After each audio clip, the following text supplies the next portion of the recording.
content, like, even if I did do, like, a couple MTG videos, they would definitely not be, like, my main slice, you know what I mean?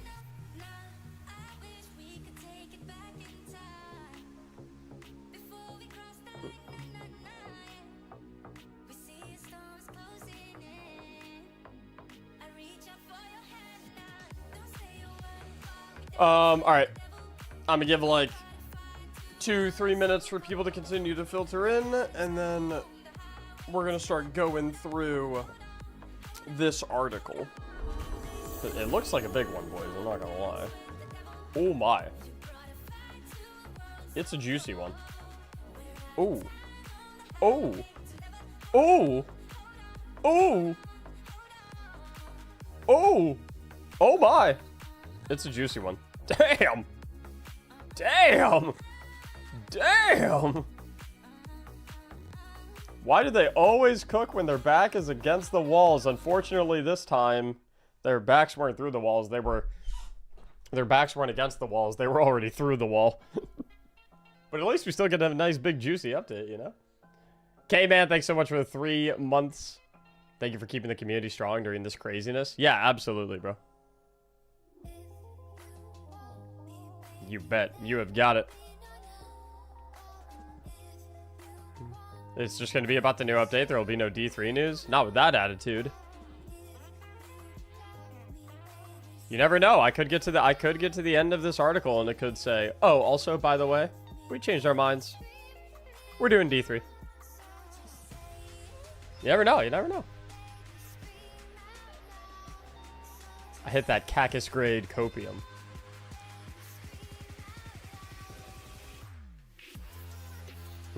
Remember when the TWIDs were like fixed bug and then just a page of space?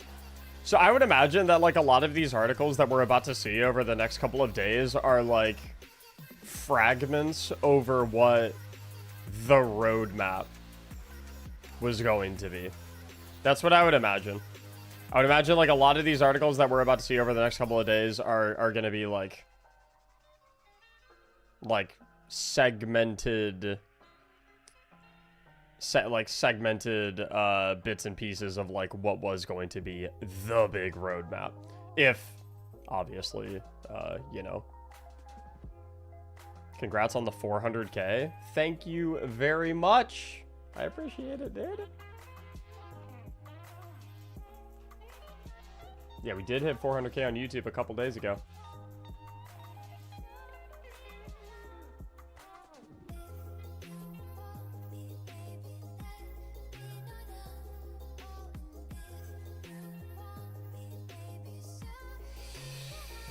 Oh,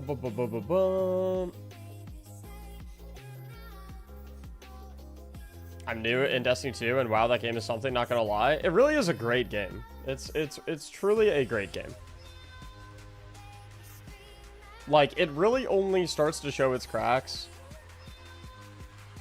Like, well, actually, no, over the past year, foundationally, the cracks have been a little bit more evident pretty early. But like for the majority of its lifespan, like I would say, I would argue all the way from, I would argue starting in Forsaken and all the way through Final Shape, it was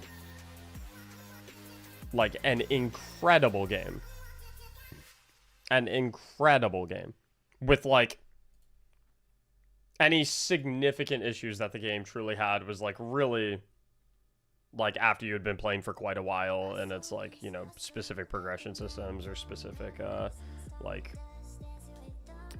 you know, like the overall game, like the PvP has always felt really, really good. The gunplay has always felt fucking beautiful. The raids have always been a masterclass. The way it like connects you with other people and encourages you to play other people has been incredible. The builds have always been amazing and extremely fun and like offered a lot of variety, right? The game innovated in a lot of ways that were like overall, the game was really good. The engine is the main issue now. Yeah, we don't actually know that, I'm not gonna lie, considering that not a single one of us has ever and probably will ever even see the Tiger engine. I have a question. What if the player count hits 500k? Will that change anything? Listen. The sad reality of all this is probably nothing will change anything. Probably nothing will change anything. But you know, you never know. You never know.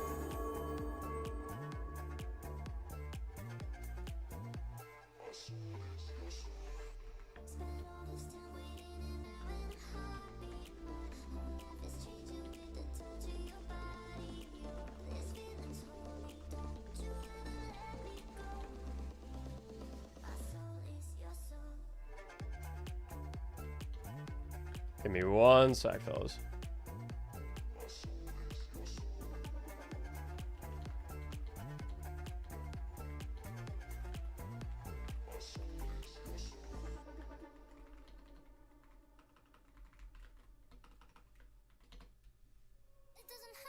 I apologize. I'm trying to Destiny 3. I'm trying to find the link to the Destiny 3 petition real quick. Here it is. It's almost at 300k signatures. That's pretty cool.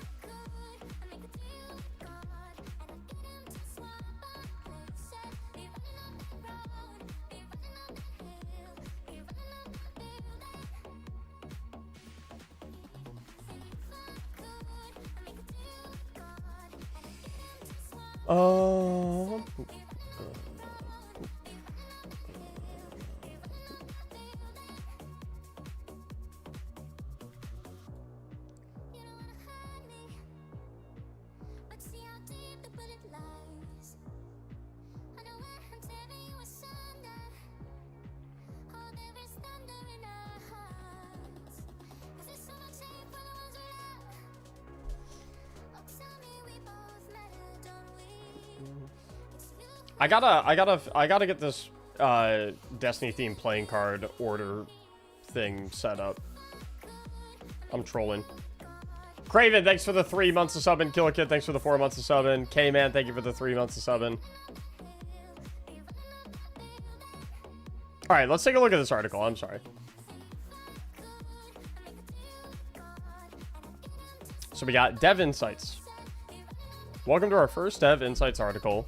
Prepping for the release of the Monument. You know what? Here, let me do this because is Stone.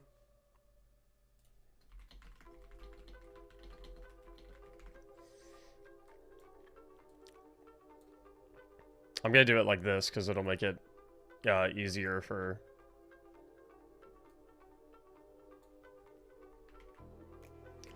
Stone to make clips out of it. Okay, here we go. I tried to make it a little bigger too, so it's easier for you guys to read.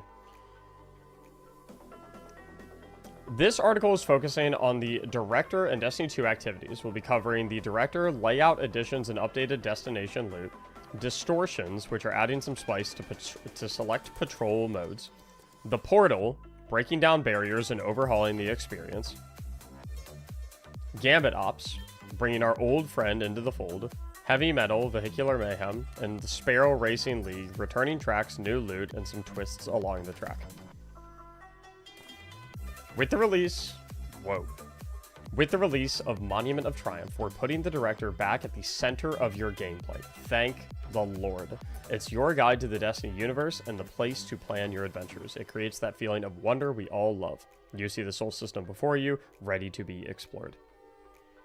Well, I guess I'm glad they see that now. To bring the Director up to date, we've added Kepler and the Lawless Frontier to this space as well.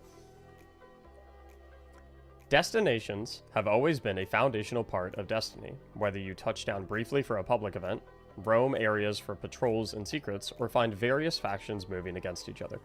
Our first steps as Guardians were in the Cosmodrome, and beyond that, we've spent over a decade patrolling the wilds of our Soul System to protect the last city. With the return of the Director, we felt now was a better time than ever to thrust players back into these frontiers. We've revitalized each pre-Edge of Fate destination's loot with new perks, tiered weapons for non-craftable pools, and set bonuses that reflects their themes and stories. For our destinations featuring crafted weapons, as outlined in the Monument of Triumph article, they will be receiving additional perks per column to make them feel up to modern sandbox power standards. We're also introducing a new event, one with some added difficulty that appears during distortions that can only occur on certain destinations. You'll be able to earn this loot through public events. Base completion will grant tier 3 rewards and heroic tier 4, with each drop having a chance to upgrade all the way to tier 5. During a distortion, these rewards will be upgraded by 1 tier to match the added challenge, which means that at base, you will get a tier 4 reward, and for a heroic public event, you'll get a tier 5 reward, guaranteed tier 5. Unique destination activities like Blind Well, Altars of Sorrow, or Terminal Overload will also distribute tiered rewards.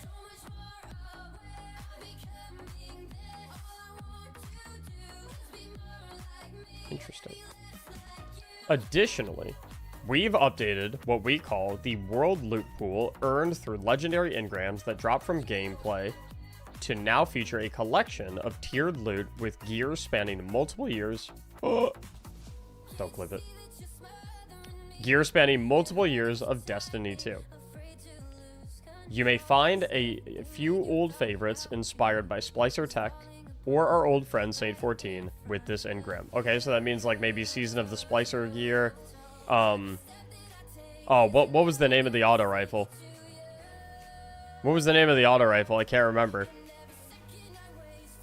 And then, like, sounds like Season of Dawn weapons might be coming back as well in tiered form, so maybe we can get, like, a Perfect Paradox. Yeah, Chroma Rush. That's what the name of it was. So I guess maybe we can get, like, a Tier 5 Chroma Rush. We can get a Tier 5... Yeah. Pin that? No, it's okay. We don't need to pin that. We don't need to pin anything. It's okay.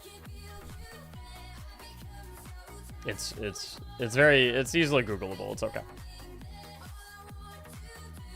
Oh my god! Oh no, oh my god. Dude, the 7th Seraph weapons are genuinely some of my favorite looking weapons in the entire game. I always wished that they would do way more of like the modern warfare looking type weapons, like the 7th Seraph, there was like a 7th Seraph SMG and stuff like that. I always loved how these weapons looked. And like they never did anything that quite looked like these weapons again.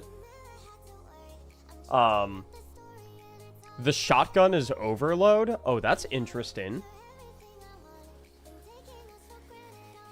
I wonder if that's because in this screenshot in the build they have like overload shotgun on as an artifact perk, or I wonder if...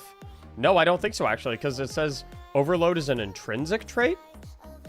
So maybe they're making it so that in the update, like certain weapon types or maybe even certain weapon frames are just going to be like intrinsically have certain champion busting capabilities. We'll see. We'll see if they talk about that. That'll definitely be interesting to look at. The Cosmodrome, where it all began. Many Guardians can recall their first moments awaking in old Russia, and they weren't alone. Rasputin, the Warmind, called the Cosmodrome his home and proved himself to be a mighty ally of humanity. The returning weapons that drop from the Cosmodrome come from Rasputin's storied arsenal, along with a new origin trait, Eyes Up. This weapon gains reload speed, range, and increased damage.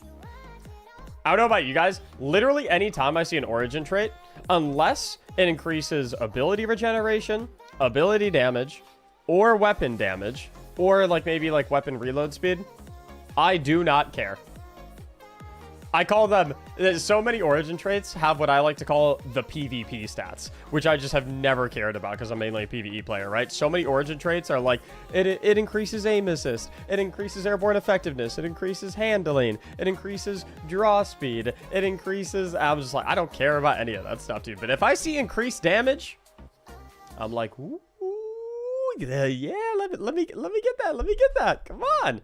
If it says increased damage, I'm all about it. Increased damage against combatants for a short time when combat begins. Final blows extend and enhance this bonus. That's actually very interesting.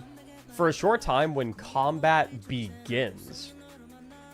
So I wonder if there's a way you can, like, reset the activation of the perk by just running away from the fight a little bit. I also wonder how invisibility would impact this origin trait.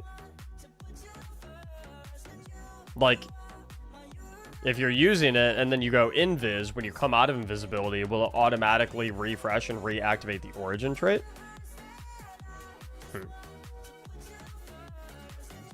Our sample weapon from the Cosmodrome is a reprise of the 7th Seraph CQC-12, updated with new perks and keeping its Rasputin Arsenal origin trait. So let's, okay, here we go. So in column 1, we can get Slide Shot, Discord, Quick Draw, Threat Detector, Disruption Break, Heal Clip on a shotgun. Wait. That actually goes kind of hard, Heal Clip on a shotgun, because if you get a shotgun final blow, you only have to load 1 shell into it, presumably, to proc Heal Clip. So you can go like, bang, 1 shell, there's Heal Clip. Bang, 1 shell, another Heal Clip. And dual loader. Second column, Snapshot, Closing Time, Trench Barrel, 1-2 Punch, Chain Reaction, Incandescent, Surrounded. I wish 1-2 Punch and Trench Barrel were in different columns. I guess that would be kind of OP, though, no? That'd probably be a little OP.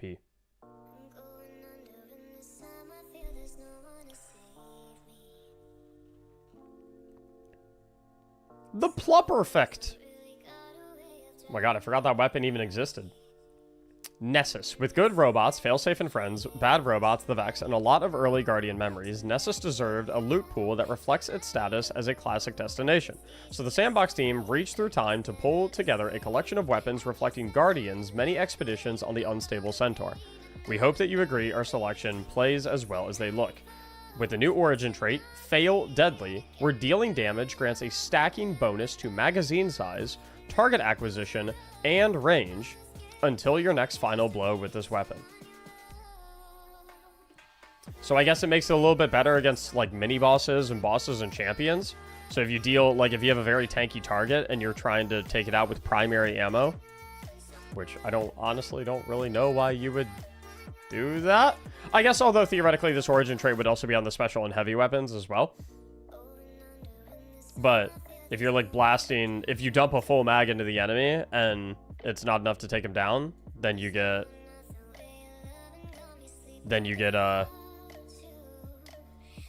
like a way bigger mag, I suppose.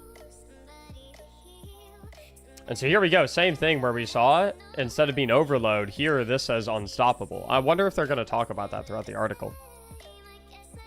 So this one is going to have Outlaw, Rangefinder, Dynamic Sway, Rewind Rounds, Stopping Power, Enlightened Action, and Demolitionist in the first column.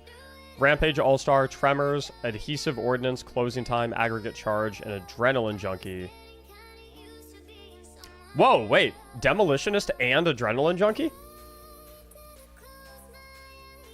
Possible on the exact same weapon, Adrenaline Junkie and Demolitionist in different columns? Have we had that before? Also, Rewind Rounds and Kinetic Tremors. That could also go hard. Wait. Some of these rolls actually sound really fun. I wonder how Rewind Rounds interacts with the origin trait. Dilly, thanks for the 6 months of subbing. Rufus's Fury has Demolitionist and Adrenaline Junkie. That's right, it does. I think it's one of the very few weapons that does, though. Because I always remember when I was putting together builds, and I wanted like a grenade-centric build, especially one that was maybe on Strand, I would always use Rufus's Fury because you could get so much grenade energy with that weapon, and then obviously have a very high damage bonus on the weapon because you're just, oh, you always have Adrenaline Junkie procced at 5 stacks. Europa was a defining destination in Destiny's history, making a turning point where allies and enemies alike began to wield stasis and deepen their understanding of the darkness. Its frozen frontier is inseparable from Braytech, whose ambition and technology remain etched into every corner of the moon. For this refresh... wait, are we not going to refresh for the moon? I feel like they skipped the moon. We're not going to moon refresh? Weird. For this refresh, the team wanted the returning weapons to feel home Europa. They have a new origin trait, Winterized Gear. After being out of combat for a moderate duration, this weapon gains stability, reload speed, and handling. See, this is the type of origin trait that I alluded to earlier. I could not care less about this origin trait. I'm sure I guess it's like decent in PvP, maybe, I guess, but it's like the origin traits like these just sound like so uninteresting to me.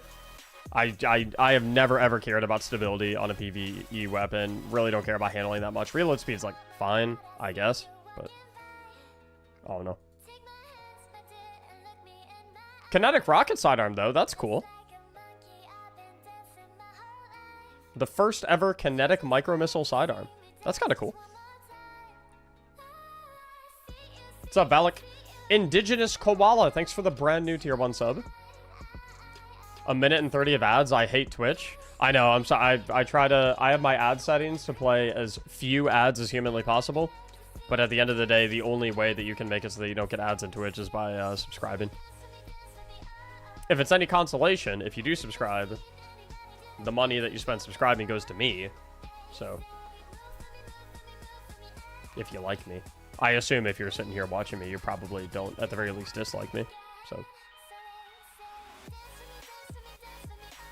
Distorted Destinations. This is the one I'm kind of very interested in. Patrolling the system. Over the past few years, Destiny 2 has focused more attention on structured campaigns, exciting playlists, and challenging cooperative activities. This has led to patrol mode feeling left behind. Without strong rewards or a clear reason to return, many players have had little incentive to explore the wilds of Sol. To remind Guardians of the allure of wandering these worlds, we're introducing a new feature on 7 destinations, Distortions. Quick aside, by the way, this looks like it was 100,000% going to be something that was going to come in Shattered Cycle. Does it not? I mean, like, this has Shattered Cycle written all over it. Every hour, a different destination becomes the focus of Distortions. The sky tears open, reality distorts, and corruption spreads. While distorted, the planet's enemies are empowered and more fearsome. Okay. That's kind of cool. Distortions are our new enhancement to patrol mode. They're a celebration of all of the things that are already there, plus a small injection of new things to do and new rewards to discover. Our main goal with this feature was to support what we called the public loop, the connected areas that players patrol where they can encounter other Guardians and work together on shared goals. I hope there's some sort of unique or exclusive loot, or maybe even like hollow foil variants of weapons that you can get only in Distortions, because I'm concerned that just giving higher tier rewards is not going to be like a big enough incentive for people to like immediately go like, oh, there's Distortion, go, go, go, go, go, you know? But we'll see. Oh, look at the Acolytes. They're pissed off. They got like the red Distortion spikes. Every enemy will become distorted too, making them tougher, more aggressive, and a little more dangerous. Distortions won't massively change the low-stress nature of patrol, but you may occasionally find an encounter that tests the skills of even veteran Guardians. Oh, we'll see about that. If I get tested in a patrol, I will be very surprised. Just, you know, I would love to be. I would love to be, but I'd be very surprised. You'll also discover some familiar changes in new places and some strange signals leading to hidden rewards. Speaking of rewards, we're making Distortions uniquely rewarding by providing a new weapon set players can earn in these new events, and to balance the increased challenge of distorted enemies, you'll see higher gear tiers awarded from playing public events. New weapon sets. Distortions uniquely reward a new weapon set. Okay, cool. That's all I literally just asked for that. Good enough. That, for me, that's a good enough reason to do Distortions. Works for me. Overhauling the portal. Do we want to read this section? The portal. What if we just went like this? Oh god. Like even like just seeing this screen makes me nauseous. Since the release of The Edge of Fate, we have heard your feedback on the portal loud and clear. Portal, the tab, is gone. However, we didn't want to remove quick access to Destiny playlists and content. While players can navigate the director for numerous activities, we still wanted a portal of sorts to quickly find the content You want to play when you want it. I think that's reason. I think that's fine. The portal gets a lot of flack, but like I definitely don't think like completely nuking it from the entire game is like does anyone like that's not helpful, right? At the end of the day, if you hate the portal, now with the current way the game is going to be, you can just never click on the portal because the destination is going to be the main tab again, right?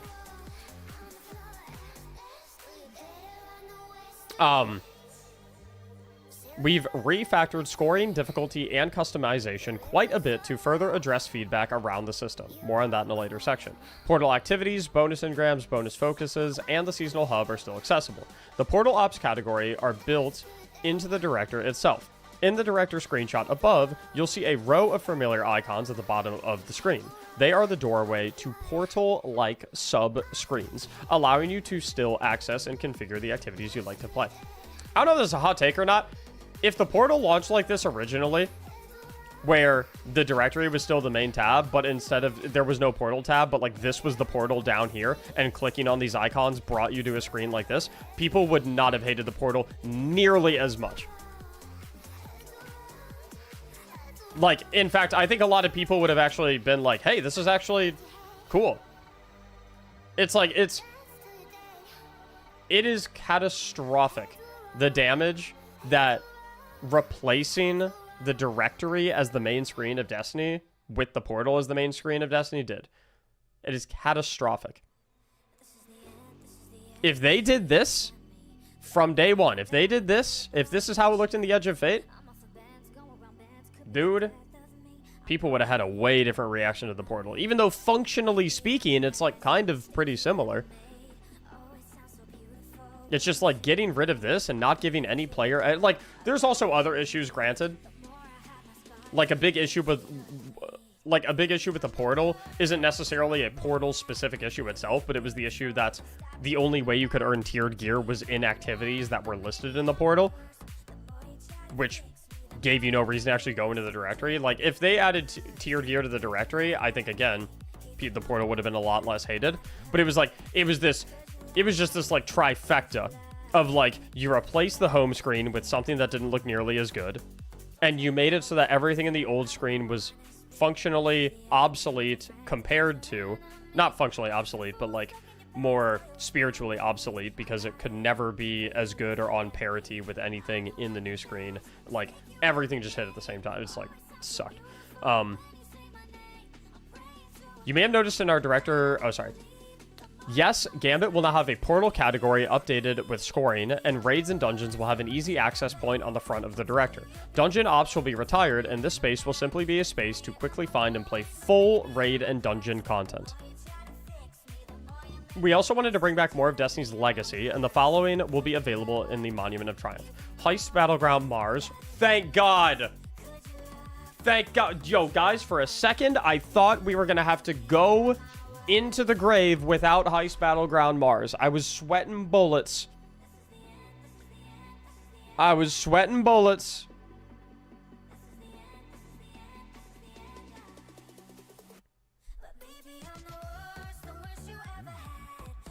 New DMG tweet?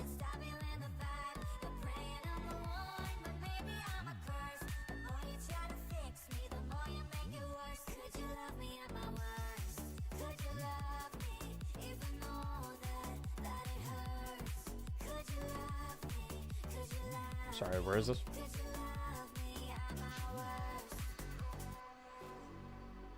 Oh, it was a reply.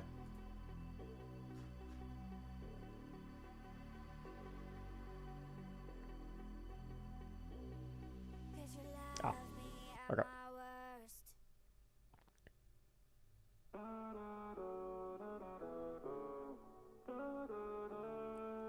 Oh, 0 hours getting out of the Pinnacle Ops. That's cool. All these other ones, I mean, like, it's cool. Like, I'd rather have more content than less content, but, like, nothing here makes me like, whoa! Let's fucking go!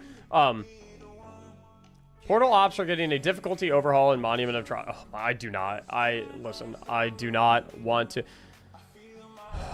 I don't know about you guys, but, like, anytime I see these charts of, like, letter grades and reward rank, and, like, it makes my brain just be like, I just, like, it's so... What does Matthew McConaughey say? What does Matthew McConaughey say in The Wolf of Wall Street? It's all very acidic, above the shoulders, mustard shit. Like, every time I see this dude, I'm just like, ugh. Like, I don't like looking at this stuff. It's just...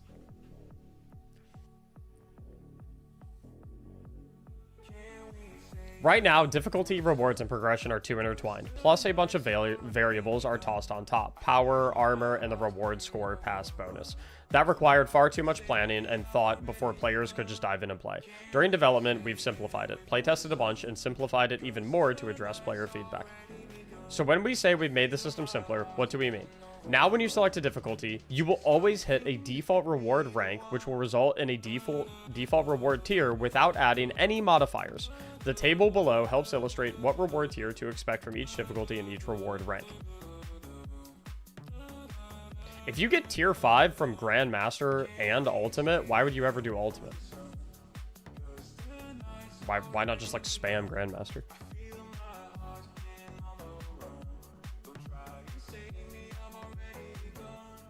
Okay, it's right here. While reward tier will no cap at Grandmaster with tier 5 and S rank, it didn't feel right to remove ultimate difficulty from the game, so we're leaving ultimate in for guardians who enjoy playing at the highest challenge level possible. The S plus rank will exist purely for bragging rights. I mean, you know, fair enough. Sure, why not? I guess there's like no... I don't think it would have been like a better decision to remove it. It doesn't, you know. Fair enough. How will matchmaking work then? We're also updating how matchmaking and customization work around portal activities. We want the system to stay approachable while also providing variety. Huh? You're leaving?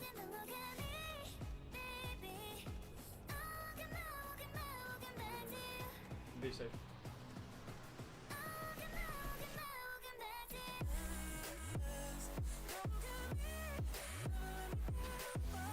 As we're making updates to how loot is earned throughout the portal, we also took this opportunity to expand loot variety. The following portal activities will feature exclusive weapon reward pools and an armor collection with a unique set bonus.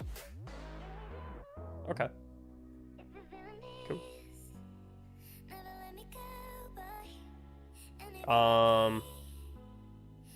Onslaught, Contest of Elders, and the Coil.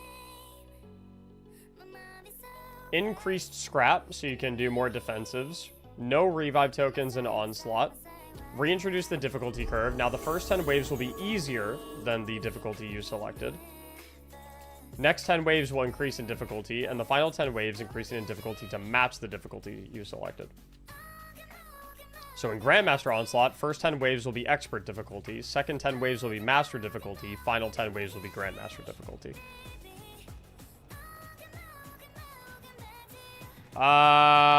Whoa! We've introduced the full Brave Arsenal from Into the Light with tiers into the Onslaught reward pool that drop at the end of every 10 waves in addition. Oh, dude. We can get tier 5 Luna's Howl, Heal Clip, Incandescent. We can get a tier 5 Mountaintop.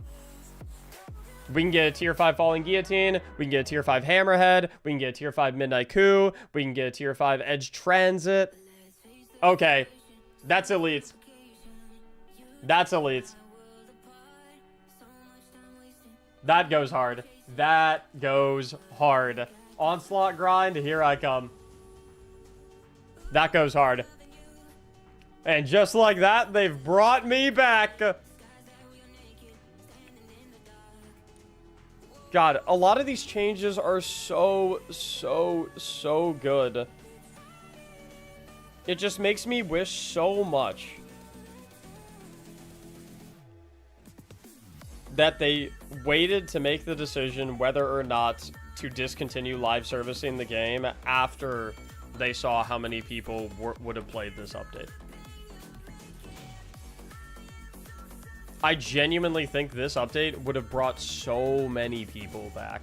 It's exactly what every single person has been asking for an entire year.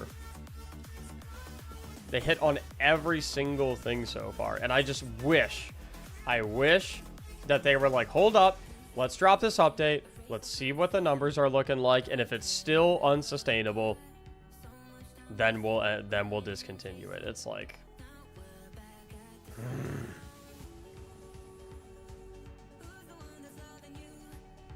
It's so... Oh my god.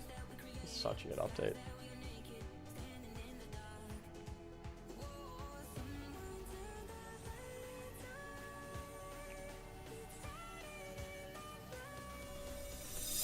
Griever, thank you so much for the 22 months, dude. At tier 3, the highest tier sub you can be. And, dude, thanks for the 3 months of subbing as well. Elevating Gambits. For some time now, players have felt our core activity rotation has been lacking a very special PvEVP activity that was introduced in Forsaken. In Monument of Triumph, Gambit gets a clearer home in the Director through the Gambit Ops.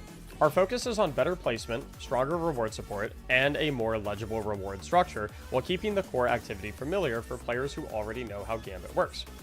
Integration into the portal means Gambit Ops will have its own tiered reward pool with a new armor set bonus, and reprised weapons, as well as bonus drops and bonus focus. I hope I can get like a tier 5 Breakneck and a tier 5 Hush. I know those are Gambit ritual weapons / Gambit pinnacle weapons, but that would be fire. Tiered rewards are driven by activity scoring, and for Gambit, score is driven by team progress through Gambit's major phases, banking moats, summoning the Primeval, and defeating the Primeval. With additional bonus score coming from Gambit rank, rewards are rooted in team effort rather than individual stat chasing. And a team that reaches the Primeval phase will earn S grade and tier 5 gear, so getting to the final phase of the match is materially rewarded. So basically, whether or not you win or lose, as long as you spawn the Primeval, you get the best possible rewards you can get, is what I'm getting. Let's be honest, few things in Destiny feel better than banking a pile of moats or saving the game with a last minute invasion. Yeah, well, few things feel worse than your Blueberry getting 14 moats and then running all the way to the other side of the map for the next wave that has spawned, because they are allergic to banking 14. They just need to get one more, but by the time they have done that and they have their 15th moat and they're on their way back to the bank, the enemy team has decided, no, I actually was going to bank my 14, and they get the invader portal, and then they absolutely nuke your Blueberry in the face, and then there's 14 moats scattered all across the floor. All because they had to get a large blocker. Had to. To keep the playlist healthy, Gambit needs strength in its rewards, and that meant looking at the playlist's identity from multiple angles. A reworked origin trait to match Gambit's unique rhythm, the return of many iconic Gambit weapons, and refreshed perk pools that give players a real reason to dive back in.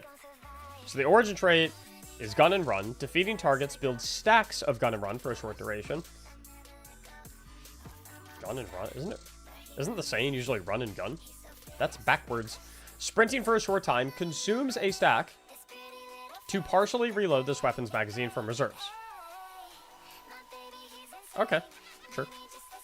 They're bringing back spare rations, slide shot, rapid hit, snapshot, moving target, firefly, keep away, crystalline corpse bloom, second column, kill clip, opening shot, eye of the swarm, swash, desperate measures, one for all, explosive payload. Firefly, explosive payload. Not bad. Ooh, 21% delirium! That's my goat. That's my goat. 21% delirium. That's my goat right there. Yo, what if they brought back... Yo, what if they brought back the Recluse? What if they bring... Yo, imagine they bring back OG unnerfed Recluse from somewhere. 21% delirium. 3 of its perks are redacted, though. Interesting. I wonder if that means that they just don't want to tell us these perks, or if that means these are brand new perks. Exotic Recluse from Crucible would be hilarious. I could get down with that, an exotic Recluse. Like a pre-nerf Recluse that's exotic. I could get down with that. Recluse is in the Brave Arsenal. I mean, that's true, but it's a neutered version. In Moment of Triumph, Crucible playlist offerings are moving to a more predictable cadence. Iron Banner now returns every 4 weeks. And Trials of Osiris will continue to run every Friday through Tuesday, but will not be available during Iron Banner weeks. That's kind of nice, I guess, that Trials and Iron Banner will continue happening. Trials is also undergoing changes to featured map and weapon rotations. Instead of a single curated featured map each weekend, the mode can now vary from week to week. Some weeks may feature a singular map, while others can feature up to 3. Check back each Friday to see which arenas you'll be challenged on. Featured weapons are also moving away from a single weekly focus and now drop from a featured weapon pool instead. As for our broader PvP offering, featured 6v6 modes continue to rotate weekly, while featured small team modes rotate daily until Trials takes over for the weekend. Rumble also remains permanently available.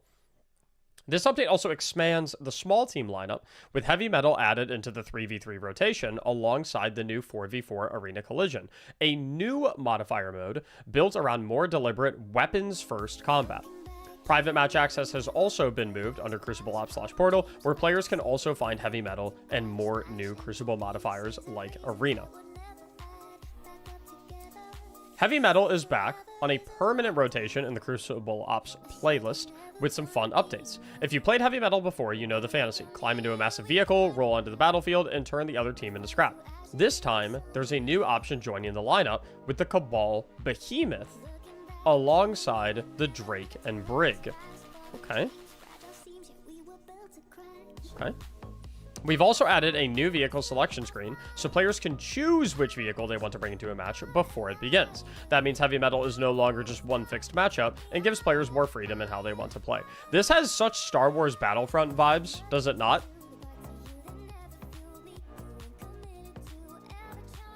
This has such Star Wars Battlefront vibes. I love it. I love how clean and simple it is. To keep matches feeling faster and punchier, we've lowered the score needed to win from 50 to 40. It's a small change, but one aimed at making the mode feel snappier without losing the vehicle combat chaos that makes heavy metal what it is. Heavy metal is also getting a brand new map, Nightfall Station. If that name sounds familiar, it should. The space is adapted from the wreckage of this vessel from the Renegades campaign, now worked into a heavy metal battlefield built for vehicle combat. Oh, cool. Overall, these updates are focused on giving players more variety from match to match, tightening up the pacing, and making sure each vehicle feels like a viable choice when they drop into the new mode. The return of the Sparrow Racing League, dude. The long-awaited and frequently requested SRL is returning to Destiny 2. This isn't just SRL coming back as you remember it, though. We've brought the mode forward with a set of updates aimed at making races feel faster, livelier, and a bit more chaotic from lap to... Dude, if we smash into clear crystal boxes with question marks on them that give us an item that we can use in SRL, I am going to actually explode. Ghost returns as your SRL announcer along with Shax. There's nothing more motivating than Shax screaming at you to push for first place after your opponent just took you on the inside of a turn on Mercury. Skimmers are joining the fun, allowing you to choose between a Sparrow or a Skimmer before hopping into a 3-lap race against 5 other players. Players won't have access to rail grinds or manual jumping as a Skimmer, or be able to use the stabilizers for rolls or flips as a Sparrow. In fact, we've done a ton of work under the hood to make sure that using either vehicle in SRL feels equally advantageous to players. Speaking of under the hood, we've also updated SRL to support those photo finish moments at the end of a race. Close finishes can now properly assess ties, which means when 2 racers hit the line nearly the same time, the result screen can better reflect that outcome. We know the mantra, if you're not first, you're last, but our goal with SRL is to bring the chaos and friendly competition to the forefront, and so trying means you both get equally great rewards. A couple of new mechanics have been added to SRL. Rocket Boost rewards racers who nail their timing of hitting the gas just before the race begins, giving them an early burst out of the gate. Trick Boosts are just what they sound like. Land a trick successfully and you get a boost. On PC, Sparrow and Skimmer tricks can also be remapped the same way emotes can, and we've updated the UI to support that. All 4 of the original SRL maps are returning, and we've got a brand new map called Quantum Circuit, located in the realm of the Nine. Are we actually getting Rainbow Road? It's actually Rainbow Road. A brand new map called Quantum Circuit located in the realm of the Nine. We're getting Rainbow Road. They're giving us Rainbow Road. Avoid the taken enemies of the past while racing on this wild and intense Ribbon Road. Ribbon Road. Oh my god, that is so funny. Additionally, speed boost paths have been added to specific shortcut paths on all maps to offset any gates missed, a change that we think will make taking riskier or tougher shortcuts more rewarding and viable. Finally, we've done some tuning on gate sites. We've done some tuning on gate sizes, vehicle speeds, and rubber banding to keep the pack together while still rewarding strong racing lines, small shortcuts, and well-timed boosts. We're excited for players to get their hands on all of these updates and hear the brand new SRL music tracks when Sparrow Racing League goes live next month. Alongside SRL's return as an activity, you'll be able to earn weapons and armor rewards. If you've got to go fast, then these will feel right at home in your arsenal. The perks found on these weapons have speed and movement in mind, such as Eager Edge, Desperado, or Perpetual Motion. While we want to keep the weapons and their perk pools under wraps, we will share an early look at the Origin trait and armor set bonuses. Featherweight is the Origin trait, where final blows with weapons that have the Featherweight Origin trait grant increased movement speed while equipped. That sounds sick. Revving Up is the 2-piece set bonus, where fast movement builds up a charge that gradually increases your health regeneration speed. Once you are fully revved, sprinting grants speed booster.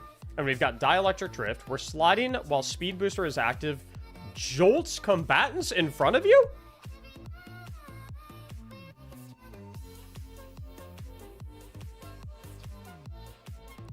Wait, that's actually busted. That's actually... If you play Pure Arc Warlock with Electrostatic Mind, where anytime you defeat any enemy with any ability, or any enemy that is affected by an Arc debuff, aka Jolt, you can just have Electrostatic Mind, get amplified, have this 4-piece set bonus, run around with Speed Booster, and just slide at everything, and make infinite Ionic Traces.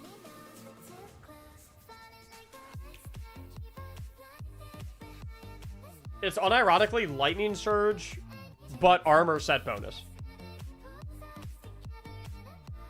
And for players who are looking for a little more style with their speed, SRL will also bring plenty of earnable rewards worth chasing. This includes brand new SRL Racing Sparrows and Skimmer, as well as SRL Armor Ornaments, returning Racing Sparrows, and SRL shaders from Destiny 1. Dude, the SRL shaders were by far the best shaders in Destiny 1. The best shaders that came from Destiny 1, like, if you take the top 10 best shaders of Destiny 1, like 6 of them are SRL shaders.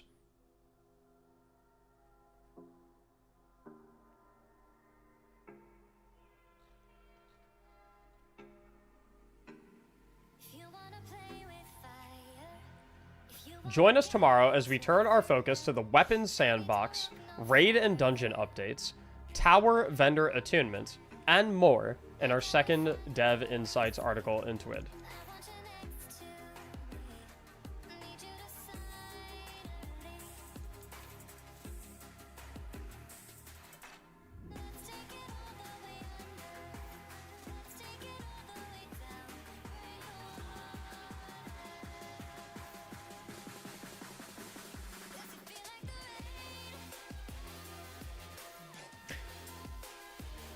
This article feels like if my girlfriend had been cheating on me for the past 3 months and is now begging me to take her back.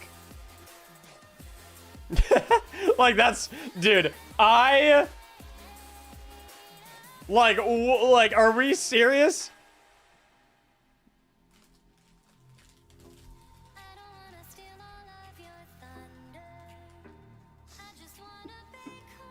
Like... Treat me like shit for a year consecutively, and the second I'm like, okay, goodbye.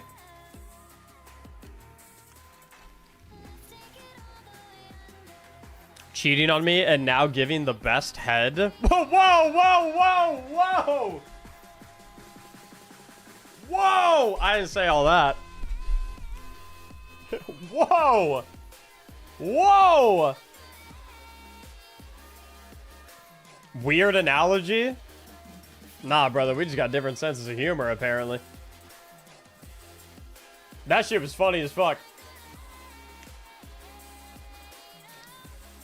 That was funny as fuck.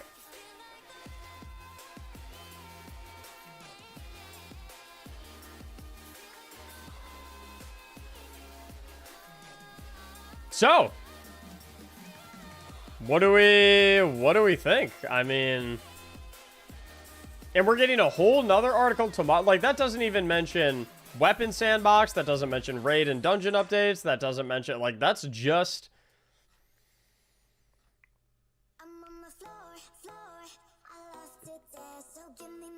Okay, how about this? How about this?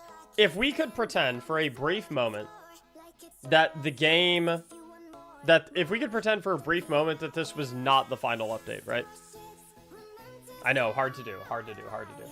If we could pretend for a brief moment, like this was not the final update of the game, and this was just the next update of the game.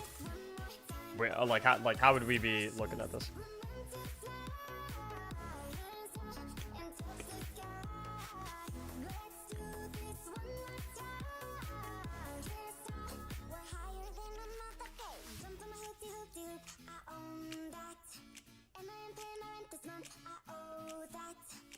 I would need a new pair of pants. Noted. Trust Vex, thanks for the 4 months of sub and the gifted sub. Mando, thank you so much for the gifted sub. This update actually looks so good.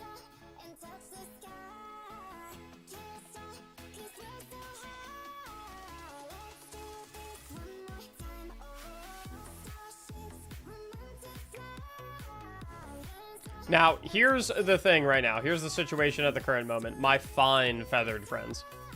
I have a video, a YouTube video that's ready to go out today. I need to take a peek at it real quick to review it to make sure it's like edited properly and edited correctly. So what I'm going to do is, for those who came to the stream late and didn't catch the beginning of the article, I'm going to rewind into my VOD. And I'm putting you guys on VOD watch. While I just take a quick peek at this video and make sure it's all tip-top shape. I'll be back in like 5 minutes. So if you didn't see the beginning of the article, I'm gonna run it back. Green distortions that can only occur on certain destinations. You'll be able to earn this loot through public events. Base completion will grant tier 3 rewards and heroic tier 4, with each drop having a chance to upgrade all the way to tier 5. During a distortion, these rewards will be upgraded by 1 tier to match the added challenge, which means that at base, you will get a tier 4 reward, and for a heroic public event, you'll get a tier 5 reward, guaranteed tier 5. Unique destination activities like Blind Well, Altars of Sorrow, or Terminal Overload will also distribute tiered rewards.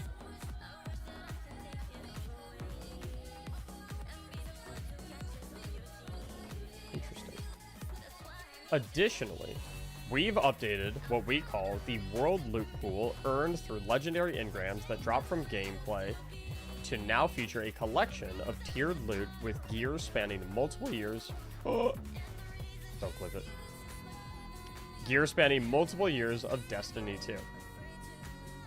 You may find a few old favorites inspired by Splicer Tech or our old friend Saint 14 with this engram. Okay, so that means like maybe Season of the Splicer gear. Oh, what was the name of the auto rifle? What was the name of the auto rifle? I can't remember. And then, like, sounds like Season of Dawn weapons might be coming back as well in tiered form, so maybe we can get, like, a perfect paradox. Yeah, Chroma Rush. That's what the name of it was. So I guess maybe we can get, like, a tier 5 Chroma Rush. We can get a tier 5, yeah. Pin that? No, it's okay. We don't need to pin that. We don't need to pin anything. It's okay. It's easily Googleable. It's okay. Oh my god! Oh no! Oh my god, dude, the 7th Seraph weapons are genuinely some of my favorite looking weapons in the entire game. I always wished that they would do way more of like the modern warfare looking type weapons, like the 7th Seraph. There was like a 7th Seraph SMG and stuff like that. I always loved how these weapons looked. And like they never did anything that quite looked like these weapons again. The shotgun is overload. Oh, that's interesting. I wonder if that's because in this screenshot, in the build, they have like overload shotgun on as an artifact perk. Or I wonder if... No, I don't think so actually, because it says overload is an intrinsic trait. So maybe they're making it so that in the update, like certain weapon types or maybe even certain weapon frames are just going to be like intrinsically have certain champion busting capabilities. We'll see. We'll see if they talk about that. That'll definitely be interesting to look at. The Cosmodrome, where it all began. Many Guardians can recall their first moments awaking in old Russia, and they weren't alone. Rasputin, the Warmind, called the Cosmodrome his home and proved himself to be a mighty ally of humanity. The returning weapons that drop from the Cosmodrome come from Rasputin's storied arsenal, along with a new origin trait, Eyes Up. This weapon gains reload speed, range, and increased damage. I don't know about you guys. Literally any time I see an origin trait, unless it increases ability regeneration, ability damage, or weapon damage, or like maybe like weapon reload speed, I do not care. I call them, so many origin traits have what I like to call the PvP stats, which I just have never cared about because I'm mainly a PvE player, right? So many origin traits are like, it increases aim assist, it increases airborne effectiveness, it increases handling, it increases draw speed, it increases, I'm just like, I don't care about any of that stuff, dude. But if I see increased damage, I'm like, ooh, yeah, let me get that, come on. If it says increased damage, I'm all about it. Increase damage against combatants for a short time when combat begins. Final blows extend and enhance this bonus. That's actually very interesting. For a short time when combat begins. So I wonder if there's a way you can like reset the activation of the perk by just running away from the fight a little bit. I also wonder how invisibility would impact this origin trait. Like, if you're using it and then you go invis, when you come out of invisibility, will it automatically refresh and reactivate the origin trait?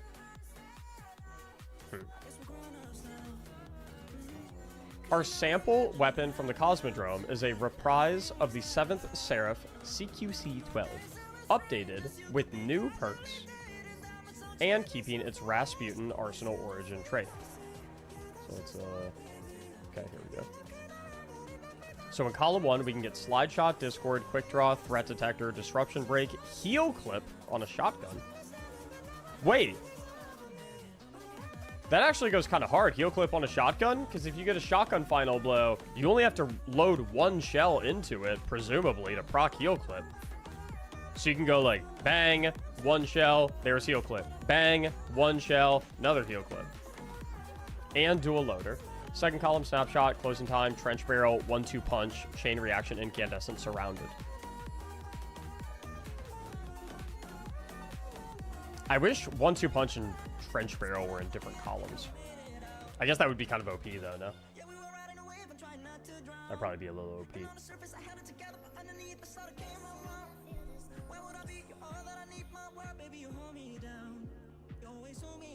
The Plupper Effect. Oh my god, I forgot that weapon even existed. Nessus. With good robots, Failsafe and friends, bad robots, the Vex, and a lot of early Guardian memories, Nessus deserved a loot pool that reflects its status as a classic destination. So the Sandbox team reached through time to pull together a collection of weapons reflecting Guardian's many expeditions on the unstable Centaur. We hope that you agree our selection plays as well as they look. With the new origin trait, Fail Deadly, where dealing damage grants a stacking bonus to magazine size, target acquisition, and range. until your next final blow with this weapon. So I guess it makes it a little bit better against like mini bosses and bosses and champions. So if you deal, like if you have a very tanky target and you're trying to take it out with primary ammo, which I honestly don't really know why you would do that. I guess, although theoretically this origin trait would also be on the special and heavy weapons as well. But, this mashup of 2 streams is breaking my, sorry. Did I fuck it up? Did I set it up improperly? He's back. I'm back. Did I set it up improperly? Did I fuck it up?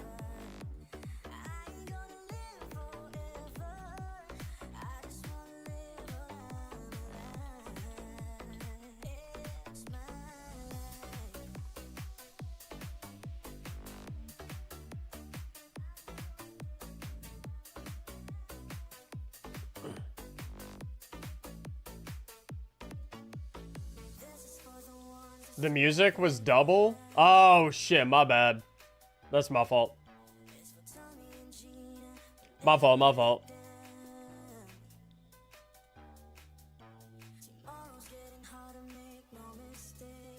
So, a lot of stuff looks pretty darn good, huh? A pretty snazzy update.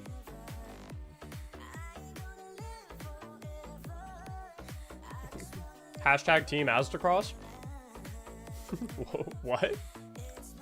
Oh! Is this about the fucking Destiny versus Marathon stuff?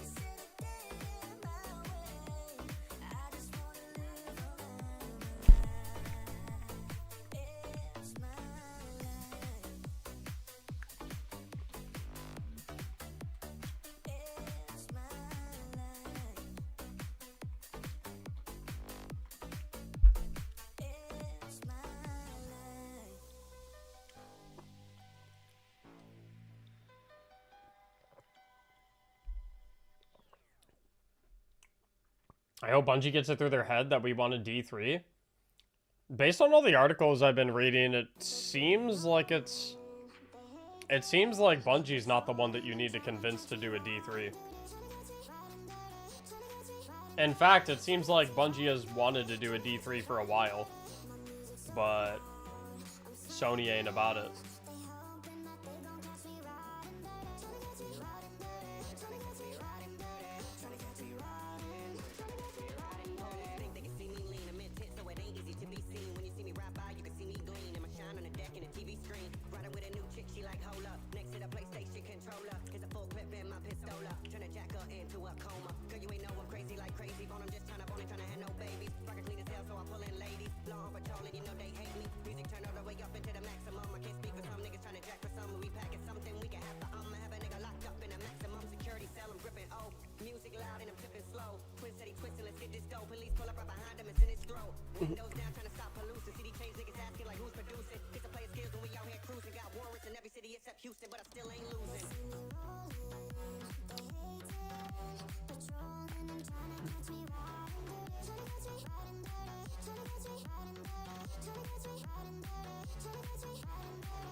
Oh, fuck, I forgot the pool people were coming today.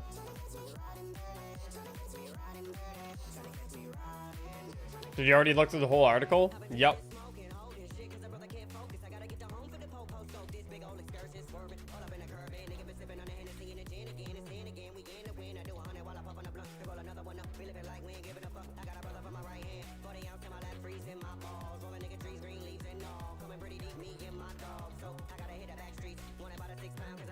Do you think Black Armory weapons will be brought back? Oh, that'd be cool. I hope so. I hope so. I love the Black Armory weapons.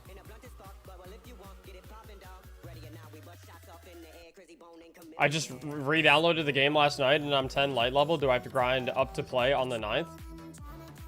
As it currently stands, yeah, it seems like it, but I wouldn't be surprised at all if on June 9th there was some sort of 550 boost.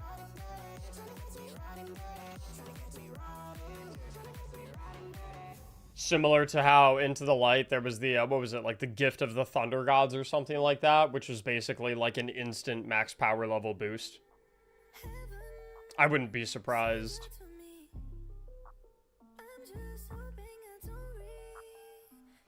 Maybe like a 550 boost or a 500 boost, something like that. No Feelings. Yeah, No Feelings was the scout rifle, right? The ARC scout rifle, I think. And then Kindled Orchid was the Void hand cannon. Well, Kindled Orchid was a Scourge of the Past weapon, right? That wasn't... I mean, technically, I guess that falls under the Black Armory category, but...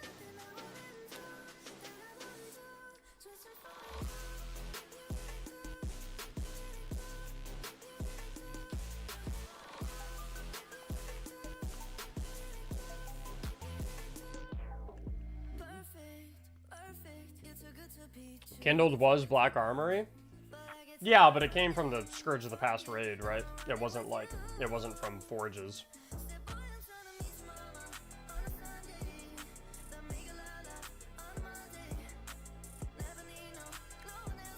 It was a Forge weapon, not Scourge? Oh, really? Oh.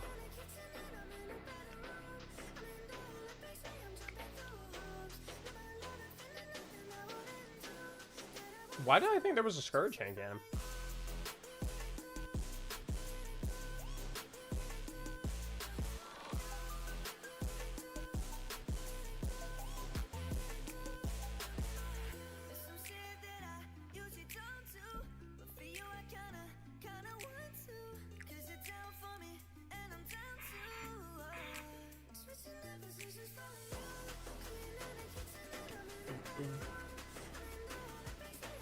I actually thought Kindled came from Escalation Protocol. No, it definitely didn't come from Escalation Protocol. Escalation Protocol was the Ikelos weapons.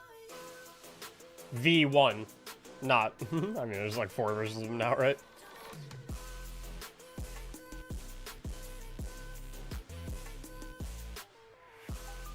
Can they take out Nessus? Can they take out Nessus? Yo, bro's a Nessus hater. I've got the #1 Nessus hater in my chat right now. What the fish?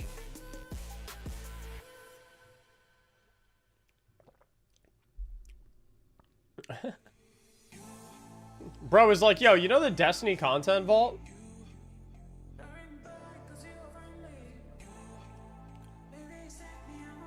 What if we stuck Nessus in there?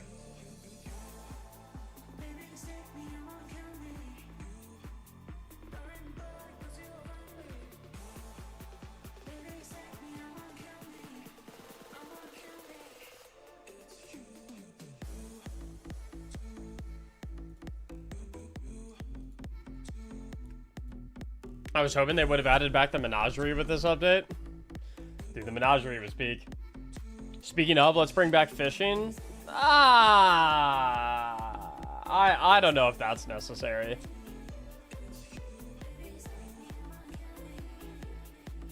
I don't think that's necessary. I don't think we need to be doing all that. If you want to fish, go outside and find a lake.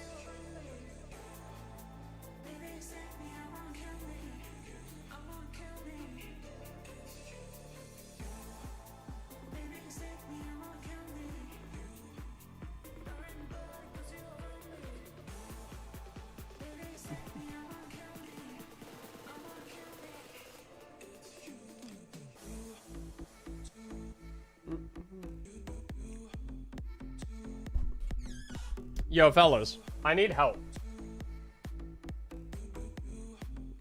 I need help. I need all of you to put your brains together and help me come up with a solution. Okay? So we're gonna do another order round of the Destiny themed playing cards, right? Now, the way I did them in the past was it was very simple, right? It was very simple.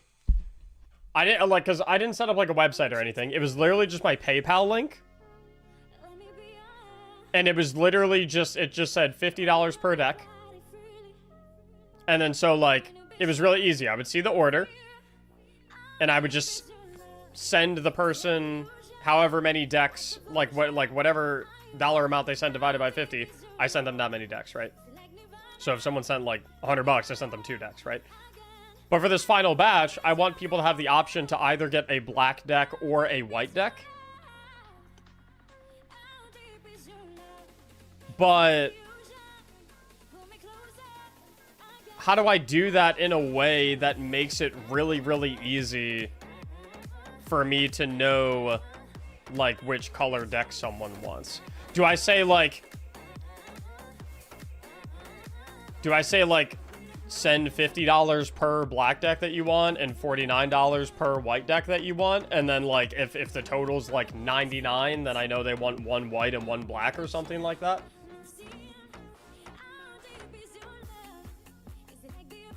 Google form, I think.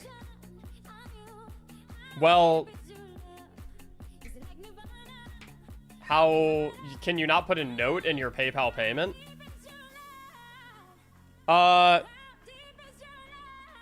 You can, I suppose, but then I think I have to click on every single order as I'm packing it.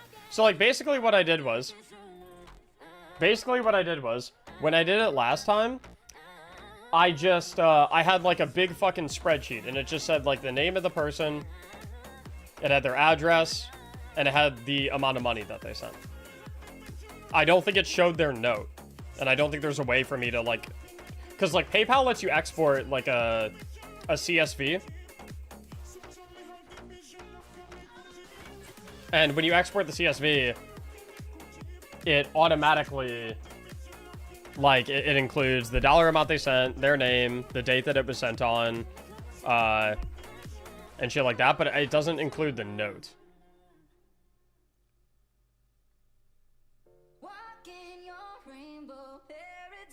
So, I'm just trying to think, like,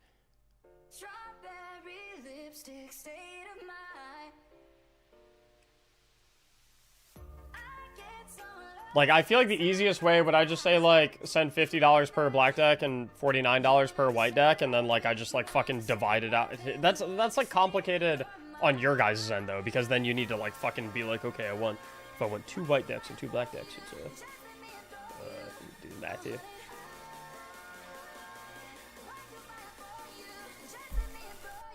We could send you the money, take a screenshot, provided via Google. Okay, so, like, the people DMing me, or, like, doing a Google form, or, like, sending a screenshot or something like that, that works in a world where I'm only mailing this to, like, 10 people. But, like, if I'm mailing hundreds of packages, then, like, that's impossible. Lil Isha, thanks for the $10 super chat. What was your reaction to SRL being released? I thought that was the most surprising part of the update. My reaction is that I am going to fucking smoke all of you. And if a single one of you clowns think that you're going to even come close to beating me in a Sparrow race, you got another thing coming. Twizzy, thanks for the $10 super chat. Ticket system in Discord. Again, I think there's just, like, too many people for that to be... What about adding the cards to the merch site? The merch site is, like, stood up through another platform. So, you know what? Here, I'm gonna do.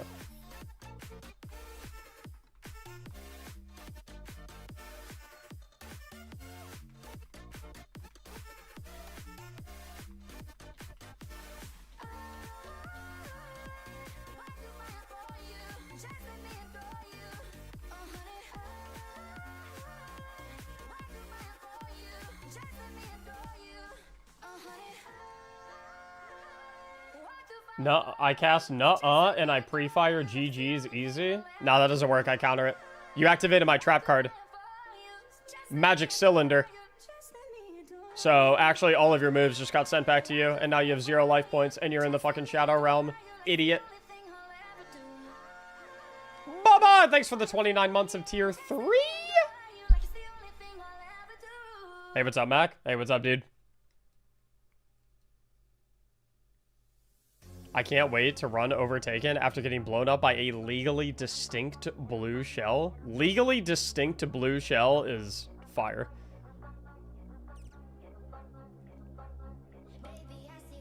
Do 2 different order batches. Do the white deck first, order ship, then do a second run of just black cards, order ship.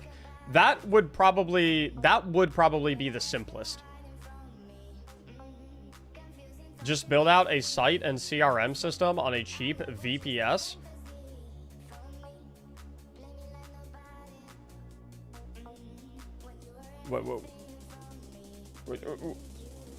What is that, French? Is that French? Mandarin? Griever, I don't speak that language.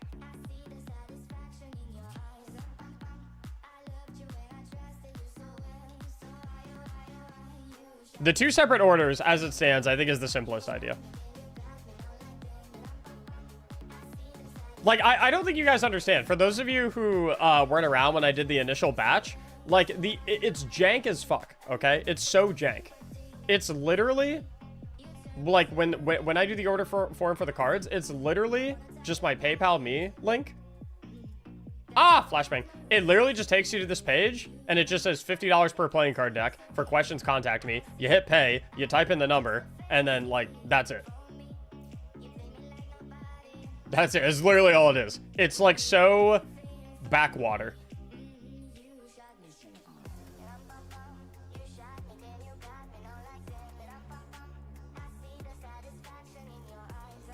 You think they're going to put a custom mode in SRL like they do for Crucible?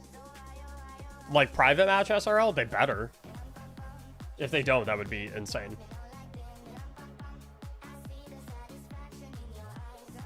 Fellas, give me 1 second. The pool people are here, so I just need to, like, say hi and say, if you need anything, let me know, but, you know, whatever.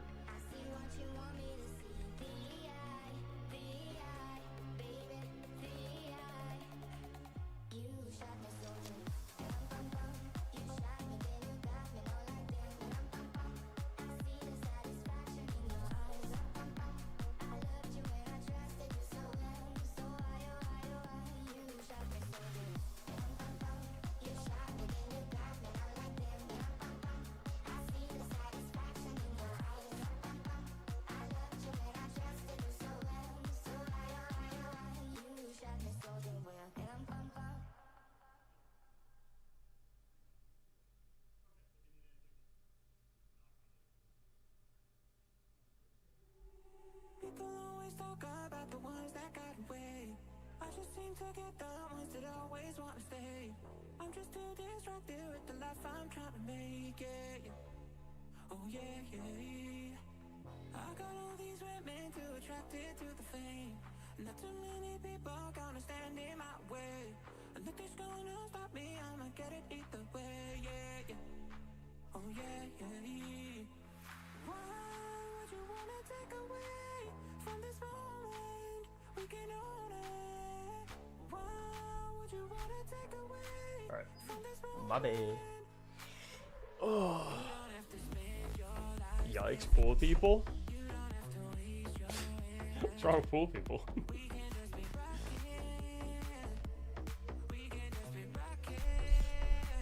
I mean, they're just opening it. You can combine the CSVs on people's name or order number or email or whatever you want. So you can ask for the order number or transaction ID in the Google form.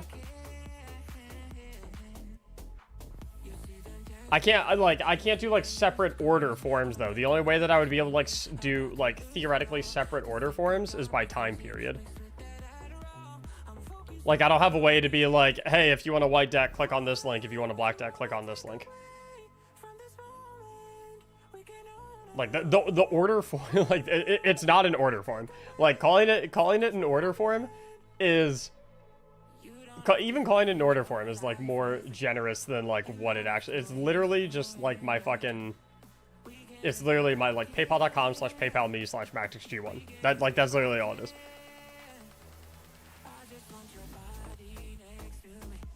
It's. I mean, here's the deal. If there's like a simple solution, like if we could like spin up if we could spin up like a basic landing page to order them on within like the next like 24 hours, then cool, we'll do that. But like if not, The question is, was it too much work for you? Well, I've never had to like differentiate between. You know what? I actually wonder. I wonder if there's a way, because if there's a way that I can see the note in the shipping site, where like I print the labels. If there's a way I can see the note very easily in there, then we are chilling.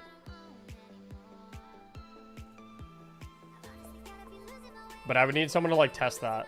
I would need someone to like send me money to be able to test that.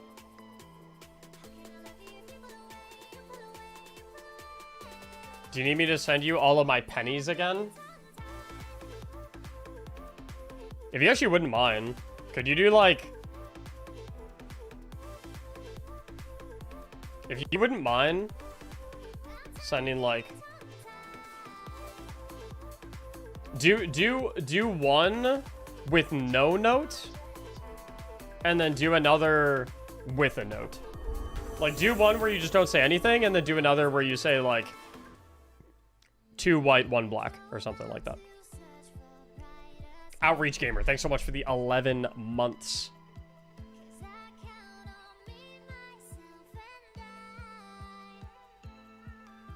If you don't get PayPal notes figured out, I can show you what I'm talking about with the Google form. Okay.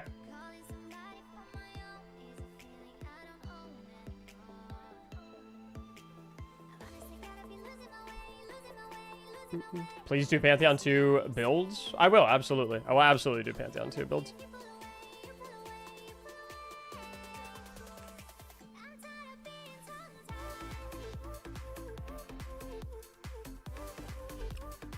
Do I feel like playing Crucible right now? Is that weird? I unironically had a dream about playing Crucible last night. Like, I got a 7th column. This update is insane, and we haven't even seen half of it. This update is wild. This update fucking nukes.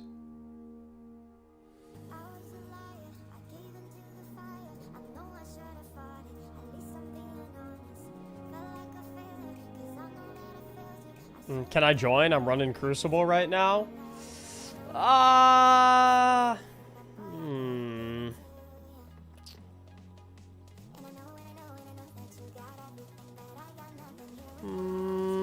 What's your KD? What are we working with here? No, I'm kidding. Yeah, you can join. You can join. Is there a new D2 update? In about a week and a half, there is. Create PayPal buttons. 1 for black, 1 for white, then pop those on your site. PayPal buttons. I have never heard of PayPal buttons.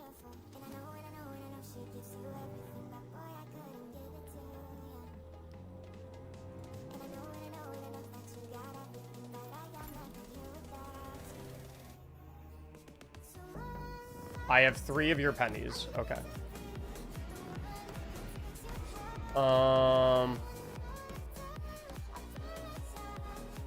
Yeah, I don't see a way to see the notes on the shipping site.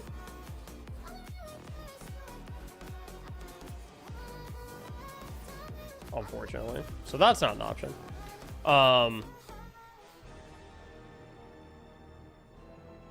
PayPal/buttons.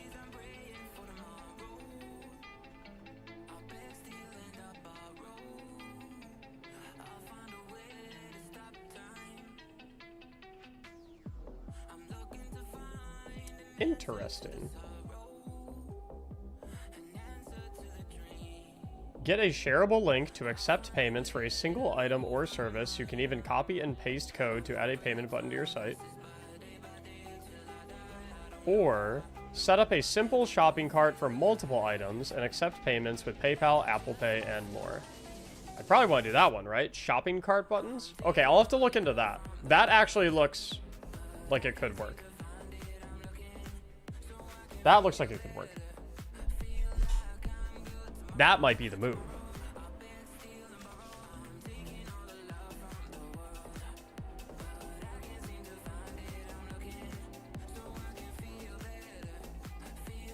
Yeah, Riftix, the thing that you DM'd me would be...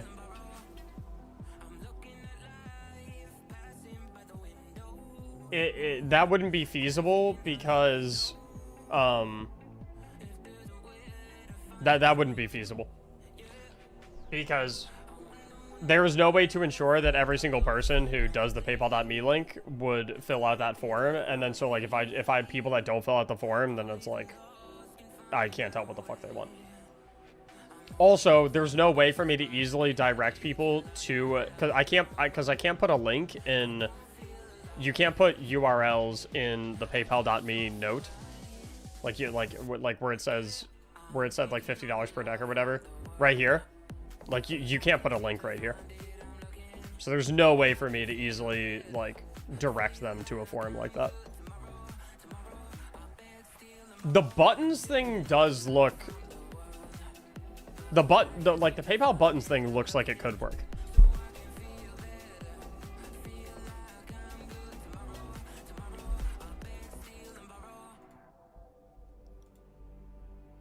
The buttons looks like it would work. Maybe. I mean, at the end of the day, I can...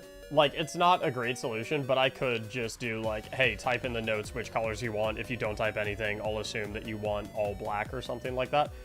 I could do that. Like, that is something I could do. It's just, it would take so much fucking time.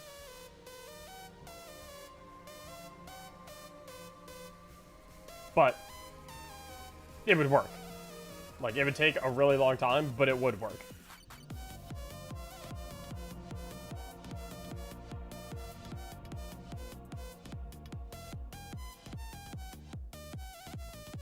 Build a link or button. Interactive preview. Oh, okay.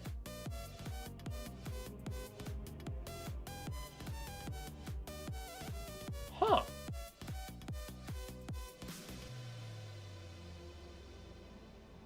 Huh. Wait, this...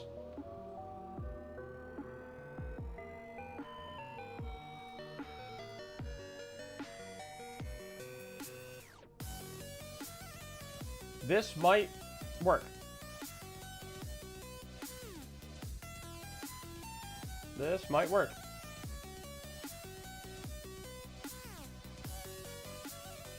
Maybe. For the guy who mentioned the buttons, is there a way for me to do two different selectable options, or would I just have to make two separate buttons? Like, I'd have to make a button for the black deck and a button for the white deck. Like, there's no way I can set up a one button where it's like, hey, how many black decks do you want, and how many white decks do you want?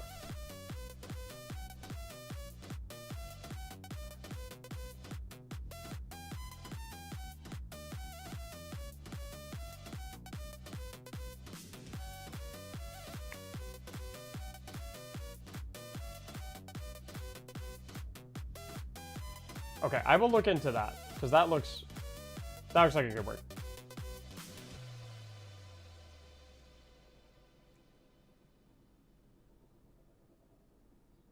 If you do two different buttons, is there any way to see which one was used on the back end? I would sure hope so.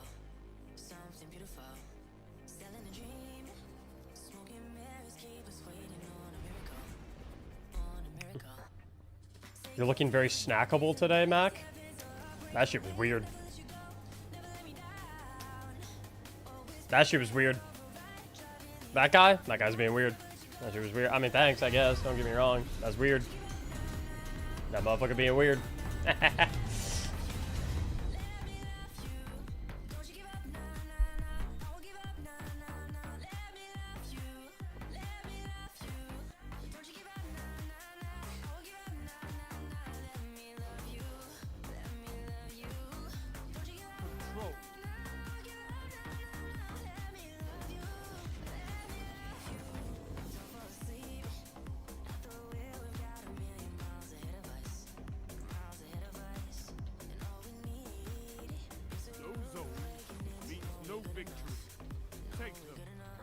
Crush your enemy.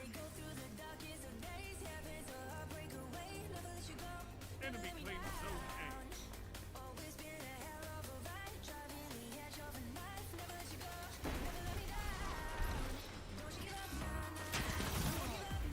A. Shit on.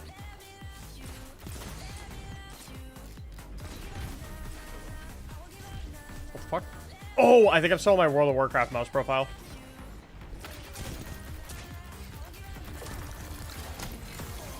I was spamming melee, but it didn't do my melee because I'm on the wrong fucking mouse profile. I was spamming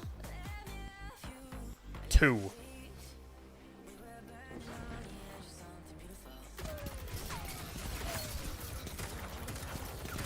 Oh my god, I'm a beast. Let me get the Opera GX on my shop's computer real quick. Link. Oh, if you type !Opera GX in the chat, it'll give you the link. Zone A captured. $3 per download.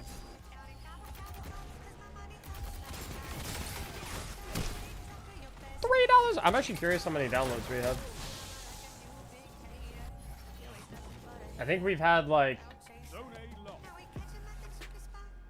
I think we've had like.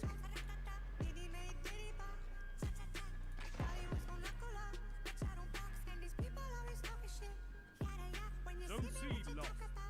I think we've had like 50 downloads in the past 3 days, which is pretty cool.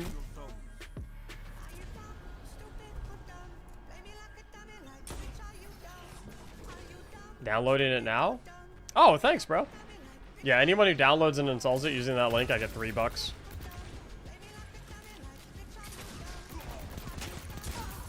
Your enemy can't kill if they're dead.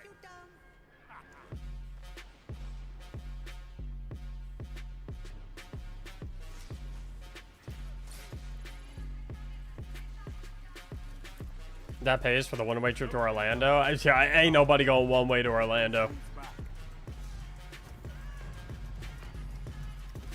Ain't nobody going one way to Orlando. Let me tell you.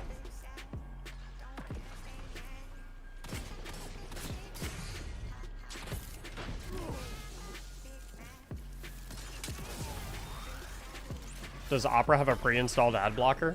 Yeah. You captured Zone A. Zone advantage. That's like one of the main appeals of it. Zone C lost. You shut the enemy down.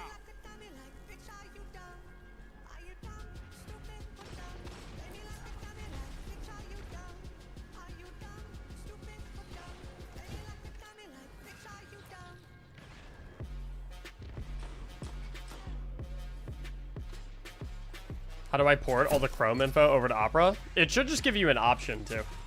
Like, there should be like a pop-up that says, like, do you want to import all of your bookmarks and all that goodness. And if you don't see a pop-up that says that, maybe check in the settings. I know for a fact that there is a way to just, like, easily import all your bookmarks over, because that's what I did when I downloaded it. Just auto-imported all the bookmarks. That shit was fire.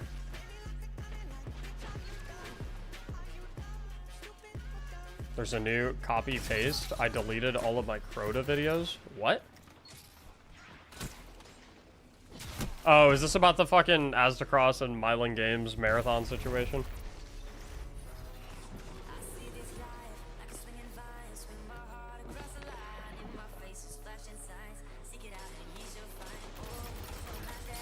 The great marathon versus Destiny war.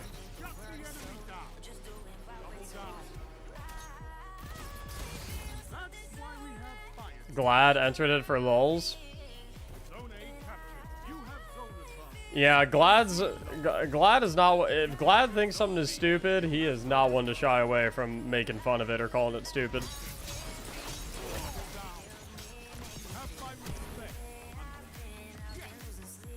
It's like, you know.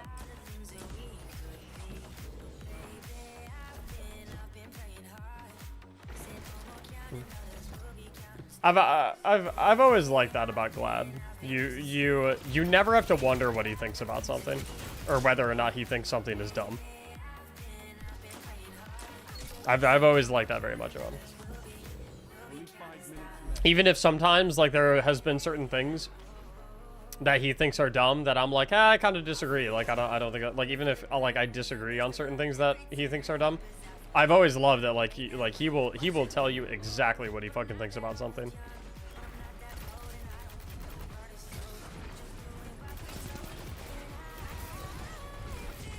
Yeah, you never have to wonder if he's like giving you his honest opinion, or if he's like, you never have to wonder.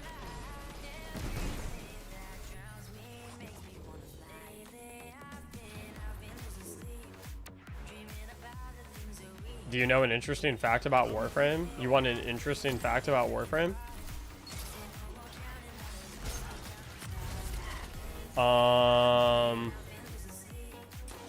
Okay, interesting fact about Warframe. The mechs that you play as in Warframe are called Warframes.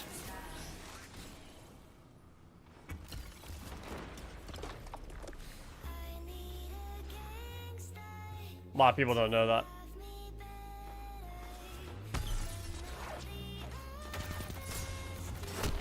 A lot of people don't know that. It's a little known thing about the game.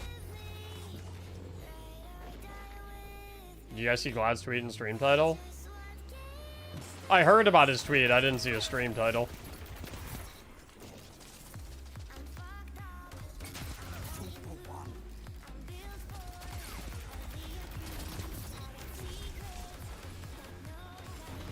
Deep thoughts?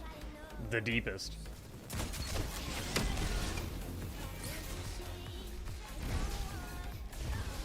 Enemy almost won.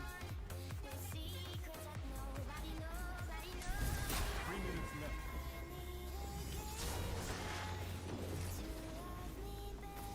Zone B, Captain. You have advanced.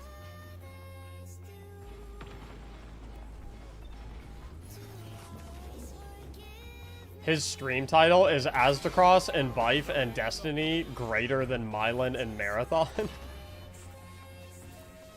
Bro.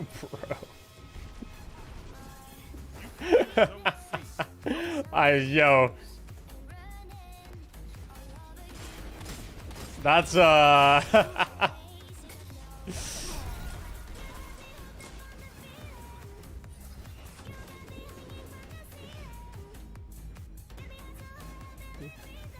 That dude said, fuck it. Let's go scorched earth on this shit. That's, yeah. I didn't read the full the tweet. I heard about it, but I'll look it up. Isha, thanks for the $5 super chat. The Joker by New Year's Day just took me back a little. Fight another. How are champion mods gonna work going forward? I think we learn that tomorrow.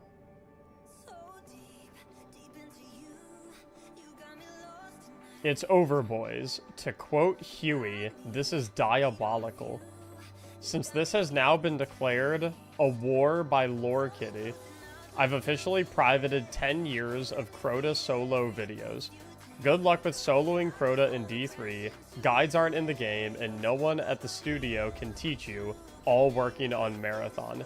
Better not piss off Esoteric. He is the last source of comprehensive solo videos.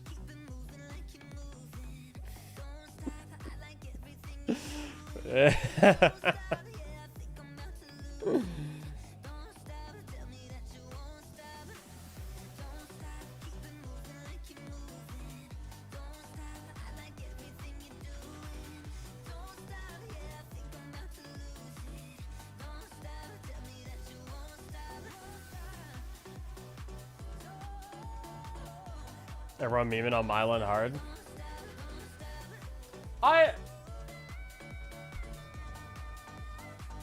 I like Mylan. Like I've never had anything but good interactions with Mylan, and like I've always thought he was like a pretty stand-up guy. And I do still think he's a pretty stand-up guy. Like I don't think one opinion or like one tweet changes that about you or anything like that, but like what I will say is I have no idea why he like better not piss off Bife. He is the last source of comprehensive lore. That's kind of weird. That was kind of a weird thing to say. to be honest. I don't know. I don't know why he dragged Bife into it.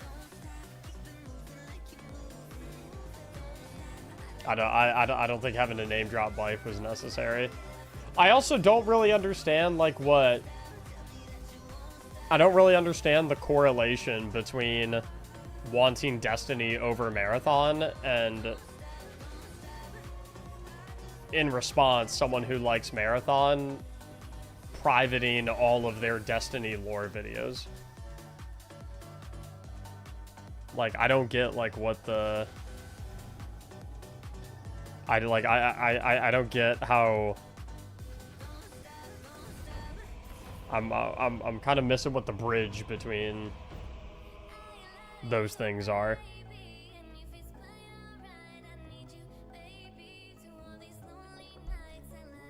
Like, I guess maybe it's like the angle of him, like, basically saying that he's Control.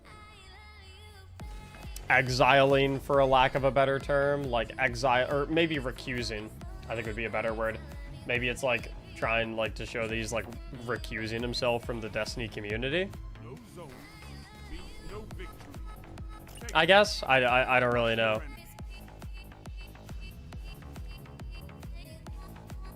captured zone A. Enemy claims zone C. That's his way of burning Destiny to the ground. I mean, Destiny is already announced as discontinued, so it's it's kind of already That's why we have fire team. it's already GG's for Destiny. No, why am I slowed?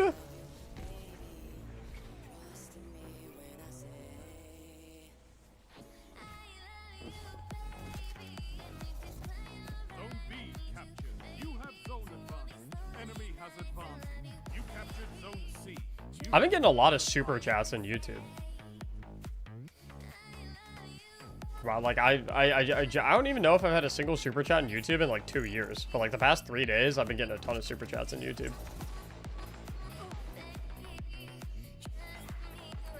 It's pretty cool. He was flipping the situation around in reference to what Cross has said. That was his point. I get that, but like I don't.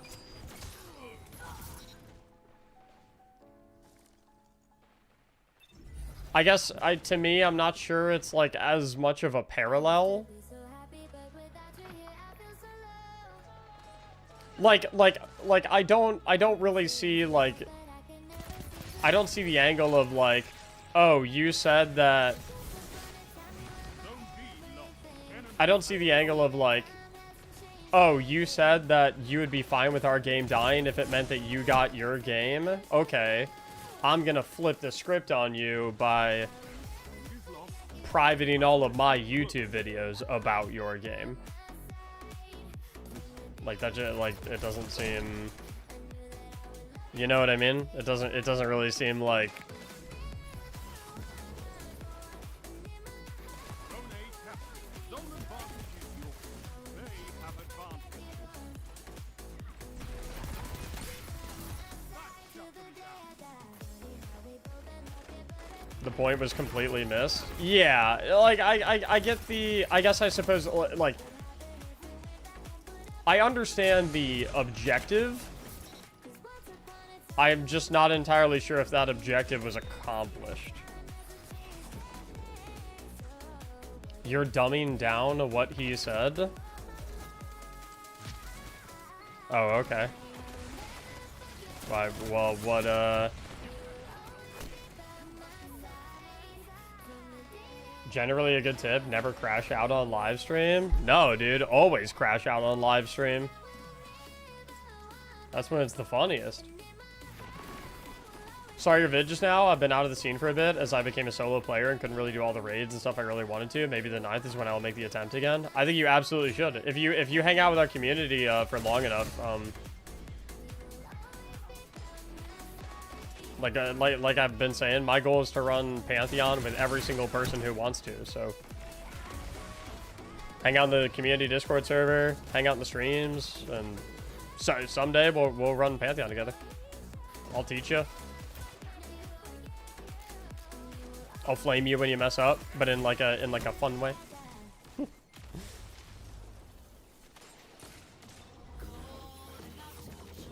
Another super chat, bro. What's got like the homies in the YouTube chat keep fucking super chatting. They keep throwing money at me. You guys are keeping me employed. Respect you for years. I love that you poured your soul out over the last week. It's been an honor. Oh, and hashtag team Aztecross. Yeah, I mean, dude, like, I had to pour my soul out, man. This game this game is, like, everything to me. This game means so much to me.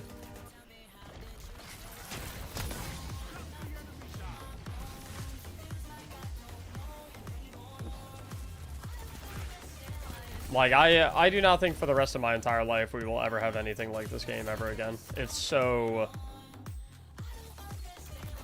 It's crazy that it existed.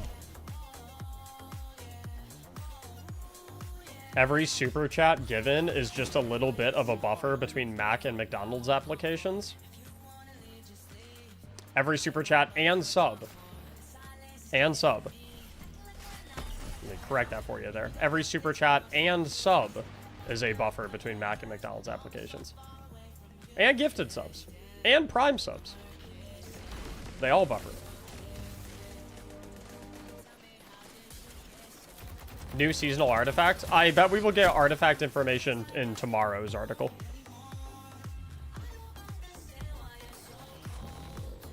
Just watch your new vid. So happy to see someone doing his best to keep our community alive. I'll make sure to hop on to the raid and race nights. I'd love that. That'd be sweet.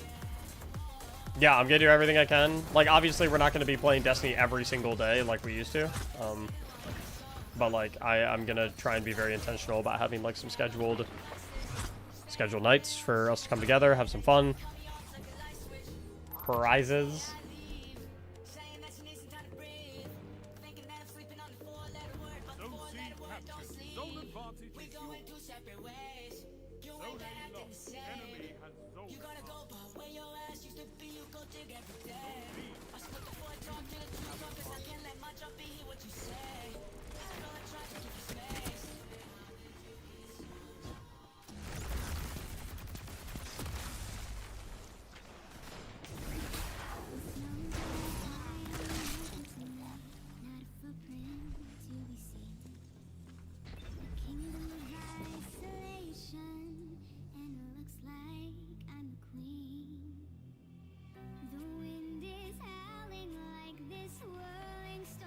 .43 Guardian rank 3.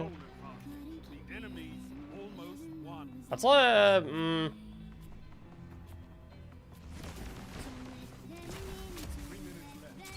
that guy's sus, I'm not gonna lie.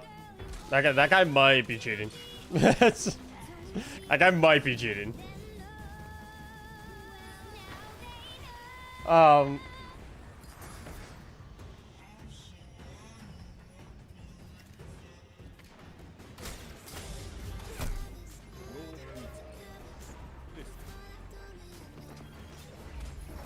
That guy's either just like brand new to the game and like insanely good insta, or like he's cheating.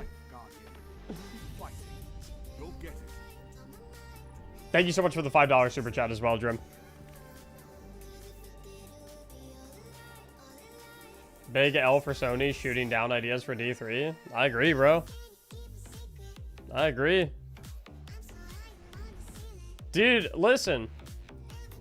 Sony. If y'all are strapped for cash, I mean, you know, just, you know, give me a quick call. I can help out, you know? I thought you guys had a big business over there. I thought you guys had a big company. If, like, if money's tight, like, you know, hit me up. Maybe, you know, maybe I can help out with Destiny 3.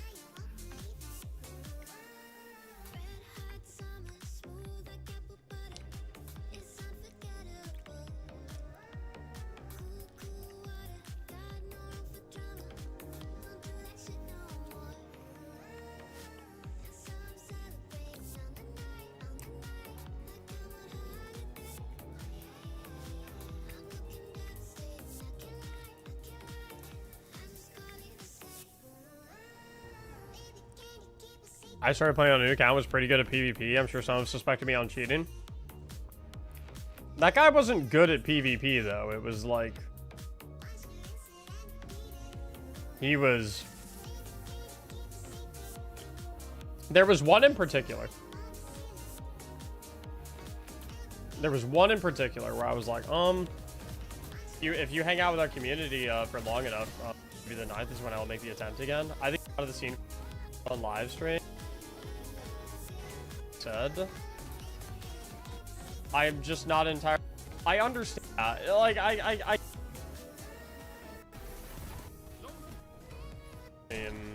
is about. It's right here. This shit was weird. Look at this. Like that just, like, it doesn't seem... He could just be crazy. He could be crazy. He could just be fucking clean with it, bro. It's possible. He could just be fucking clean with it, dude. It doesn't seem... But, bro... About your game. No glint. Like that, right, like... no glint. He's not aiming with sniper. He's getting shot in the fucking face.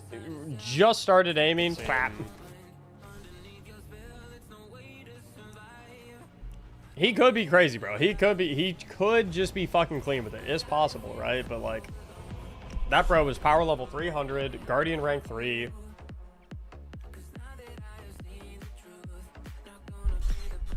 Look a little odd.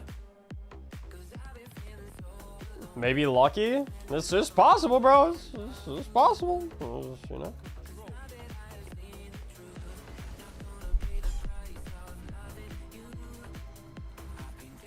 He could just be the GOAT. It's possible. That is entirely possible. He's just the GOAT.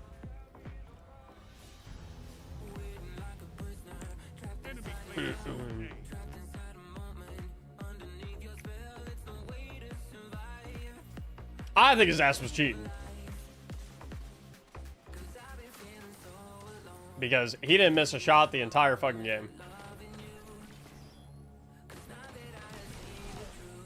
If you guys want to give him the benefit of the doubt, be my guest. I don't know why you're giving him the benefit of the doubt. But that motherfucker, no.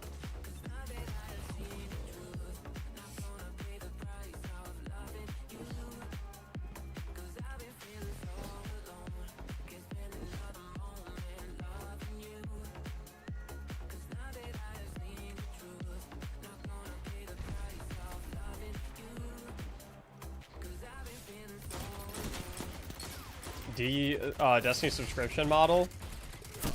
I don't think any non-gigantic MMO game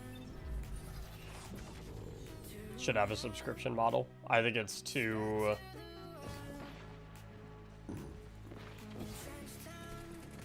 Like, what games have a subscription model other than World of Warcraft and Final Fantasy?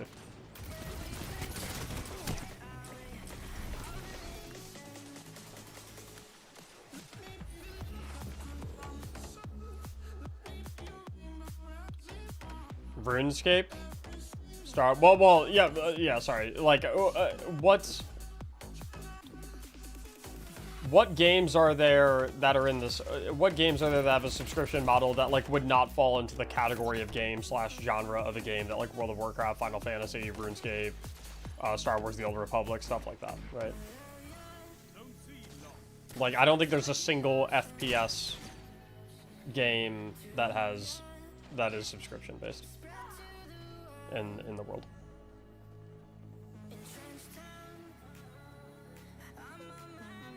You captured Zone A. You have zone advantage.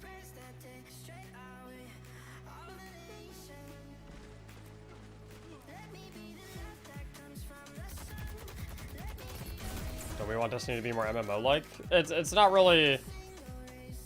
That's not really the conversation I'm having. I'm more so making the point that, like, the idea of having to pay a subscription to play the game monthly is one of the most foreign ideas imaginable for the player bases of this genre of games. So, like, you'll have a way easier time convincing a MMO player to pay a subscription to play a game because that's what they're used to than you will convince an FPS player to do so, or a looter shooter player to do so, or a fighting game player to do so, because they just like, that's a completely foreign concept to them. Because no game in their genre has ever done that. So it's just like, you can get away with it for like gigantic MMOs because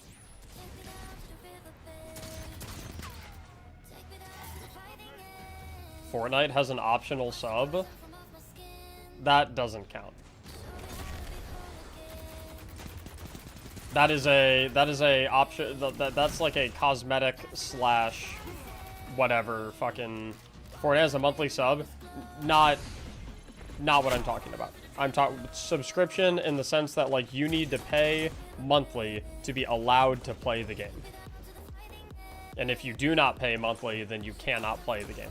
Like that is not what Fortnite sub is. You're talking about Fortnite Crew. I'm assuming. Fortnite Crew is you pay monthly and you get like a skin every month or something like that, and you get V-Bucks and shit like that. Like that's technically a subscription, but not like we're talking specifically about subscriptions that are required to play the game. Like if you ask people, is Fortnite a game that is subscription based or is free to play? Like they would tell you it's free to play, and they would be right. Fortnite has a purely cosmetic subscription option, but that doesn't make it a subscription-based game.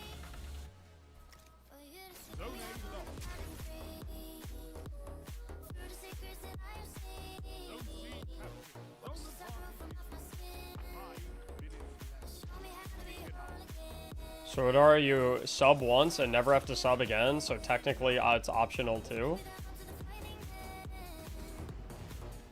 What?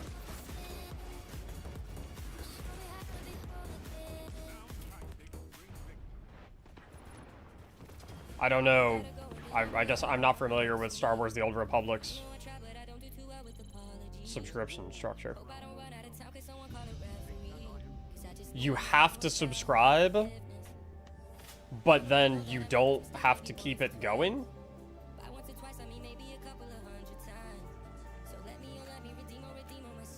Doesn't require a sub to play the game. If you let your sub expire in that game, you still have access to content that was available at the time of the sub. Oh, well that's a different structure.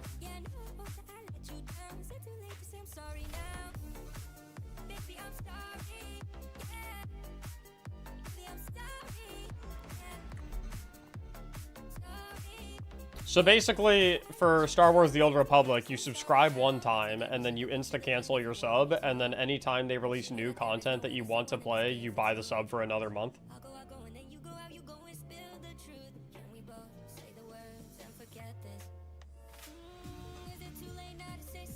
You're basically, like, paying for checkpoints of content that you get. Yeah, that's a different situation.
I have to say, as sad as it is to see Destiny die, and I've never seen the community this interconnected besides Into the Light. I know, it's really cool. It's cool to see how we've all come together.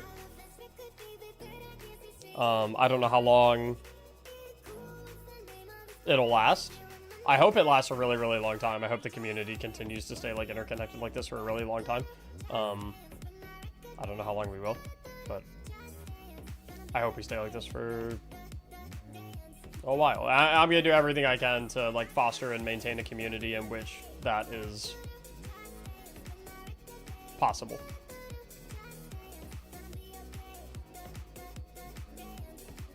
I'm gonna do everything I can to make that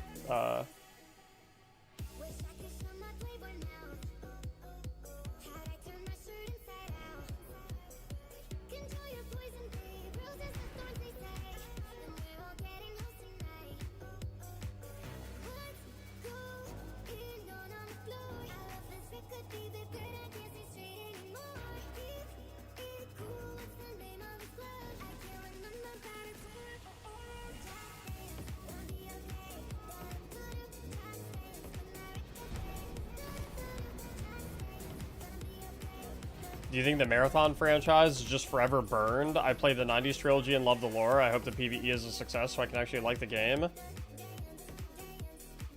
I didn't even know what Marathon was until this past game. Like, I didn't even know Marathon was a thing back in the day. That could be attributed to my age, maybe, perhaps. I don't know how old I was when, like, Marathon released. So, like, I don't know if the, like, the legacy of it is burned. I do definitely think that, like, for this current iteration Marathon, like, 2026 Marathon, I do think a lot of people kind of look at it like with like a little bit of like a like a little side eye, you know? I think a lot of people definitely look at it with like a little side eye. Marathon released in 96, I think. Okay, yeah, so I wasn't alive when Marathon released. 1994. Okay, I was -4 years old when Marathon came out. But yeah, I think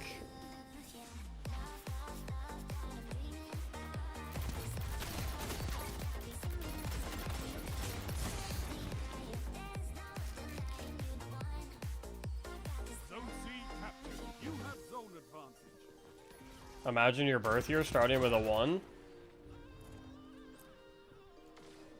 I don't have to. My birth year does start with a 1. I'm 1998. I don't have to imagine it. Zone A lost.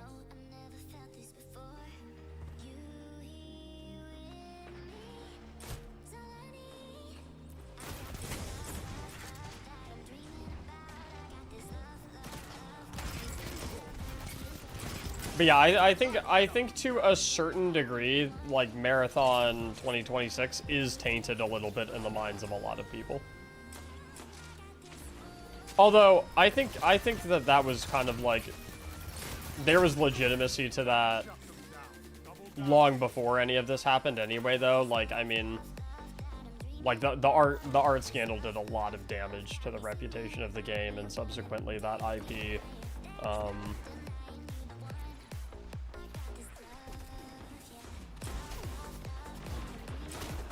There's a lot of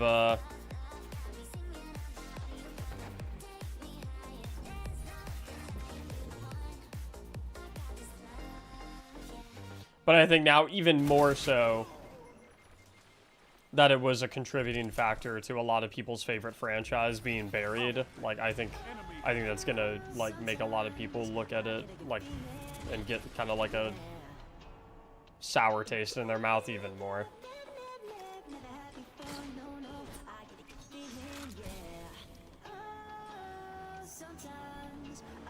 It's like the same way, it's like the same way like the Titanfall community looks at Apex Legends, you know what I mean?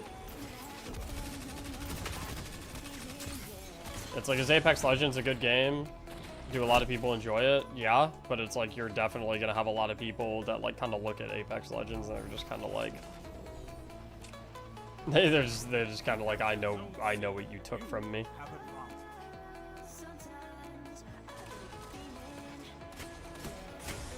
I mean, I know there's a lot of like Titanfall community people who like still refuse to touch Apex Legends to this day. What did Apex do? Apex Legends was basically, my understanding is like Apex Legends is what was made instead of Titanfall 3. That EA decided that they were gonna make, that they were not gonna make Titanfall 3, but make Apex Legends instead. And so like there's like the Titanfall community feels like they were robbed of Titanfall 3, something that they really, really wanted for Apex Legends, something that they didn't really want. Shut them down. You're defeated. Fight again. Soma, thanks for the brand new Prime.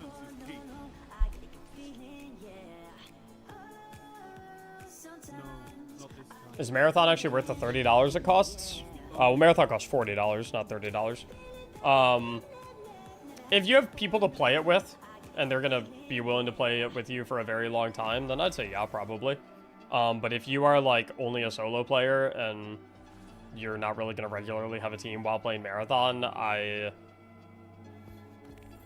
it doesn't feel great. God, no, extraction shooters bore me to tears. Oh, well then, it is definitely not worth it for you. Yeah, do not buy Marathon if extraction shooters bore you to tears. it is a extraction shooter. Yeah, if you do not like extraction shooters, do not touch that shit, because it is all extraction shooter.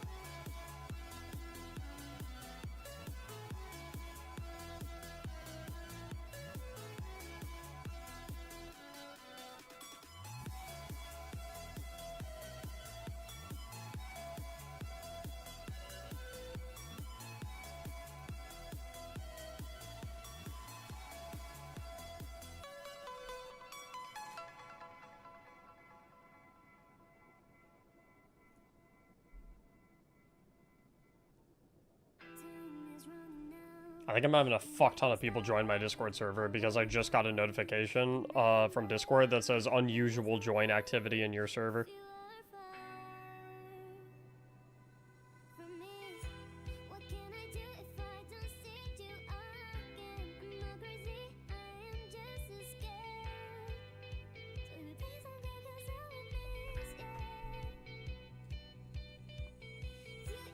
We had a lot joining. Once, we should probably do an announcement at some point that, calls attention to, like, the impersonation accounts of me.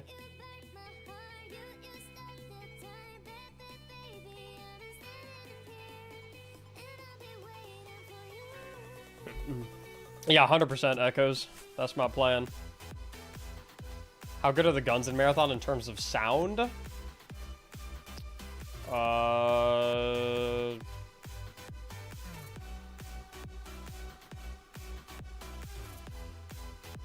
I guess they're good.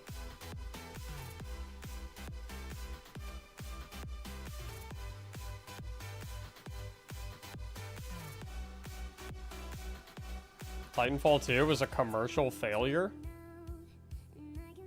It was? I thought Titanfall 2 was, like, insanely successful.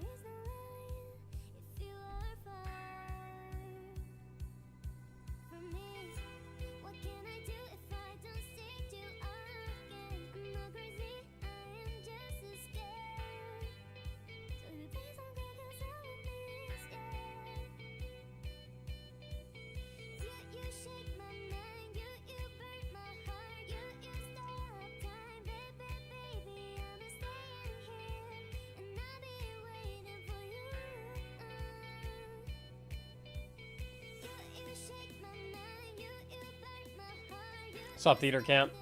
You're the first creator I came back to after a year hiatus to find out what's with Destiny. Yeah, cheers, dude. Yeah, what's up with Destiny? Sadly, the final update.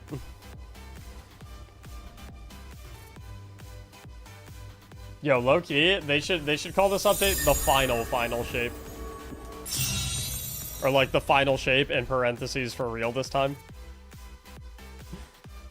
TJ, thanks for the 25 months on a 25-month streak at tier 3. Highest tier sub you can be. We have a hype train incoming. Well, maybe. If we have another sub in 10 seconds, we have a hype train. But that's probably... 10 seconds ain't that much time.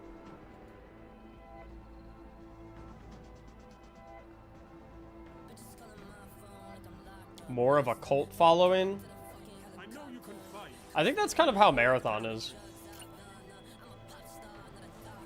More of a cult following in the sense of like Marathon does not have a ton of people that like it or a ton of people that play it, but the people that do like it like are in love with it. Like they would fucking like that, like they would let it hit, you know?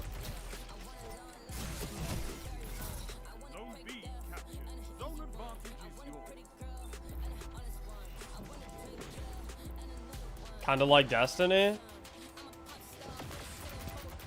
Not really. Destiny definitely has like a cult-like following sub-community to it, but like the overall Destiny community is like there were a lot of people who casually played Destiny. There was not really anyone who like casually plays Marathon. Is probably the best way I can describe it. Like there's a lot of people who will like drop in on Destiny, play for a few hours and then bounce for, you know, a while. Like that's not really, people don't really casually play Marathon.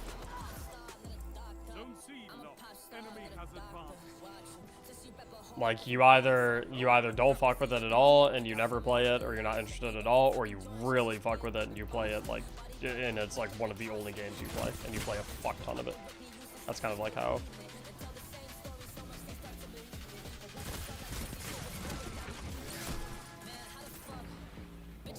Like I definitely wouldn't describe, like I wouldn't say Destiny has a cult like following in the same way that Marathon had a cult like following.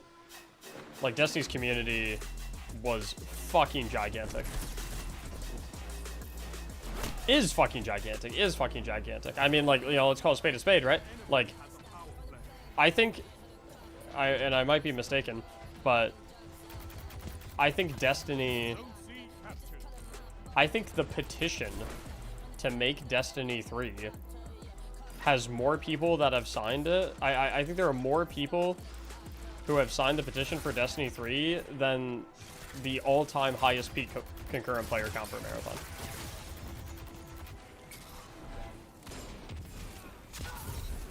Which is to say that, like, there are more people that, one, are, like, interacting with Destiny on the internet enough to the degree where they would even be aware of the existence of that petition.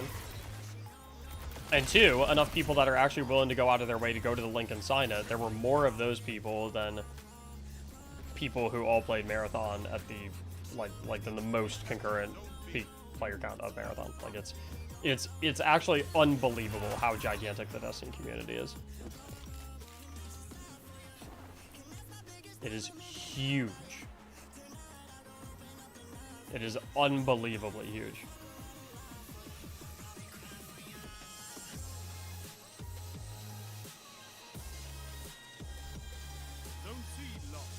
Marathon would be as big as Halo if they went the Destiny route.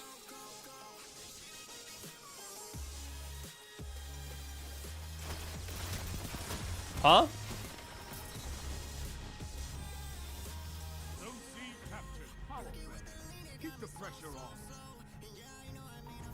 I don't even understand what does that even mean? What is the Destiny route? Like, are you saying that if Marathon was Destiny, it would be as big as Halo? Like, I don't...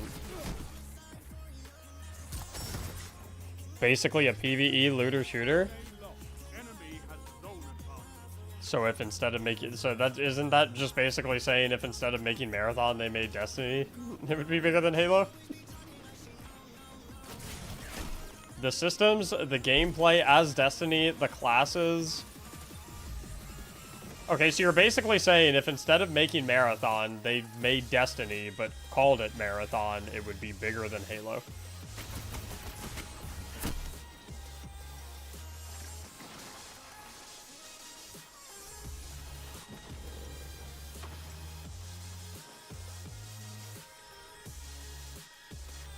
I don't get the Marathon hate, though. It's a different genre. It's like people shitting on Mario Kart because their favorite game is Pokemon. 5 minutes left. Keep it up. I think there's a huge difference between like saying that you don't like a game and shitting on it, Zone right? B captured. You have advantage. Like I think a lot of people drum up the severity of someone being like, I don't want to play Marathon. I think that game doesn't look fun. Like I don't think that's shitting on Marathon. I think that's just someone being like, I don't want to play it. I don't think it looks like a good game, which is like, you know, it's a perfectly valid opinion, right? I don't think that's shitting on it. Enemy has advantage. Like I don't like Mario Party. I think Mario Party pisses me off, You have advantage. and like I do not like playing Mario Party, but that doesn't mean I'm like shitting on Mario Party. I just don't want to fucking play it. I don't like it. Zone B captured. You have zone advantage.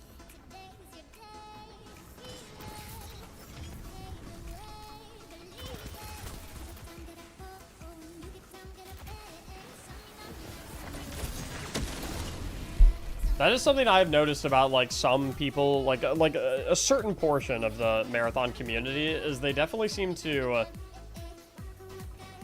has advantage. It feels like they conflate any negative opinions about their game into something more than it actually is. Which is like a lot, there are definitely some people that are like fucking a little out of control with like talking about how much they don't like Marathon, for sure. But like I feel like the majority of people are just like sitting there just like, I don't like that shit doesn't look fun to me. I don't like extraction shooters. I don't like the art style of the game. Shit looks boring. I don't want to play it, right? And it's like I don't think there's anything wrong with that at all. And I think like there's definitely some people that are like making that more than what it is, right? I just got something to call him.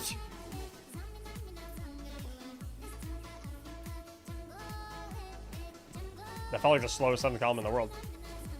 I'm only saying Marathon would be as big as Halo because it has built Bungie's rep and foundation for Halo. I am old enough to tell you that the game is not supposed to be an extraction shooter. The game is a foundation of lore similar to Halo's in depth. If they made it an MMO like Destiny 1, it would do well. I think you severely overestimate the number of people that are that interested in Zone B lost. like Enemy has zone advantage. the world of Marathon. There are a lot more people interested in the world and the universe of Destiny than there were people interested in the world and universe of Marathon. The victory well executed. At least in the past, you know. I definitely do not think it would have been bigger than Halo. Your victory gives the city hope. Done. We had this conversation the other day. I don't even know if you can definitively say Destiny is bigger than Halo. Like I think that's a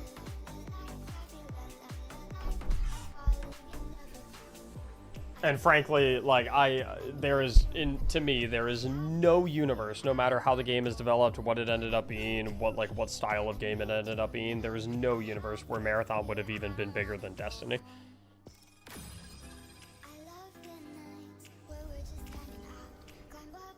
If it wasn't for Marathon, there wouldn't be Halo.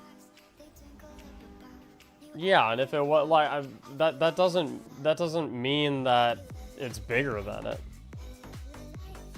One thing leading to the creation of another does not mean the original thing has more pull than It happens all the time that things that are made down the line end up being bigger than their predecessors. It happens like all the time. It's actually like more common for that to happen than for it to not happen, you know?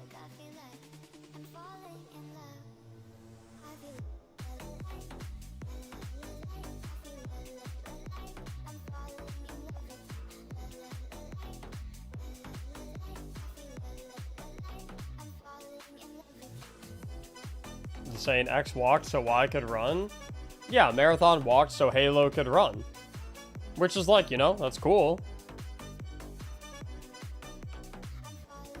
Like, it puts value on the existence of something like Marathon, but at the end of the day, Marathon is the one that walked and Halo was the one who ran, you know?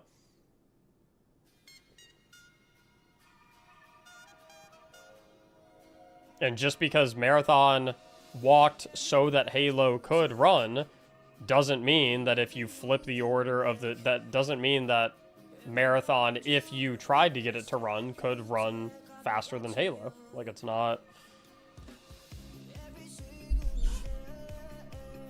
Listen, I know I am Unk right now, but if you played or know the story, Marathon is basically Halo. The references are insane. Yeah.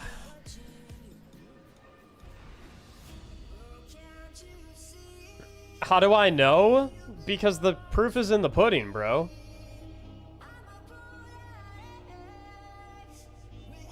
If Marathon was like this fucking insane hidden gem that has the capability of being the greatest thing since sliced bread, then like someone would have noticed at some point, and we'd have a ton of Marathon games instead of a ton of Halo games.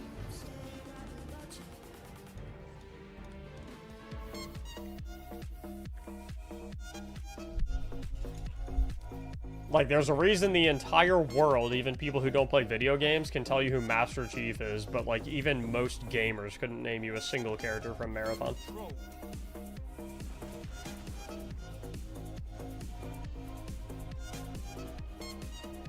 Even I couldn't tell you a single character from Marathon, and I spent 400 hours playing the extraction shooter. I think Durandal is one of them, but I don't even, like... I think Durandal's the name of one of them, but I don't actually know who that is.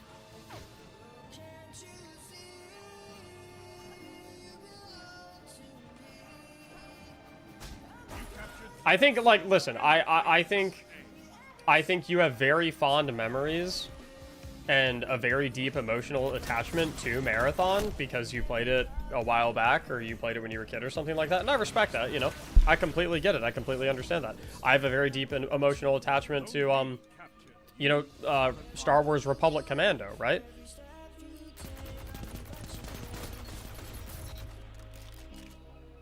A very deep attachment to Star Wars Republic Commando because, like, I played the fuck out of that game when I was a kid, right?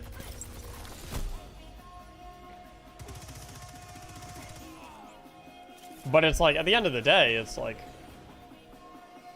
just because I have a deep emotional attachment to it and because I had a lot of fun with it back in the day when I was a kid, like, doesn't mean that if it got similar resources to other IPs that it would be bigger than those IPs. Like, I think that's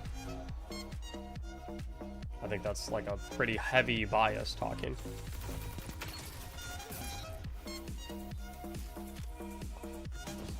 And in any case, like, there's no evidence in any capacity to back up what you're saying. You're basically saying that a game and a franchise that has never had interest, even remotely close to what you're describing it could have, would have more interest than a franchise that time and time again proved that it had an unfathomably large reach.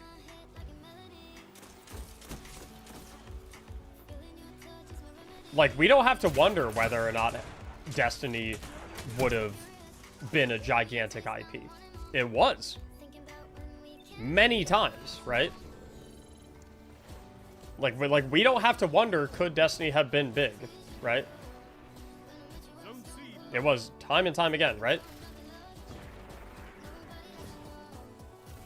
But it's like you're saying the game that has had multiple iterations that was never anywhere near as being big as the one that has proven that it could be big would have actually been bigger had it been given the resources. It's like, it's such a...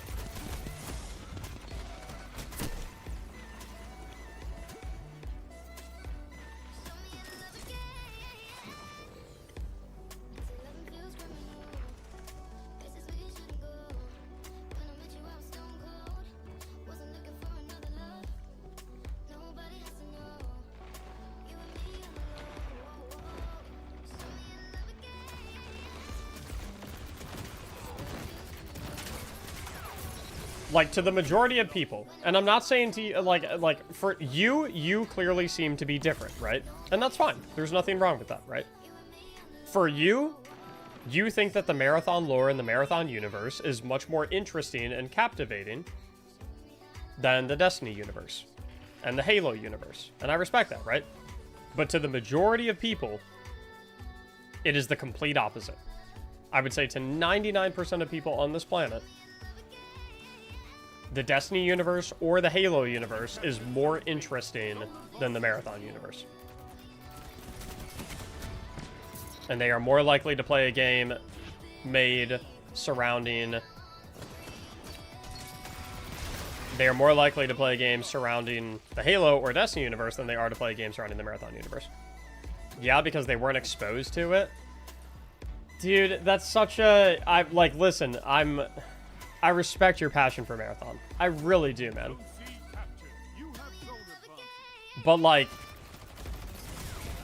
What can stop you? Oh, Together. they would love it so much more than all of this other stuff if they could just see in it what I got to see in it. Like, that's not... There's a reason they never saw in it what you saw in it. It's because it wasn't as interesting to them as it was to you. It didn't grab them like it grabbed you. You captured zone A. You have advantage. It's cool that it grabbed you the way that it did. It's cool that, like, you're as invested in it as you are. But most people didn't feel that.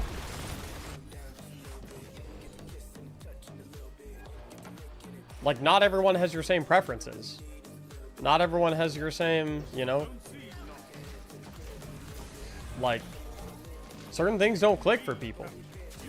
Marathon doesn't click for most people. 5 minutes left. Kick it up. Marathon doesn't, like, Marathon doesn't make the neurons fire for most people. It's great that it makes them fire for you. But it's not really about, like, oh, if only they could see what I see. It's like, well... But that's the thing. They don't see what you see. It doesn't get the same reaction out of them that it got in you. You captured zone C. You have advantage. It wasn't as impactful to them as it was to you.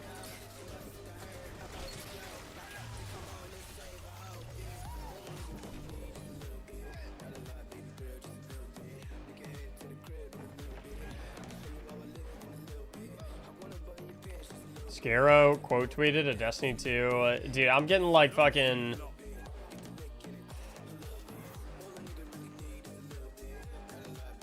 Holy fuck. Someone said on Twitter, at Destiny 2 team, can we have Warmind cells back, please? And they responded and said, maybe.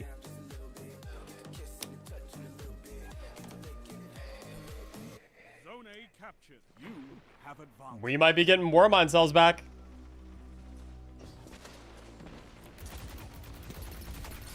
Now, I know what you might be thinking, Mac. They could just be baiting. They could just be baiting to get you on the update. Bro, 1, the update's free, so there's no reason to bait. 2, it's the last update ever, so again, there's no reason to bait, you know? Why lie? Why fib? This is it. Nothing to gain. Zone C captured. That's a power. I think we're getting more mind cells back. I think we're getting more mind cells back.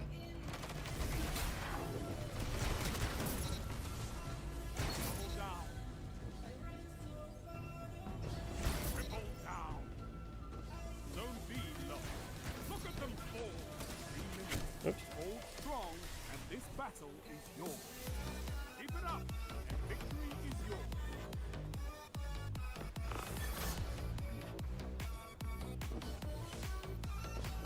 Just saying, Forza Horizon 6 is a blast. Yeah, one of my friends has been playing it a shit ton.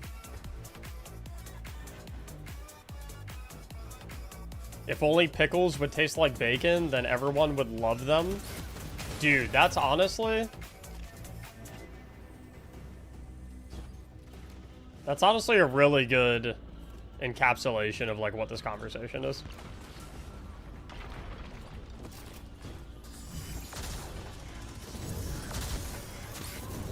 A well-fought victory.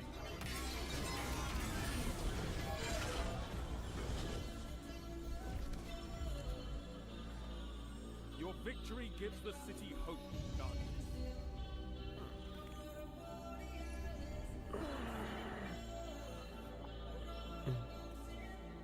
I gotta go to the bathroom, but I don't want to get up because I'm scared you guys are gonna gift subs to my chair again, and that for the second day in a row, my chair is gonna receive more gifted subs than me.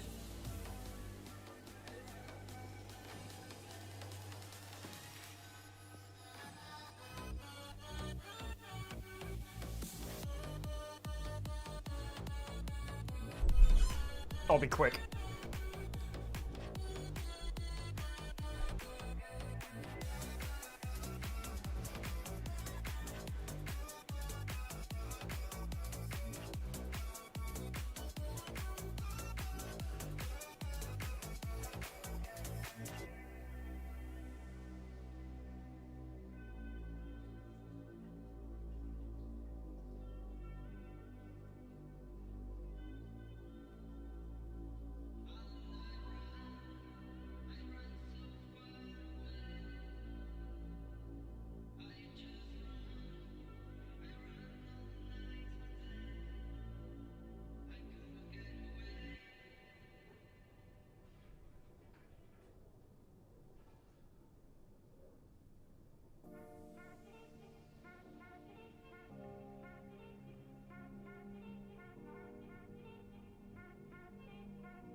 Put me on a pedestal and tell me I'm the best.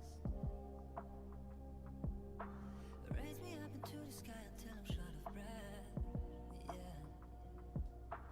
Fill me up with confidence, I say what's in my chest. Spill my words and tear me down until there's nothing left. Rearrange the pieces just to fit me with the rest. Yeah. What if I trip? What if I fall? Then am I any monster? Just let me know. What if I sin? What if I break? Yeah. Then am I any monster? Just let me know. Please just let me know.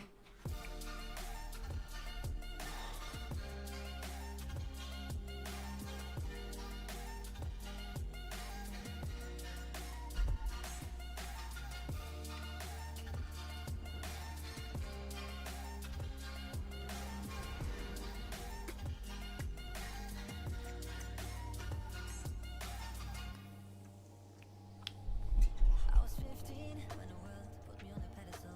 I had big dreams, doing shows and making memories. Made some bad moves, trying to act cool, upset by the jealousy. Lifted me up, take responsibility for everything I've done. Holding it against me. Did Mac ever get 1K bombed? Nope, and I never will. I had a chip on my shoulder to let it go. Cause unforgiveness keeps him in control. I can mirror good intentions, then I let it go. And I really wanna know what if I trip? What if I fall? Would you stay on? Then am I a monster? Control. Let me know. What if I trip? What if I fall? Would you let am I any monster? Just let me know. Zones are yours if you fight them. I made a deal with Chad. If I ever do get a 1,000 gifted sub bomb, we're doing a fucking, we're doing a full-on cooking stream.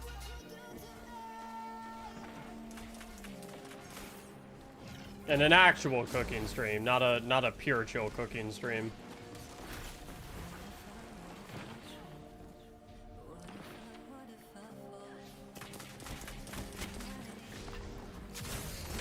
You know, it'd be so funny if I did a cook. If I had Pure Chill come over to my house, and I did a cooking stream with him, where like he is the one doing all the cooking, but like I have to tell him what to do.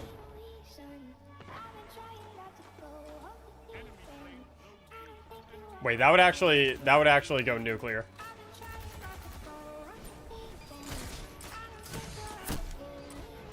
Why would you put yourself through that? Because you guys would think it's funny.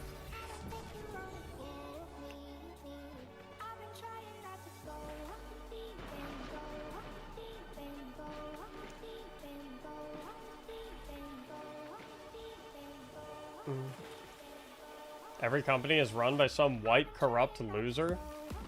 Hey, what if we left race out of it? What if we just said corrupt loser and left it at that?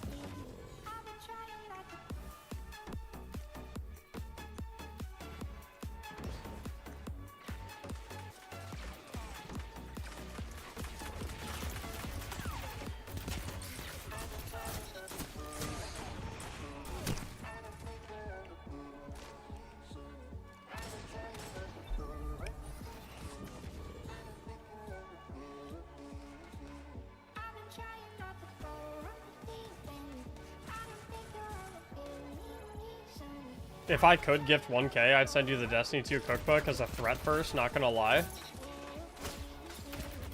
Oh my god, we'd have to follow a recipe from the cookbook.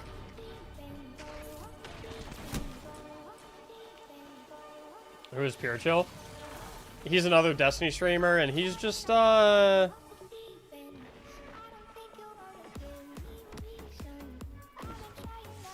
He's just an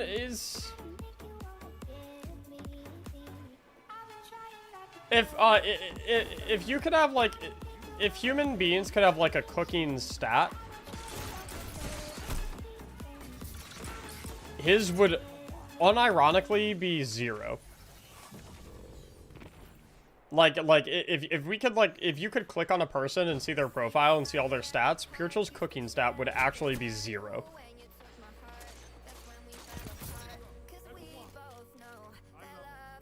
Mactics X Spiritual Cook stream when?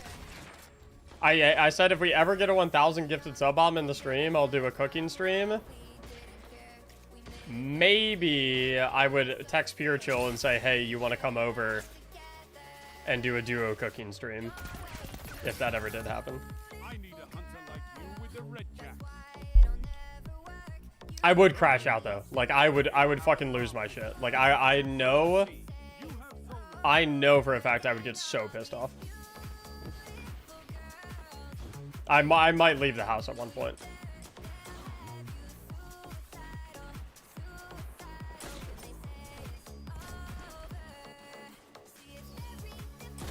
I don't have the option for 1K. Well, TJ, you weren't gonna do it anyway.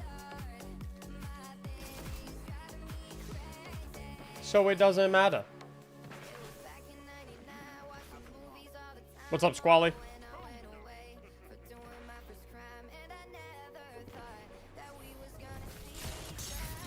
You don't know that? But I do know that.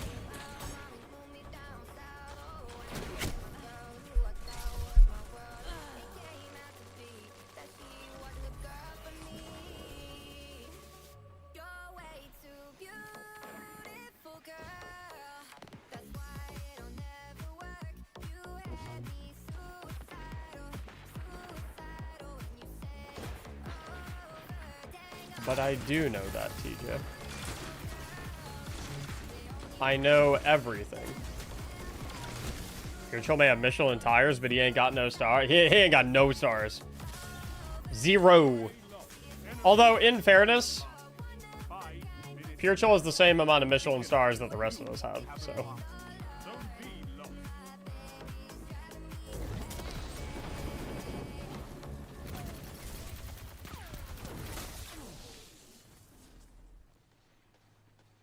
You don't know that. You know what, TJ? Hit the 200 button then 5 times. I'll count it all the same. And we'll do the cooking stream. You captured Zone A. Zone advantage is yours. Yeah. That's what I thought.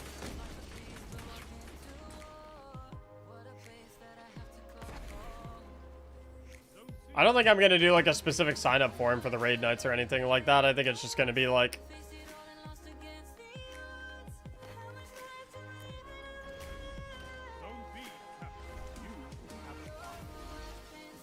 people knew nothing about Destiny and loved it as time went on. Exactly.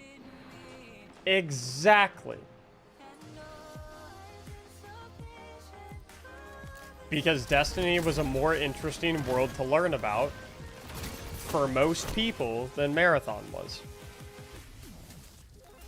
You've hit the nail on the head.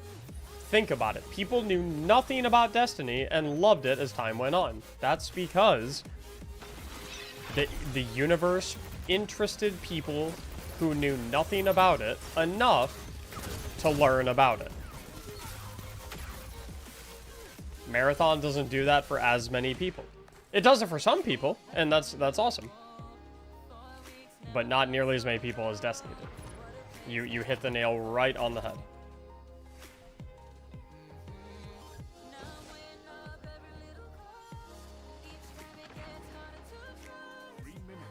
Hold strong, and this battle is yours. Zone A lost. Enemy has advantage.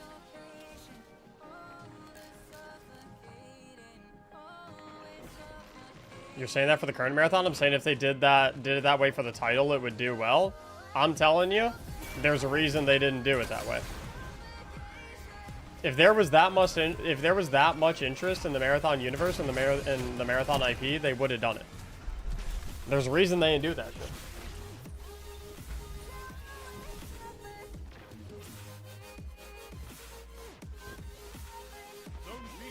Also, as my good friend Rafael Nadal always said, if does not exist.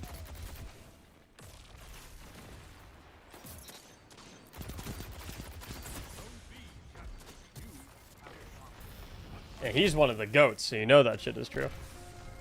LOL. He did say that shit. He did say that shit. It's a banger quote. It's unironically one of my favorite quotes of all time.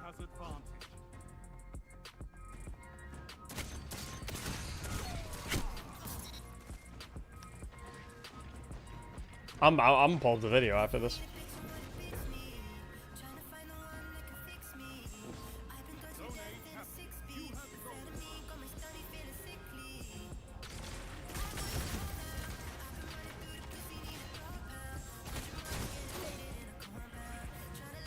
D2 is ending right now, and yet it still has more people interested in it than Marathon.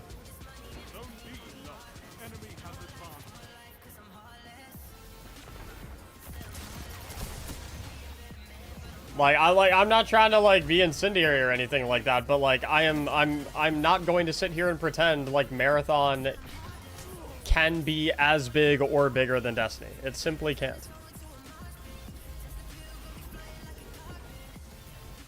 I mean, I guess it could, theoretically. It will not.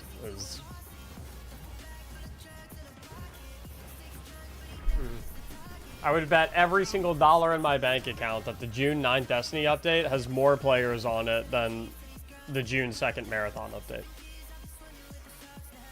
Impressive. You could give the Red Jacks a lesson in territory control.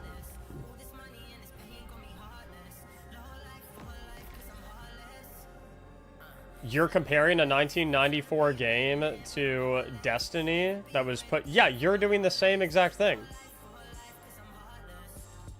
What else am I allowed to compare it to?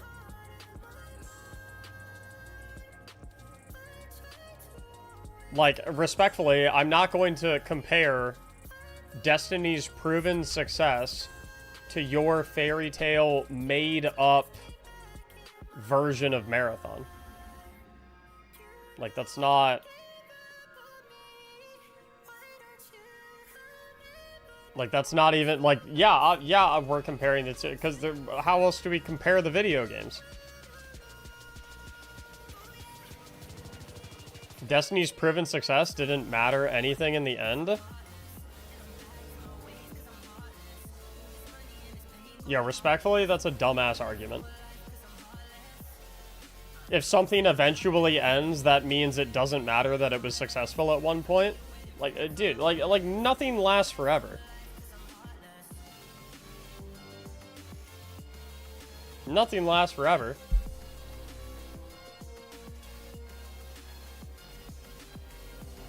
Like, Halo is like nearing the end of the road. Like, Halo is as Halo is as I don't want to say unpopular. Halo is as unsuccessful as it has ever been in its entire lifespan. Does that mean that its proven success throughout all the years didn't matter? Like, oh yeah, Halo Infinite, it's not pulling numbers anymore. So Halo 1, Halo 2, Halo 3, Halo Reach, the success of those, that didn't matter. It's like, dude, like that's a terrible argument. That's an awful argument. That is senseless.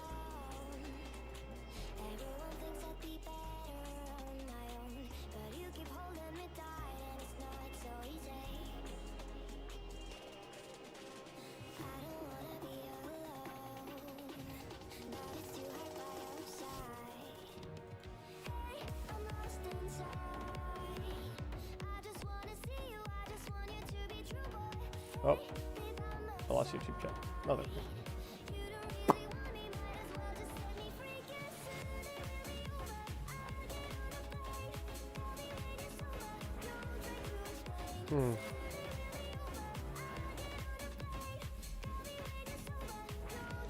Like, bro, listen, I respect that all these like all the marathon truthers like really love marathon and really like their game. I fuck with that.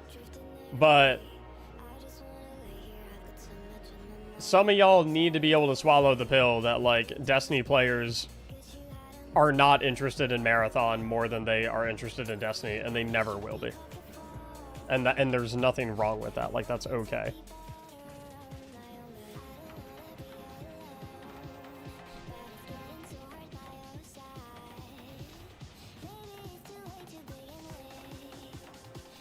Destiny servers have been crashing for the last 2 days. I have not had a single issue, so that might be a your internet specific problem rather than a Destiny servers problem.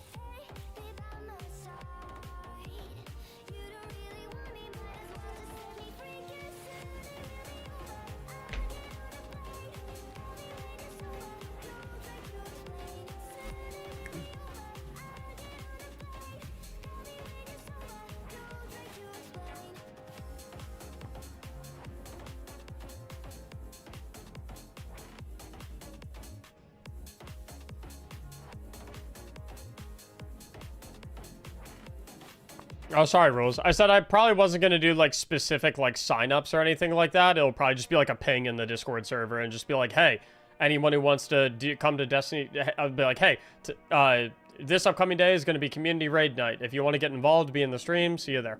It's probably just going to be like that. And now pull up, get live, and be like, who the fuck wants to raid? You, hop in. Everyone else who wants to raid, team up with each other if you want to, or stick around if you want to run with me.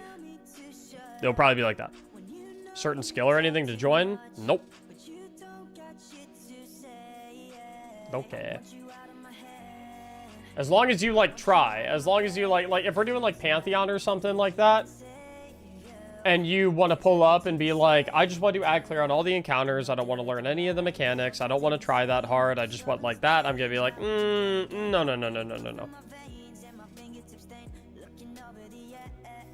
I don't care if you don't know anything, but, like, be willing to do things if someone needs you to do them.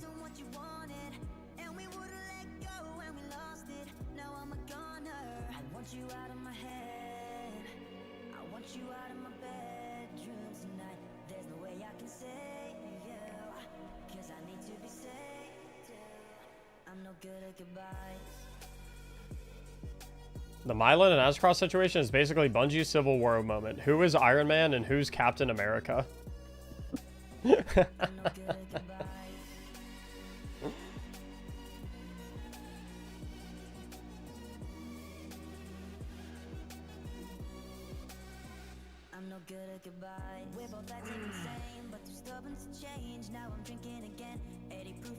Could we potentially have a host role where I could send out a ping to everyone interested? No, sorry. Like, nothing against you, but under no circumstance will I ever give anyone the ability to ping my entire Discord server other than myself and my moderators.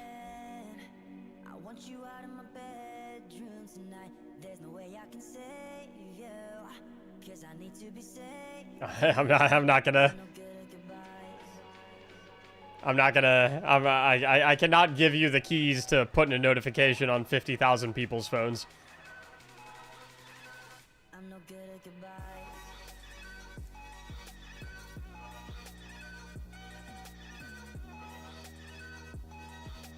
Having worked in big tech, I can tell you that they are infamous for believing what they think is right versus what the data is actually telling them is right. Yeah, it's so interesting. I totally agree, Blacktop. I think there's like this, and I don't know why, but I think there exists this like assumption that higher ups in large companies always know what they are doing.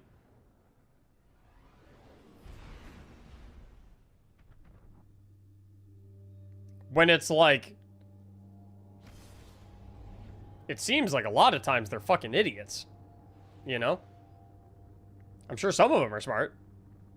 I'm sure actually a decent chunk of them are smart, but like there are definitely some fucking dipshits calling the shots.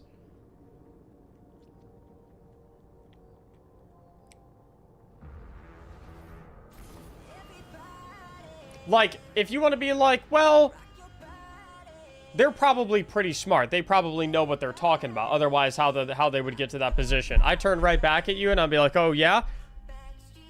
If they're so smart, then how the fuck is Christopher Barrett, the game director of Marathon, getting fired for messaging female employees on fucking employee communication platforms if they want to play Truth or Dare with him?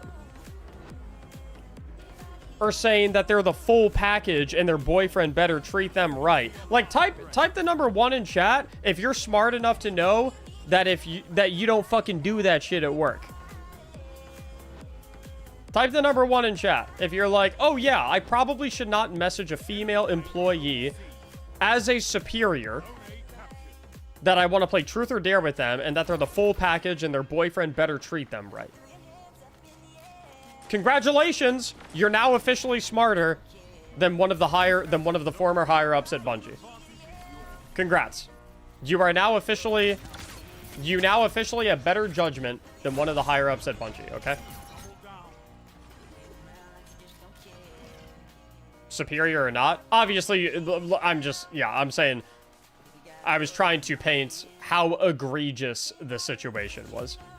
Obviously, you should not do that, even if they're your superior, like, obviously, right? But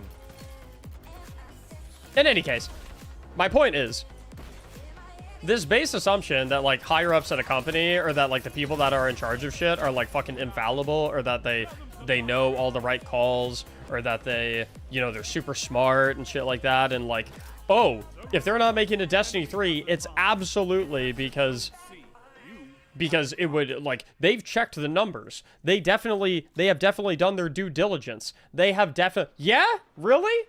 Just like they did with Concord? Why do we assume that the same company of higher ups, why do we automatically assume that the same company of higher ups that had a $300 million flop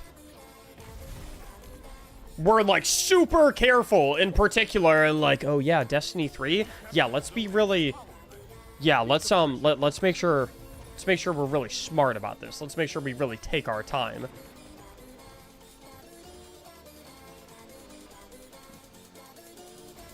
A year prior, they didn't take much time. Why are we assuming that they, like... Some of these people are definitely smart. Some of them are definitely very, very smart, without a shadow of a doubt. But, like, I am not on board with this baseline assumption that all of them always know what they're doing and what the best call is. Because it's like, time and time again, it has been proven that sometimes they have zero fucking clue what they're doing.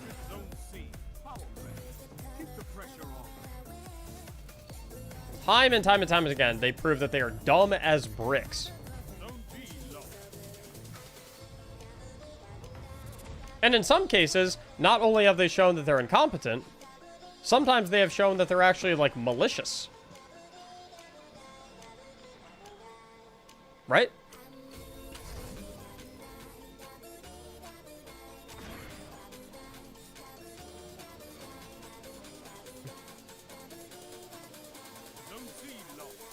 Like, do you get the impression that the guy who was showing off his vintage car collection to an employee that he was about to lay off, do you get the impression that he was, you know, really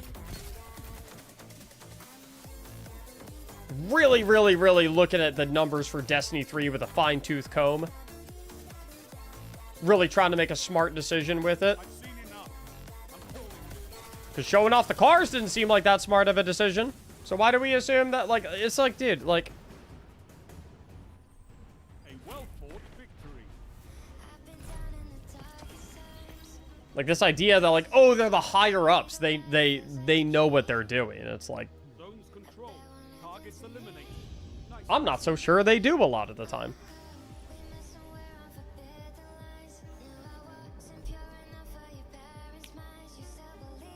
I'm not so sure they do.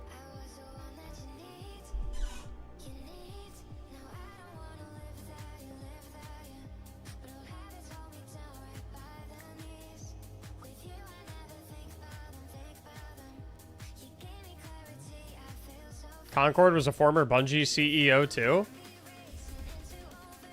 I don't think it was a Bungie CEO. I think Pete Parsons has, like, basically always been the Bungie CEO, at least for, like, multiple decades. I'm pretty sure you're thinking the Concord guy was the original, like, he was the original game director for Destiny 2, I think. I thought. Who was original? It was something like that.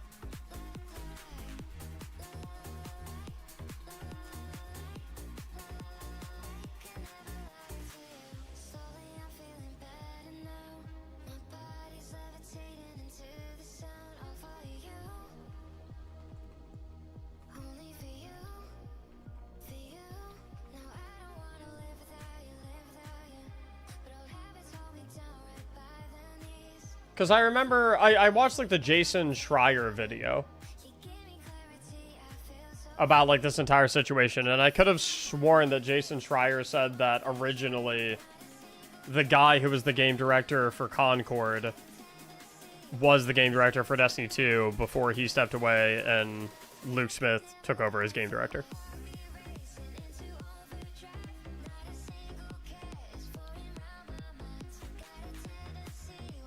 He was? Okay, yeah, that's what I thought.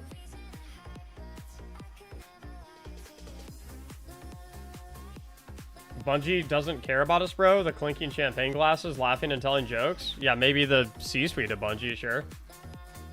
What about the other 780 employees?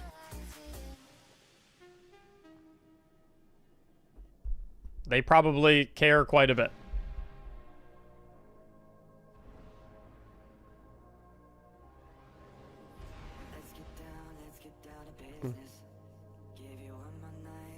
Do we know what happened to Deej? I think Deej just stepped away of his own choosing.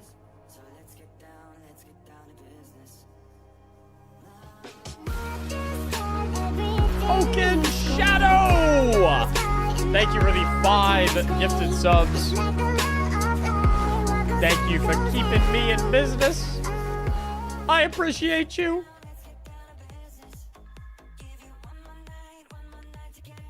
My GSGs, my gifted sub goats.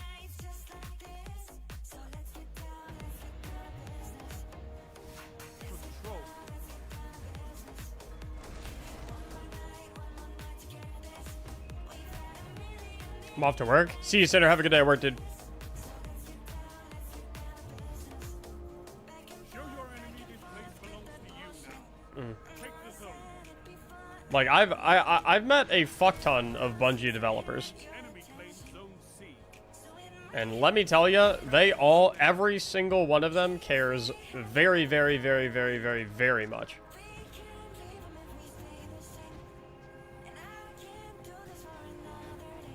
And I guarantee they are just as gutted about this franchise ending as we are. Zone advantage is yours. And not because it means that they might be out of a job, but because, like, I guarantee this game meant just as much to them as it meant to all of you, and as it meant to me. Zone A lost. I'm not talking about the higher ups. I'm talking about the developers. I'm talking about the people who made all of the music. I'm talking about the people who made all the maps. I'm talking about the people who made all the weapons. I'm talking about the people who made all the subclasses. I'm talking about all the people who wrote the story. I'm talking about all the people. Like, I guarantee the people that actually built the game care just as much about the game as you and I did. I've talked to them. I've met them. I've been in the studio. I've seen it. It's evident not only in the words they say, but in the actions that they take. And the effort that they put in. They cared so much about this game. That's a power play. You took them. Now hold.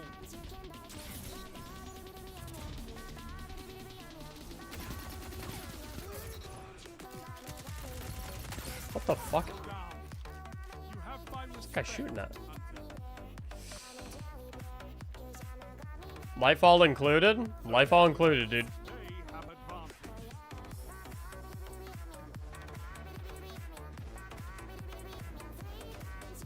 I will be someday, the story of how Lightfall ended up being what it was will come out. Someday. I don't know when that day will come, but someday it will come. And oh boy, am I curious what those stories are gonna be. I am so curious what the stories of Lightfall are gonna reveal and how it became what it became.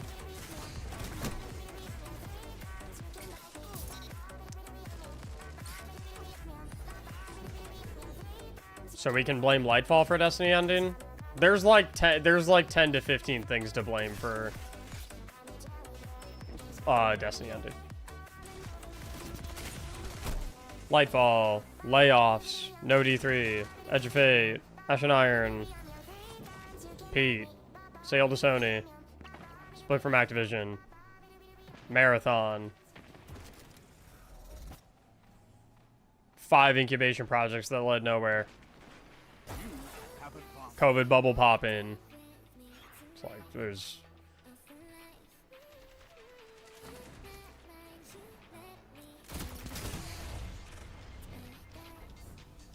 so many things. So much shit went wrong over the years. Sun Meme Lord, thanks for the brand new, yep, DCV. That's another, yep, another gigantic one. Sun Meme Lord, thanks for the brand new Prime sub. We have a treasure train incoming. If we have one more sub in the next 22 seconds, we'll have a treasure train where all gifted subs are 35% off. DCV, a Destiny content vault.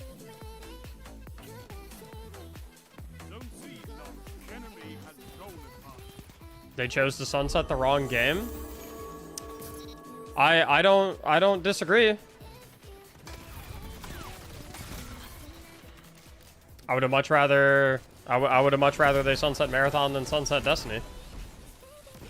But I'm sure there's a ton of Marathon players that are the inverse of that, you know, so. Chessmond, thanks for the brand new Prime sub. And for the entire duration of this hype train, all gifted subs are 35% off.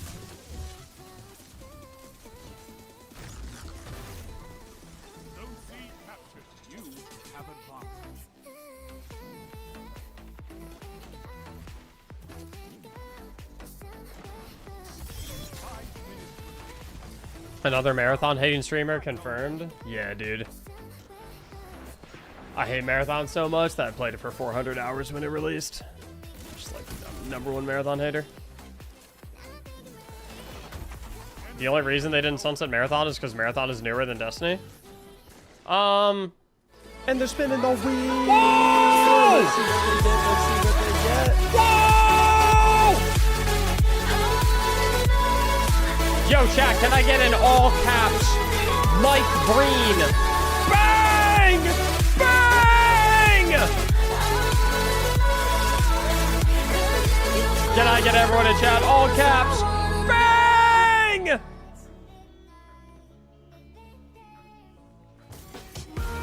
DJ Big Fella with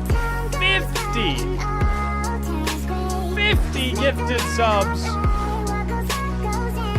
Nick, Niz, Crown, Rose, both with 5 gifted subs.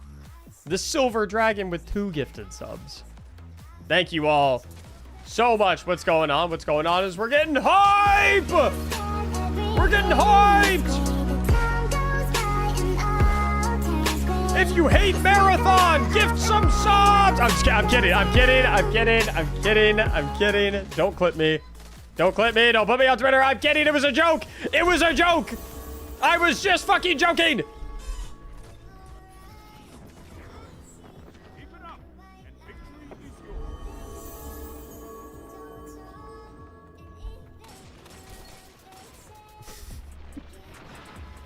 Oh, sorry. My bad.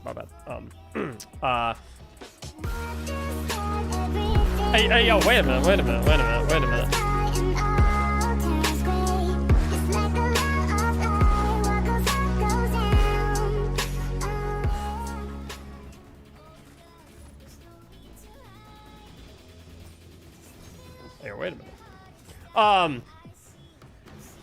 I think a big reason they chose Marathon over Destiny also is because I would imagine that Marathon costs significantly less money to produce and maintain than Destiny. Actually, not that I would imagine. I know for a verifiable fact that Marathon costs way less money to maintain and produce than Destiny. Nick Niz, thanks for the 5 gifted subs. He's up to 10. Impressive. You could give What the fuck is TJ doing? territory control. I got the Red Saber Crystal as the 50 bomb hit. That's because when there's a big gifted sub bomb, everyone gets fucking good luck bonus. Actual stupid question here, with the 35% off, do you eat the cost there, or does Twitch? That's not a stupid question. I think we split the discount, basically. So I think my setup with Twitch is I think I get 70% of all sub revenue.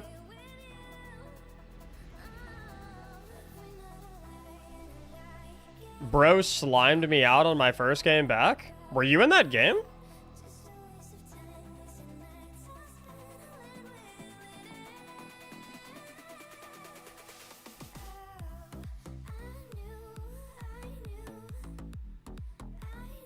Yo, it's Cross.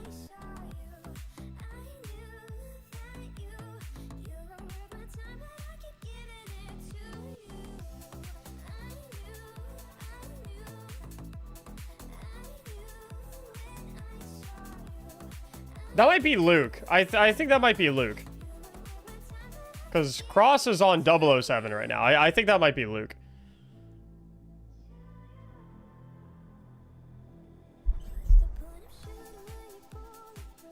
Wrong account might be. Yeah, it was Luke. It was Luke. Yeah, I was like, I don't think that was Cross. No, you're good, bro. My bad. Are you just playing for fun, or are you trying to get footage for videos?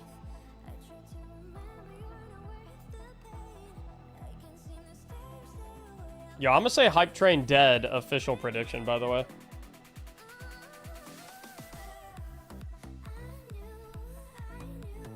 I'm gonna get my scoreboard point. I have a commanding lead right now. No, it's not a stupid question, Meister. I think it's basically... I think we, like, myself and Twitch, like, split the discount, basically.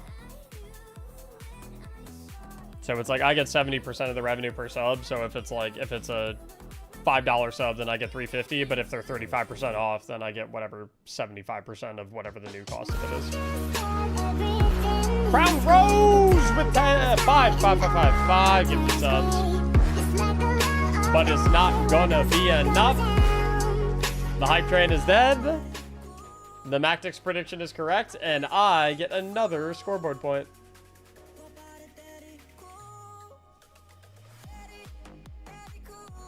I think I now have a lead of 12. L Bank? You weren't gonna do shit anyway, TJ.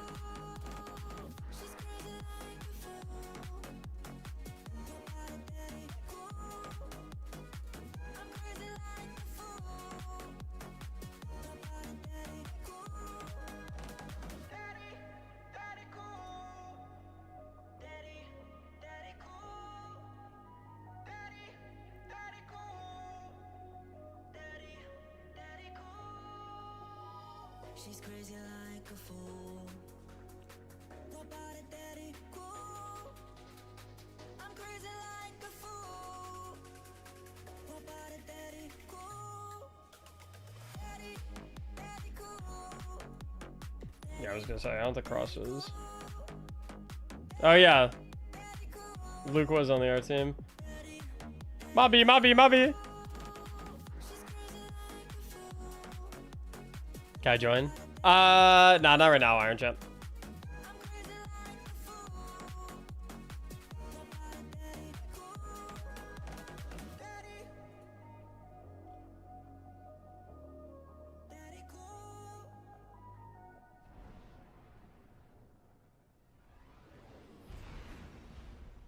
I caught it bad yesterday. You hit me with a call to your place. Ain't been out in a while anyway. Was hoping I could catch you throwing smiles in my face. Romantic talking, you don't even have to try. You're cute enough to play with me tonight. Looking at the table and I see the reason why. Baby, you live in the life, but baby, you ain't living right. Champagne and drinking with your friends. You live in the dark, but I cannot pretend. I'm not faced, only innocent. Is the build guide that you post on YouTube beginner friendly? I'm gonna make some beginner friendly build guides. Is the Omni Oculus still good? Omni Oculus is the best exotic armor piece in the game. Always has been, always will be.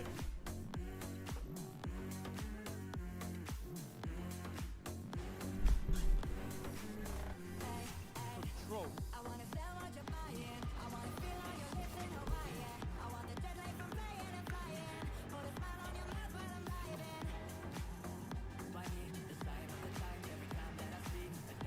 I know you can fight, but can you hold territory?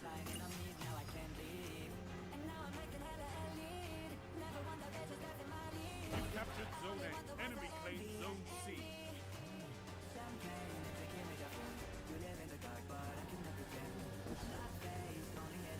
I don't know, Blight Ranger is pretty good.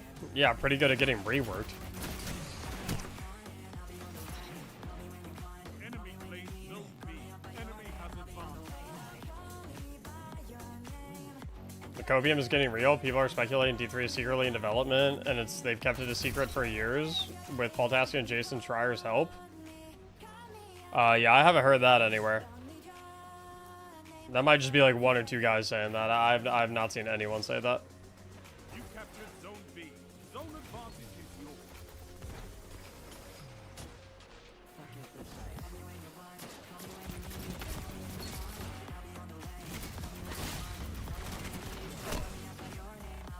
Gain the lead.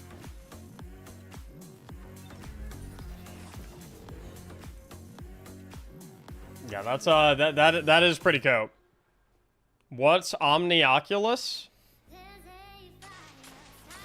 Mods, give that guy a 24-hour timeout.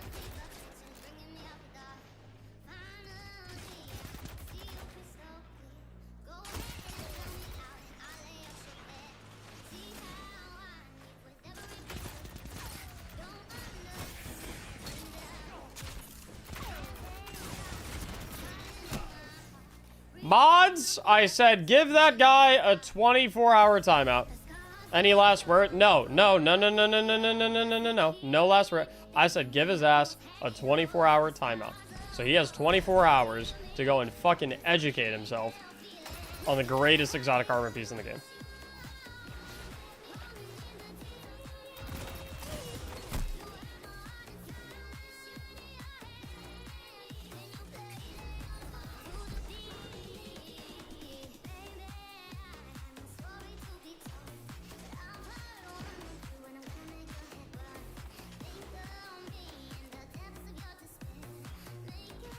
I think Mac is serious. Did I say JK? What part of that made you think I was kidding? I am dead stone cold serious. Zone B lost. He said, what is Omni Oculus? 24-hour timeout. I know now. Don't care. See you tomorrow. Okay, I'll tab out. I'll do it myself. No, okay, there we go. That's more like it. See you tomorrow, Buster. Harsh? Perhaps. But necessary.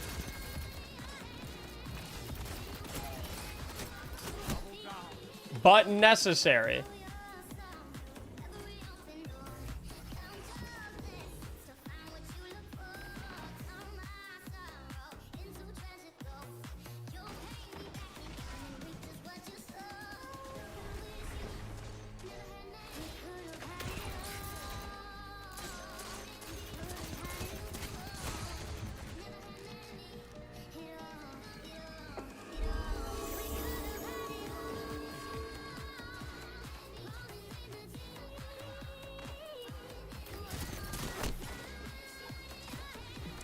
Pins, thanks for the brand new Prime sub. Demon Wolf, thanks for the 25-month sub on a 25-month streak.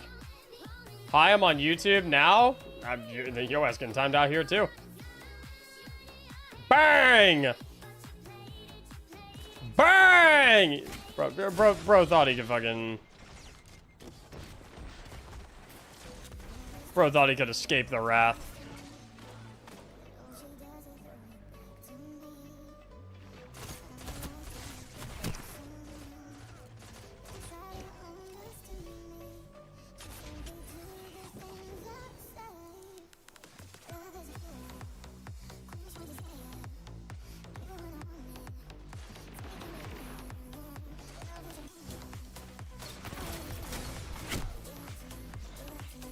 Oh, hey, thanks for the gifted sub. Yo, shout out to whoever gifted that guy a sub. Absolute G.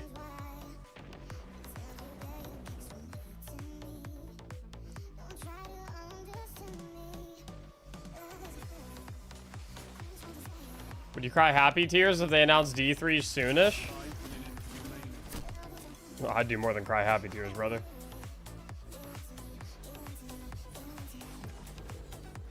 If they announced D3, I think my dick would cry some happy tears if you catch my drift.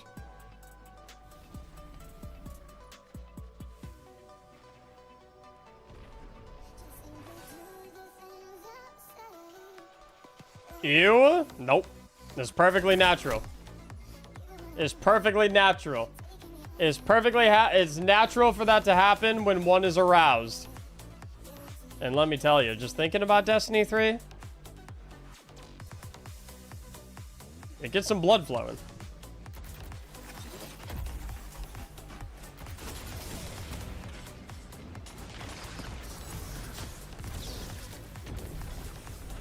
That gets some fucking blood flowing.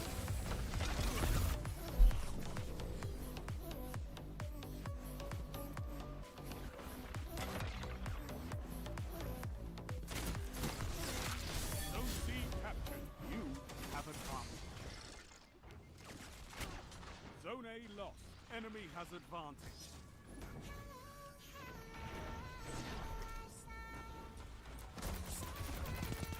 I've seen enough. I'm calling it. Shut the enemy down. You're defeated. Fight again. Persistence is key.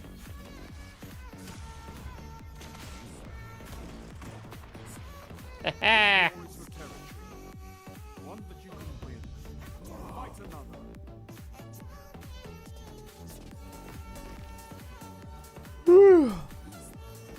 Oh, I'm a little sleepy. I didn't have any G-subs today. I'm a little sleepy. I have raid prog tonight too.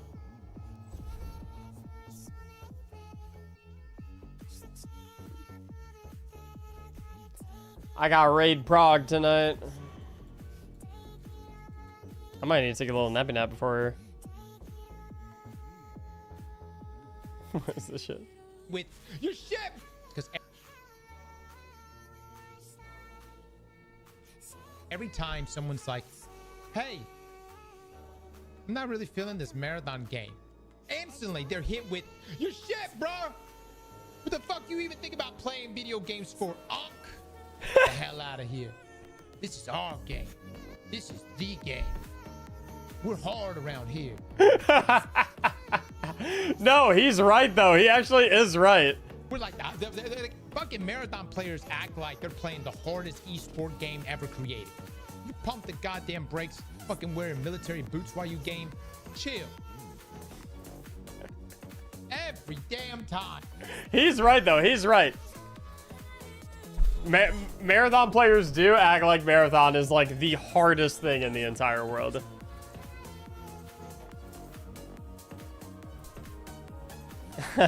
They do. They do.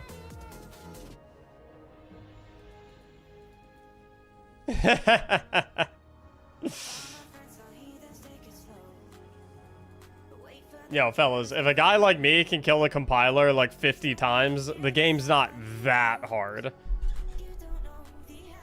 Okay. I'm good at games. I'm good at games. I'm like, I'm not bad. I'm not a bad player, but I'm definitely not like,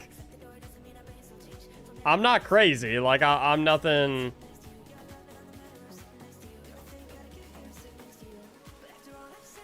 Nah, I'm not like out of this world or anything, you know.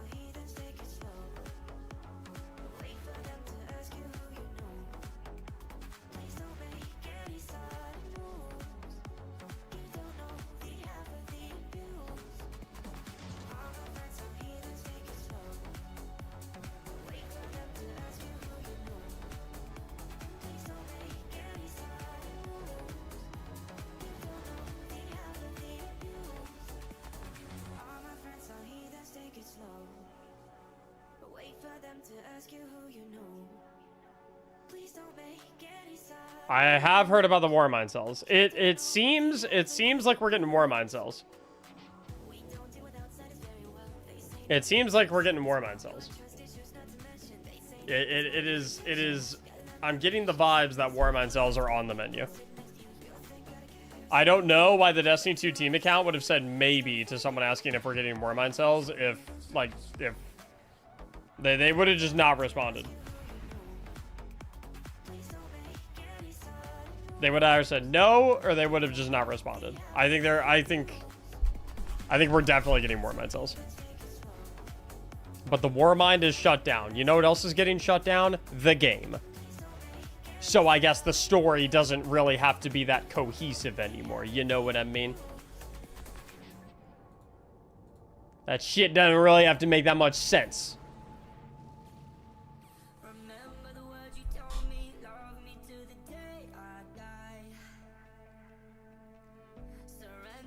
Which is why we need Wrath? Exactly.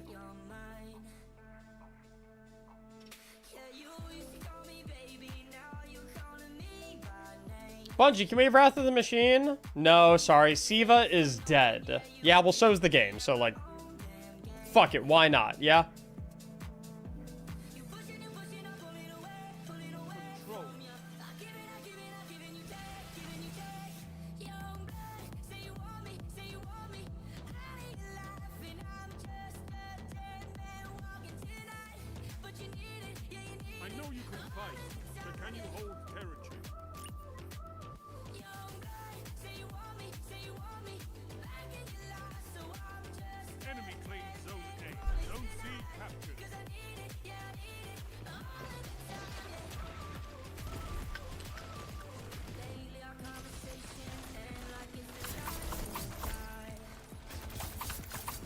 Okay, dude. Are we serious? Bungie backtracks and continues supporting D2 if the player base is large enough? No.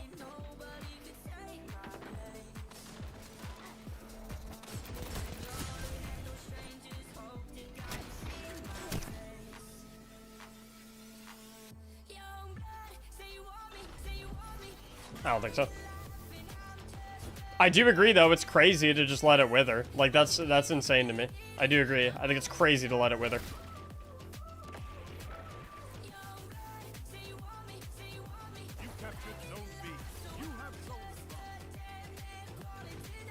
Trying to huff some copium? I think, like, the legitimate copium that you could huff is it is not sensible in any capacity to let the single greatest asset of the $3.6 billion company that you purchased 4 years ago sit in purgatory.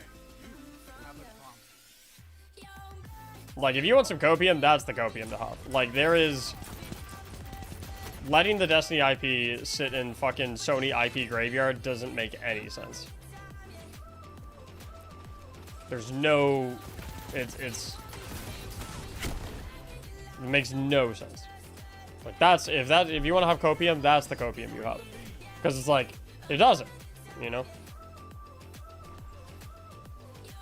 I'm telling you guys right now, there will be something someday. I don't know when that day will be. I don't know if it's going to be really, really soon. I don't know if it's going to be a year from now. I don't know if it's going to be 5 years from now. I don't know if I'll have grandkids by the time it happens. But it's like...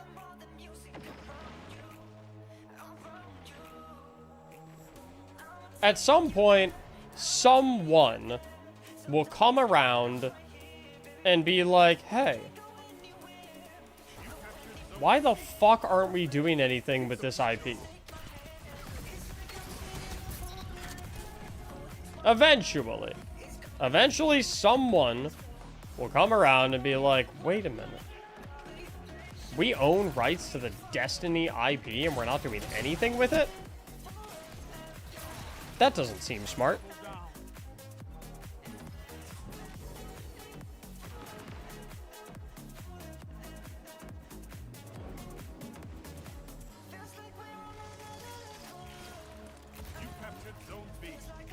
I also think, to a certain degree, the current state of the economy is probably a significant factor in all of this.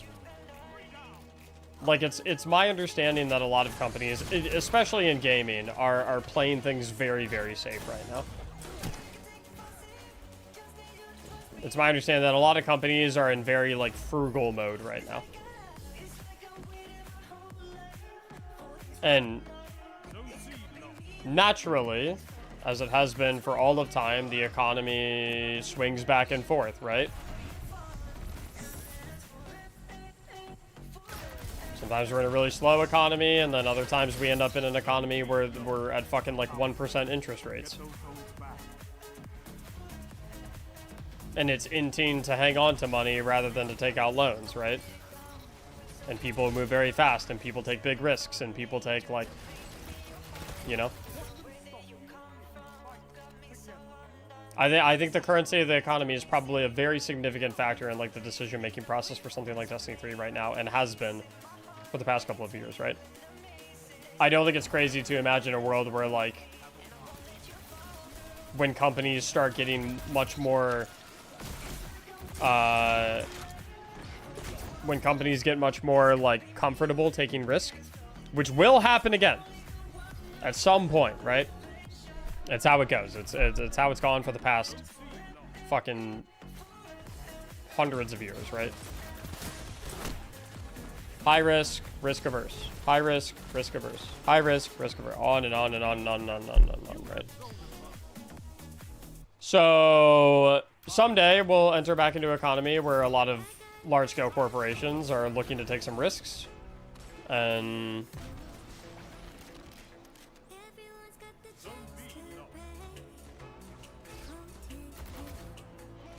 when Sony is willing to take a risk on something, I think the Destiny IP will be probably at the top of the list. Hard to think of something that trumps it.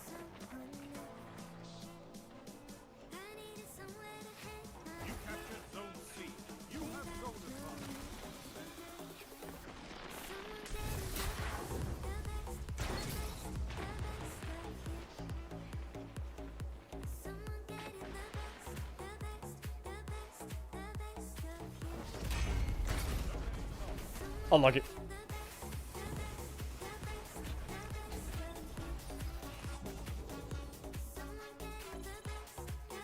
When people go back to consuming more, yeah.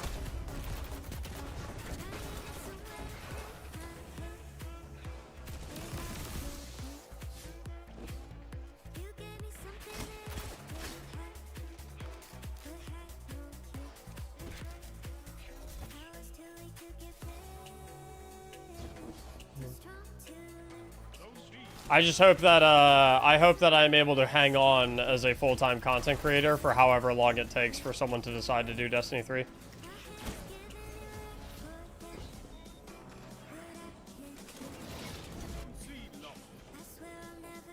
Hope I'm able to hang on to the monkey bars. Are you gonna play Soulframe when it fully drops? Yeah, I'll probably give it a whirl.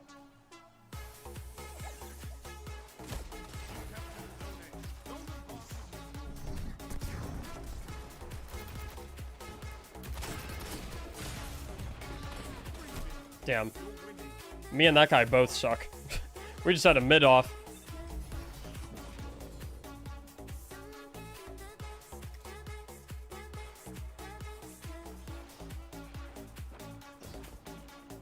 Zone A lost.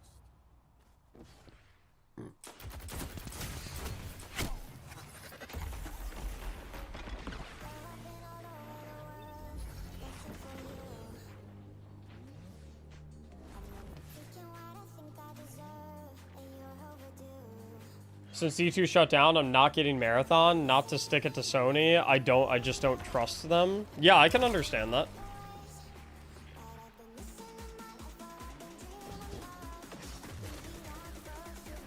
I think there's a lot of Destiny players that are of a similar mindset where they just like do not want to buy any Sony product or any Sony game. Like I think there's a lot of people, like especially not Marathon. There's tons of Destiny players that just like don't trust Sony anymore.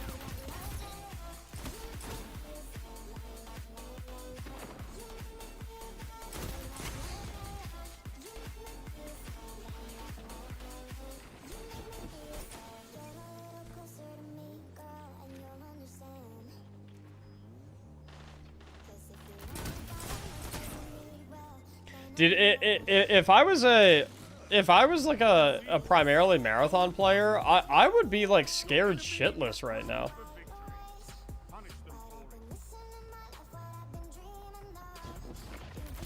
After watching Sony / Bungie like execute their over decade-long golden goose, like I'd be looking at my game and I'd be like, oh fuck. Huh. Like I'd be sweating fucking bullets.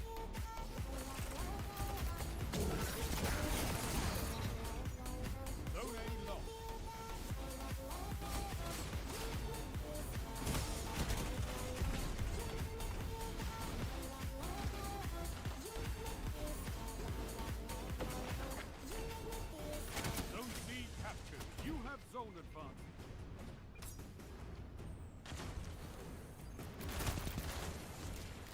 Seconds remaining.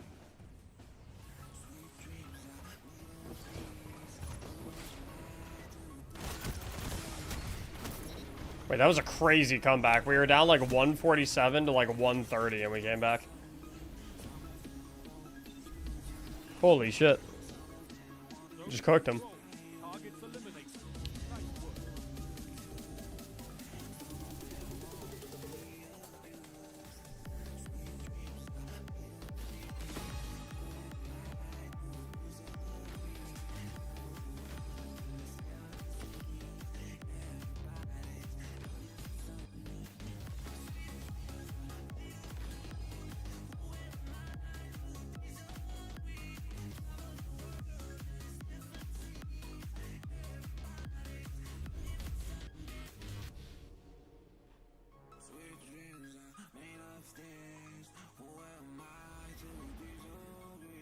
I think they're changing the Titan thruster ability to be able to be used airborne.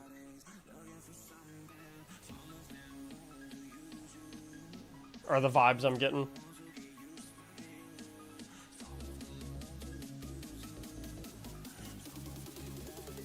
GG's, bro.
Is it weird that I'm low-key okay with Destiny dying?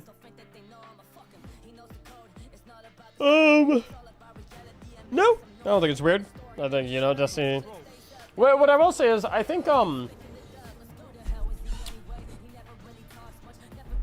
mean, obviously, I'd prefer the game keeps getting updates and is continued, but there is something that I was talking about this with Dado last night. We were just like chatting with each other.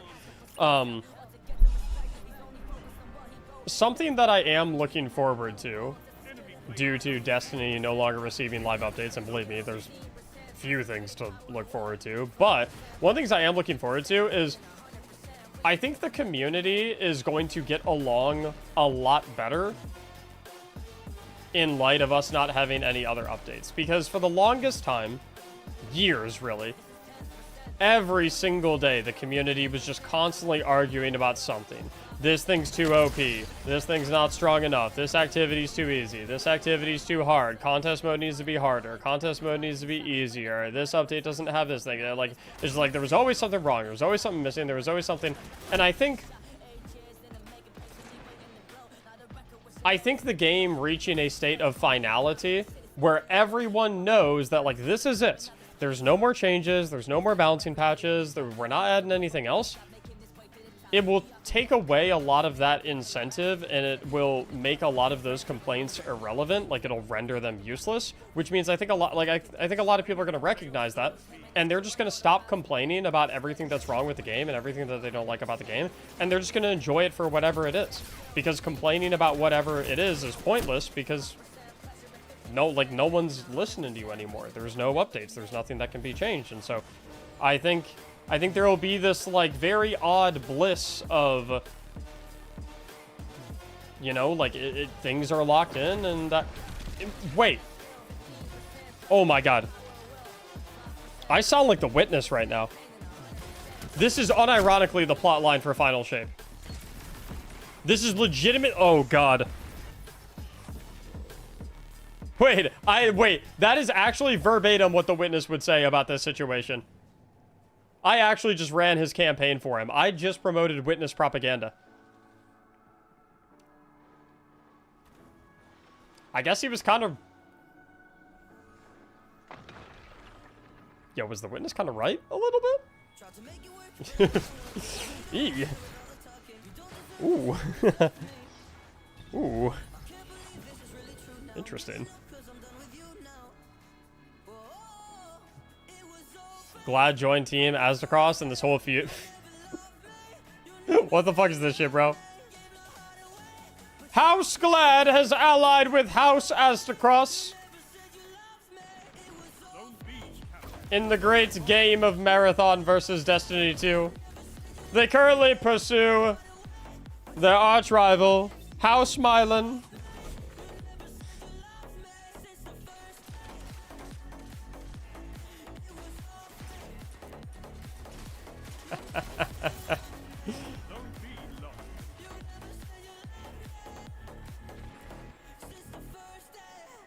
What's Milo mad about? I think he's mad about the Aztecross's attitude towards Marathon. Saying that, what did he say? He said he would, like, something about how he would, like, burn it and pee on it if it meant he got Destiny 3.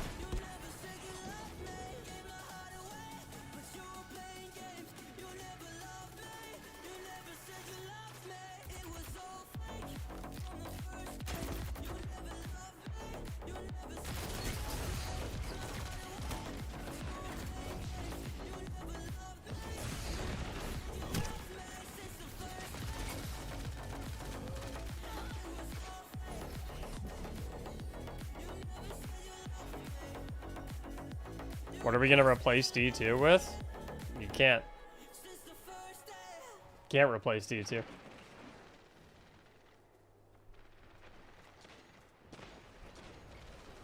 Just gotta find other things to enjoy to the best of your ability.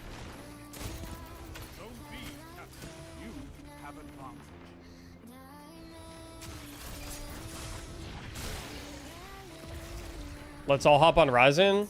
I'm good.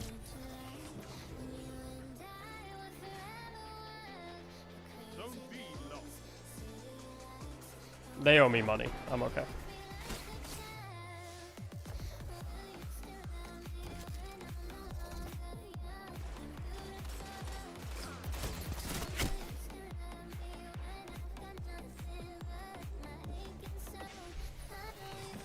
Zone C captured. Zone advantage is yours. 5 minutes.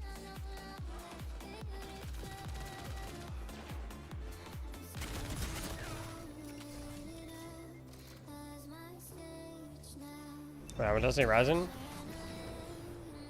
I did a sponsor stream for Destiny Rising and I didn't get paid for it.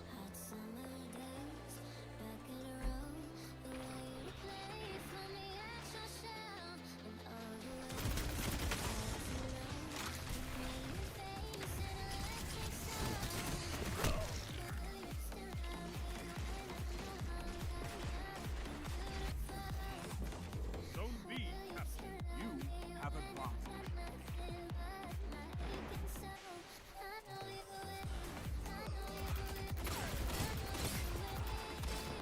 Do you have any recourse?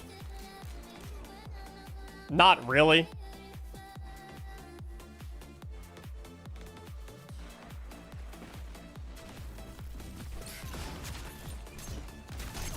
Shut the enemy down.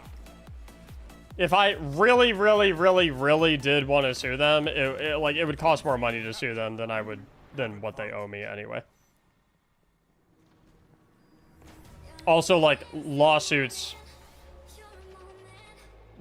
from like international lawsuits are like, it's such a fucking pain in the ass. Like if you're in America and you want to sue someone in China, it's like, Zone C locked. what a fucking clusterfuck. Zone B locked. No legally binding contracts. Oh, we had a contract. You captured Zone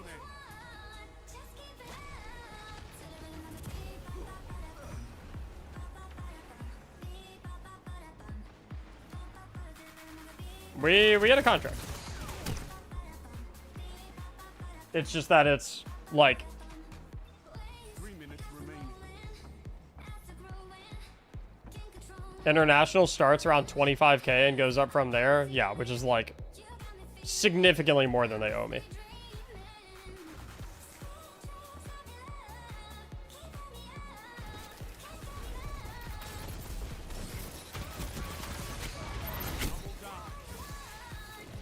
Zone B So like I'm good. advantage is yours. They, you know, they got me. They outplayed me. GG's, I guess, you know. Zone A locked. But I'm not gonna promote their game anymore.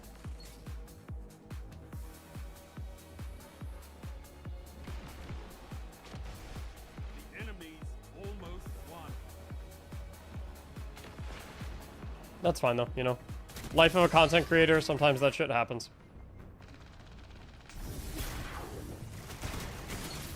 Sometimes you get hoed.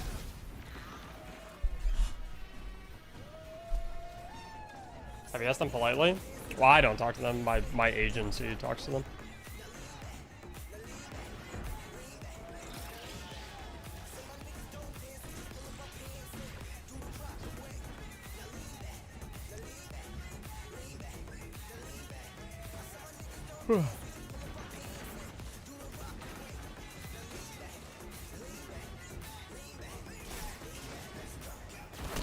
Zone advantage is yours. Copium, maybe the person your agent communicated with no longer works there. So your emails got bounced. We're not getting ghosted. It's not what happened. This war is for territory. One that you can win.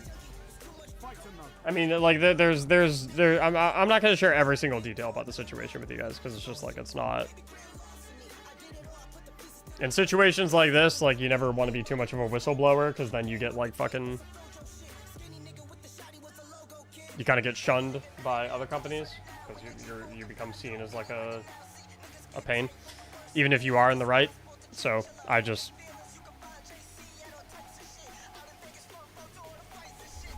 All I can say is like, trust me, we've tried. Is what it is.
Dude, holy shit. Glad is going nuclear.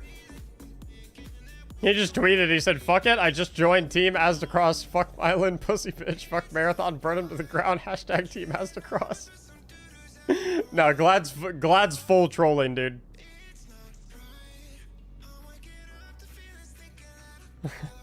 Glad's just having fun with it.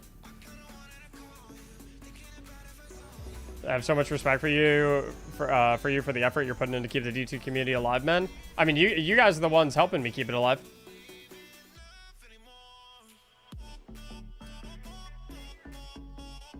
Glad loves this kind of stuff. He's funny.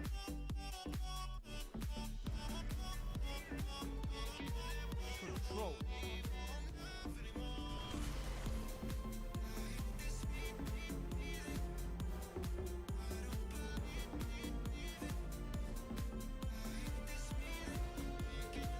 Show your enemy this place belongs to you now.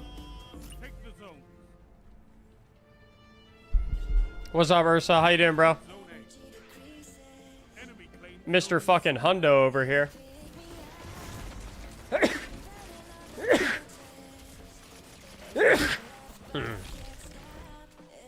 No 100 bomb today, though. I think the streak is dying today.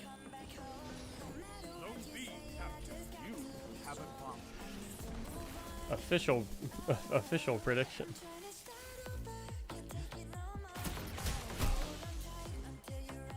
Zone A lost. Enemy has advantage.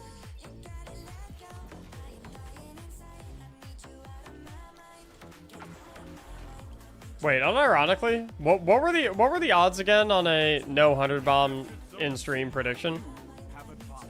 Like what, 5 to 1? Was what we agreed on last time, I think.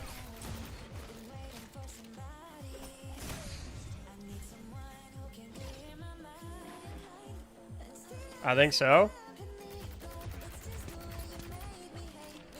You gained the lead. Zone C lost. Enemy has zone advantage. Where's Hockey when you need him? At first I had a bittersweet feeling about Destiny ending, and now I'm just sad. Yeah, I think you're gonna find that you're gonna probably bounce back and forth between a lot of different feelings over the next couple weeks. It's a tough situation, you know. Destiny meant so much to so many of us. It's tough.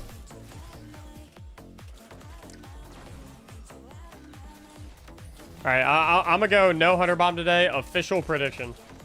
I'm locking it in. If I'm right, I get 1 scoreboard point. If I'm not right, you guys get 5 scoreboard points. Enemy has advantage. I feel like I gotta throw you guys a bone so you can have a chance to catch up. I'm leading by like fucking what, 12 right now?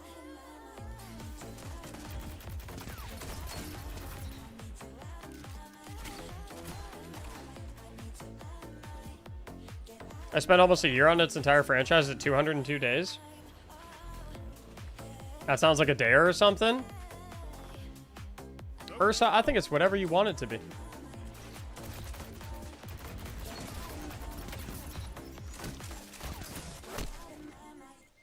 Don't get cocky? Bro, I'm up by 12. Is it 5 points per 100 bomb? Whoa, whoa, whoa, whoa, whoa, whoa, whoa, whoa. Yo. Yo, I don't know if that's the deal that was struck.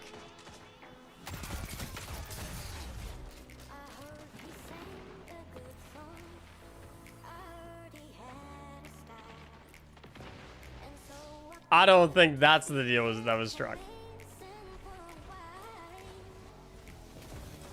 I miss Sparrowhorns. I wonder if we'll get Sparrowhorns back for SRL.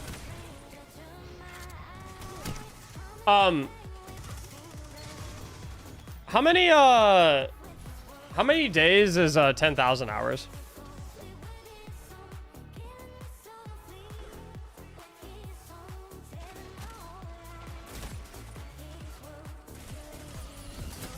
Ooh, that was a good nade. 416? Okay, so I've spent about a year and a half of my life playing Destiny.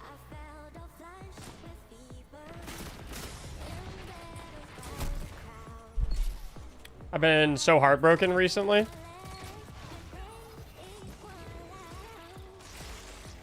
Yeah, I've been feeling it too. I feel you, dude. It's tough. It sucks.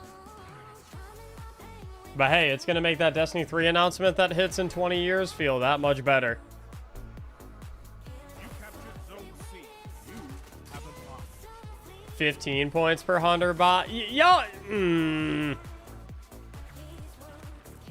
Right now it's 5 points if there is one, and we'll discuss point amounts for subsequent ones if we get to that point, which I don't think we will. I don't think we will, hence my prediction.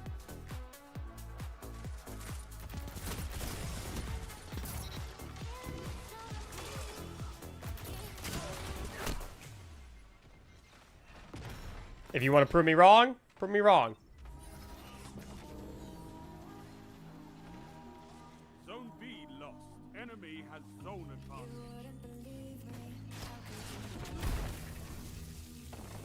Only 5 minutes left. Compromise, 10 points for the first one, 5 points. You ask again, it goes down to 4.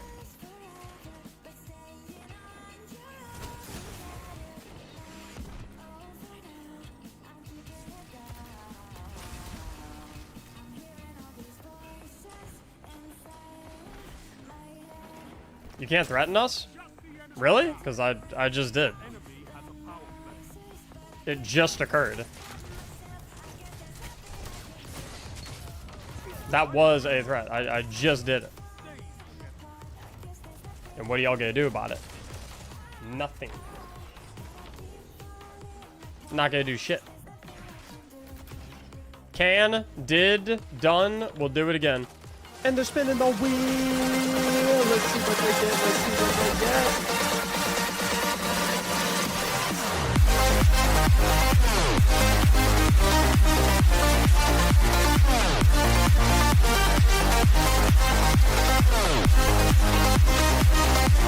And they're spinning the wheel. Let's see what they get. Let's see what they get.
4x Schmack Day from Cold Ascending's Wheel Spin.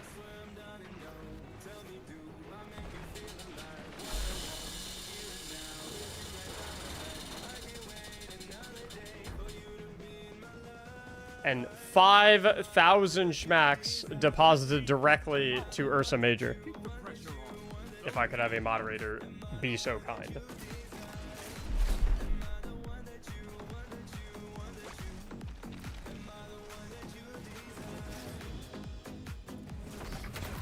You guys feel good about yourselves? You guys feel real clever? You two, fucking SpongeBob and Patrick over here. You guys think you're funny? Which one's which, by the way? Which one's which? That's all I want to know. That's all I want to know. Which one's which? I'm totally Patrick. Cold, that leaves you as SpongeBob. Are you okay with that? The fucking Bikini Bottom Bandits over here in my chat.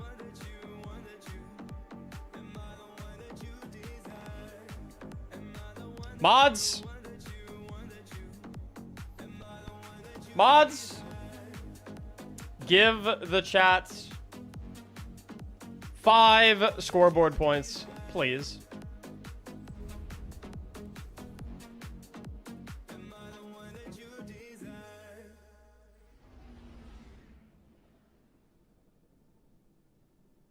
As my prediction, it would seem, was wrong. Mods? Guards! Guards! Guards! Update the scoreboard! Is that Andoril, Flame of the West? That is correct. You have a good eye. You have a good eye. Yes, you do. Absolutely, Steven. My pleasure, dude. That is Andoril, Flame of the West. Do I not have mods in here? Am I without moderators right now? Oh no, Sky's in here.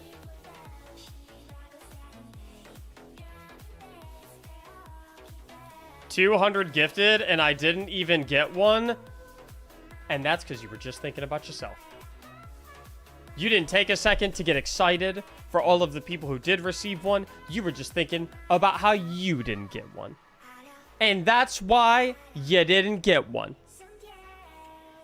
For when you think about others, they think about you. But when you think about yourself,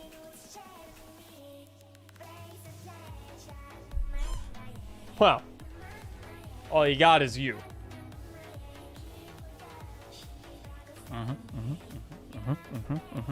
That's a life lesson. That's a life lesson right there, okay? And that's... Yo, Graver! Don't gift him a sub. I'm trying to teach him a life lesson. Ace...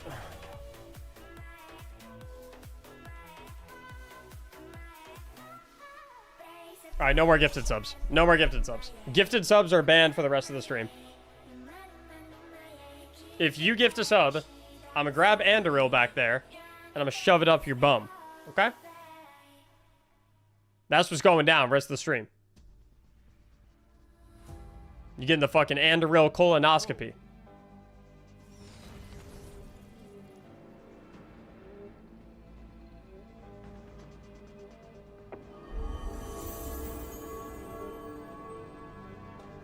Okay, so what you mean to tell me is the second I say Andoril colonoscopy, someone named the Dookie Booty gifts a sub.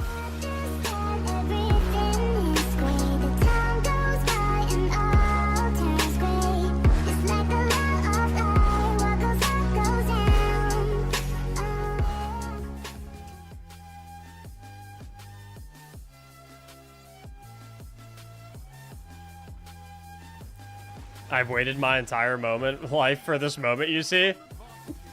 Motherfucker said, ever since I selected the Dookie Booty as my name 25 years ago, I have waited for someone on stream to offer colonoscopies for gifted subs. And it is on this day that my investment has paid off.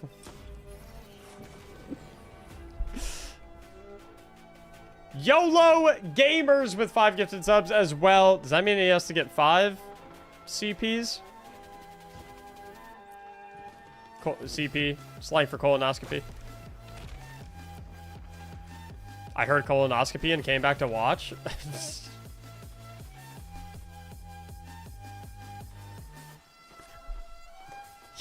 yeah, I guess.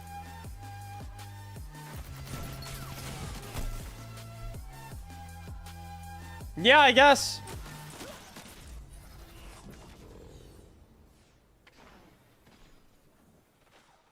Zone C lost.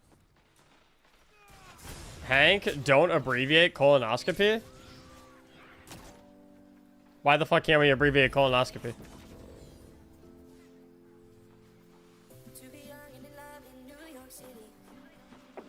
CP is something way worse.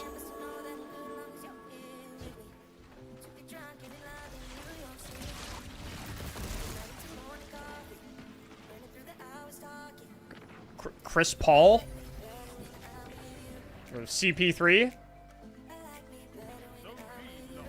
Your enemy has a power play. What the fuck you got? All I know CP means is, I guess, Chris Paul or checkpoint. Like, when I hear CP, the first thing I think of is checkpoint. Zone advantage. It's child exploitation? Child exploitation? One, what the fuck is that? Is that like fucking hiring a 16-year-old to work at the Chinese restaurant or something like that? Two, that would be CE. Think Chris Hansen?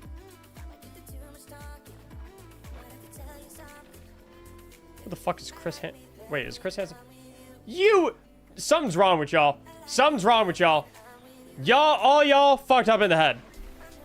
If that's the first thing you think of, you went to that over checkpoint? Something's fucked up with y'all. Something's fucked up with y'all. Nope. Something's messed up with y'all. Y'all ain't right in the head. Y'all ain't right in the head. Something's wrong with y'all. You need help. You need to seek help. Me, my brain, normal, healthy. I went 6 different directions before I arrived at that one, and it took a lot of help for y'all to get me there. Rest of y'all, you got all on your own.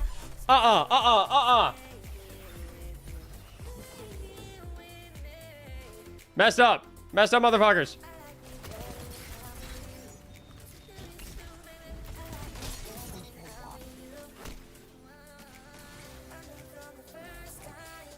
Blitz Sports, thanks for the 100 bits. I was watching the Destiny 2 Red War movie a couple nights ago, and I was like, man, wish I gone back in time to play the Red War again. That story was amazing, and wish Bungie did not take that away from us. Yeah, I think that was definitely one of, like, the worst gaming decisions of all time. Zone C lost. Your enemy has a power play.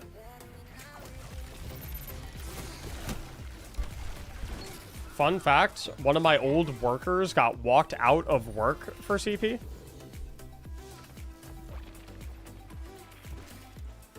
He got walked out of work for a colonoscopy?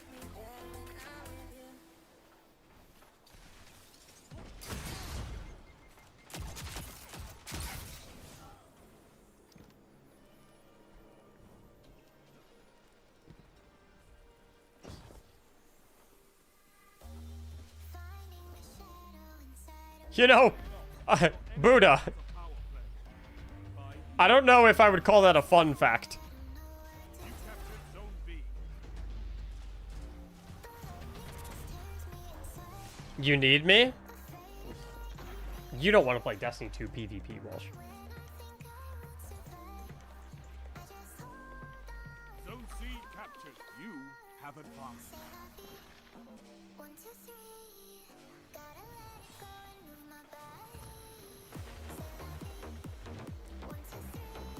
You don't want to get you don't want to get beat on the leaderboard by the Kvastov Warlord.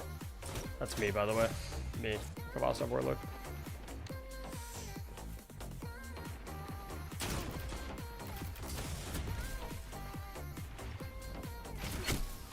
All right, that one doesn't count.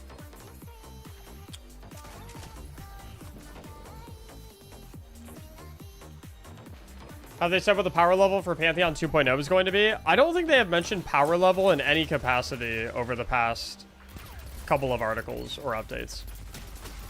Which gives me the impression that they're either just going to make power level completely irrelevant in some way, shape, or another, or they're just going to make like a fucking gift of the Thunder Gods type thing like they did in Into the Light that just like insta boosts everyone to max power. Zone A captured. You have advantage.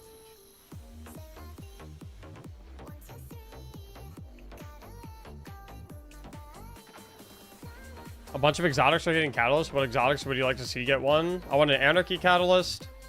I want a Teraba catalyst.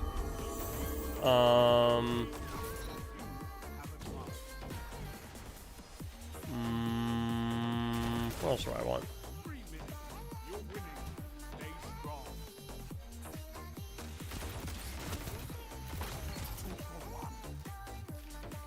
YOLO gamers, thanks for the 100 bits. I can go retrieve the old Destiny media I have and share it. Yeah, that should be pretty cool. If you want to like put it in a drive and send me the drive link, that'd be kind of fucking fire. The lost Destiny media.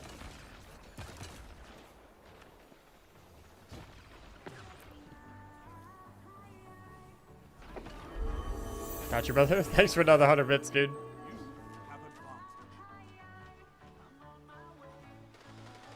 Who is Rich 813? He's a fellow Destiny enjoyer.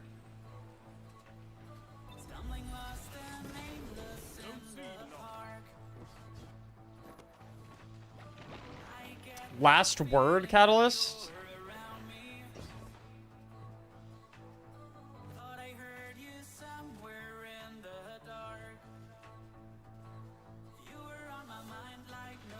Yo, give me a last word catalyst that has like a combo of like precision instrument and rapid hit.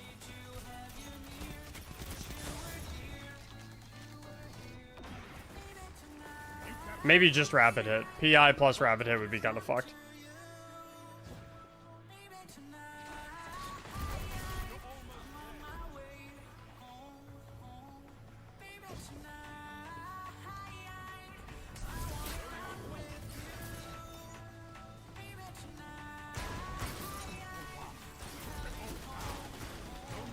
I can't see.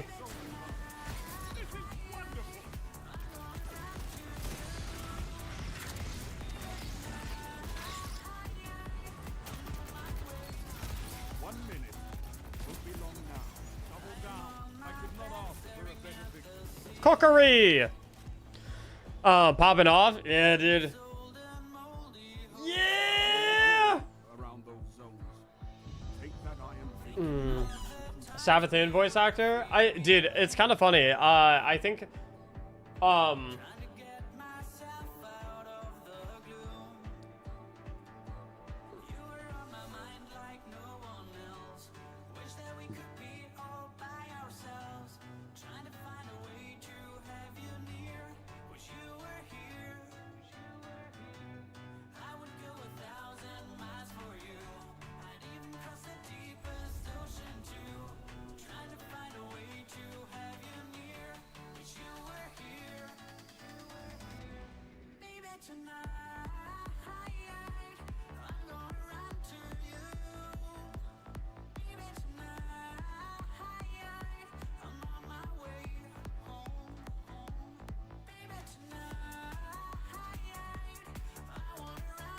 is that...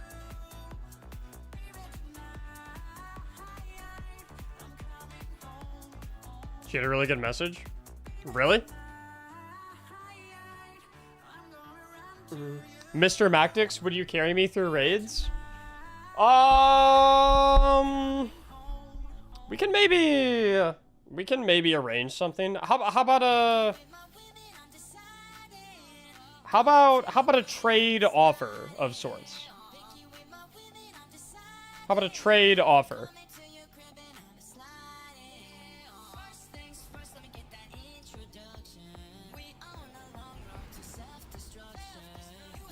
Trade offer.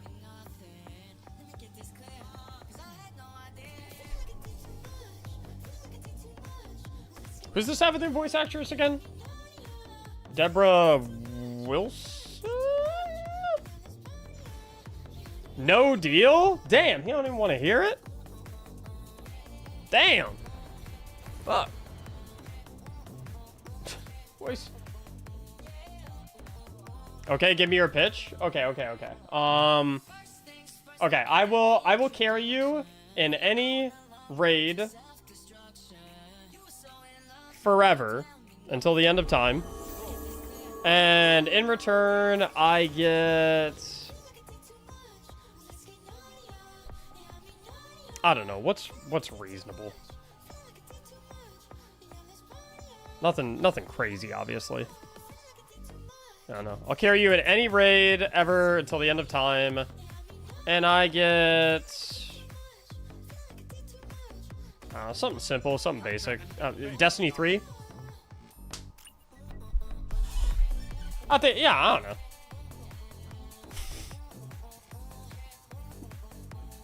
His soul? No, I don't really want his soul. I don't really want it. Nothing against his soul or anything, but like I want him to keep that. I want him to keep that. I like his soul. Don't get me wrong, but I would prefer his soul. Like I think it's better for his soul to stay in him. You know, I think it's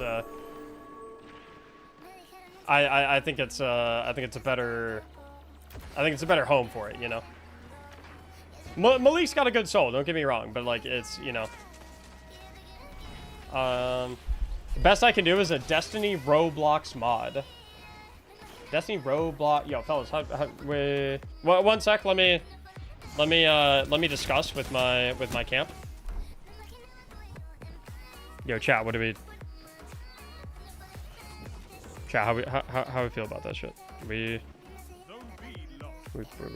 cool with the? We cool with Destiny Roblox mod?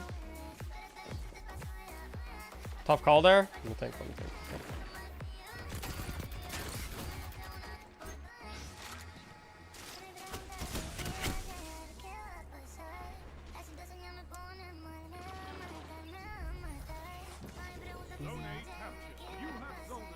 How about D2 in Minecraft? Yeah, fellas, would we prefer... Would we prefer Roblox? Or should we try and counter offer and ask for it in Minecraft?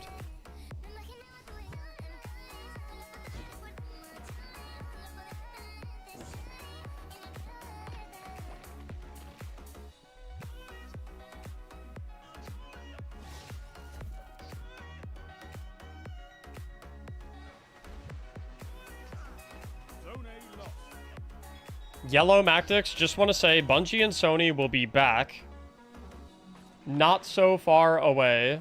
Marathon isn't going to rake in the moans.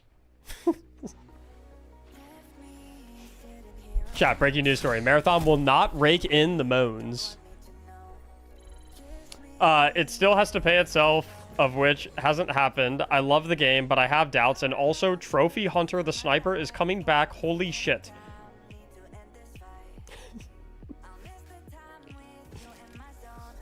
Dude, that chat was a ride. That chat was a ride, dude. First half and second half, different vibes. He said, yo, Mac, it's okay. Destiny will be back. Marathon ain't gonna work. Also, Trophy Hunter Sniper, let's fucking go. It's like, huh? I mean, shit, he's got his priorities in order, you know? How many moans for D3? Yeah, actually, that's a great question. That's a great question, actually. Real talk, that is a good question. Alark, listen, you have a rare opportunity here, okay? You have a very rare opportunity, okay? The fate of the Destiny franchise could be resting on your shoulders right now, okay? We have a real-life Bungie employee in the chat right now, and they want to know how much moans will D3 make? How many moans will it make? Your answer here could decide the course of the future forever. Unlimited? Holy fuck. Yo. Yo. Over a... Unlimited? Yo, guys, I don't have my calc on me. It's short for calculator, by the way. I'm just using slang.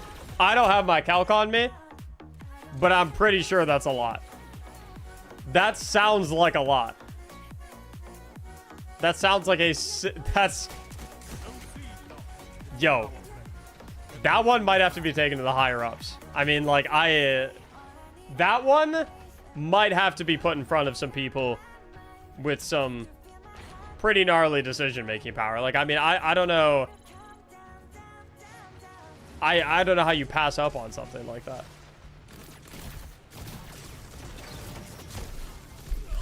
It's a good business proposal. It really is. 5 minutes remaining. Yo, Malik, would it help if I had Olark put together a slide deck?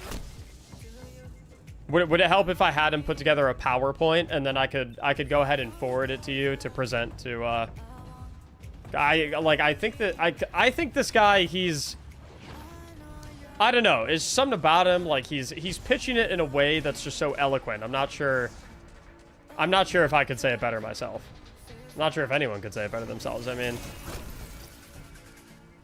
I actually would prefer a Microsoft Paint presentation, and that's why I fuck with this guy. He's just like me, for real.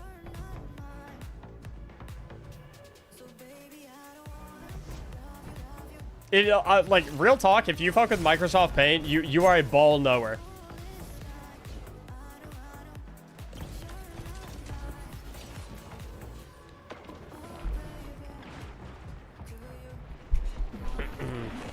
Yo, one sec, Malik. Yo, Ball, do you know this guy? Yeah, no, the guy who likes Microsoft Paint. Oh, you do? Okay, cool. Yeah. No, Ball is familiar.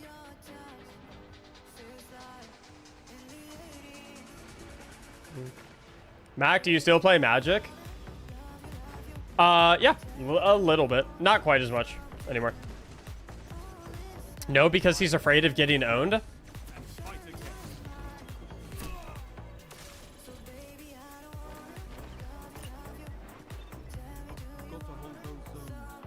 Maybe next time.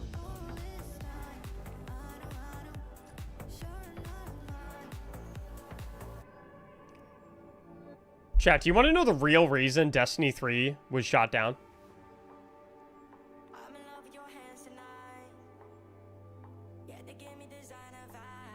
Do you want to know the real reason? I'm gonna get in big trouble for this. I'm gonna get sued into oblivion. This is mega NDA breach, okay?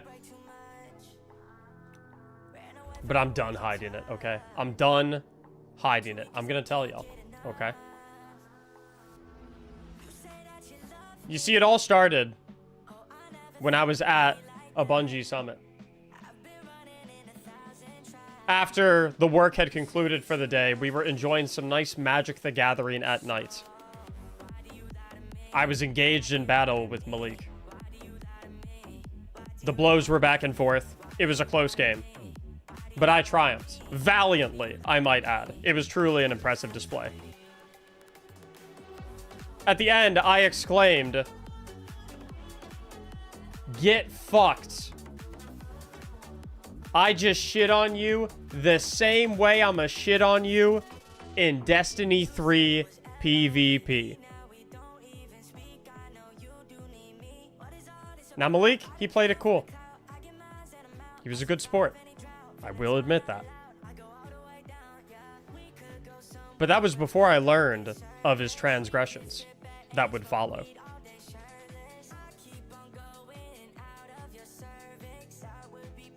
He went straight to one Peter Carson's and said, "Destiny 3 is officially canceled." Peter said, "No, I can't. We can't cancel that. Everyone will hate me." And Malik said, "Do it, or I am going to destroy all of your cars.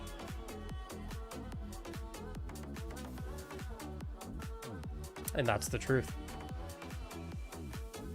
That's the truth. I didn't want to say. I did not want to say.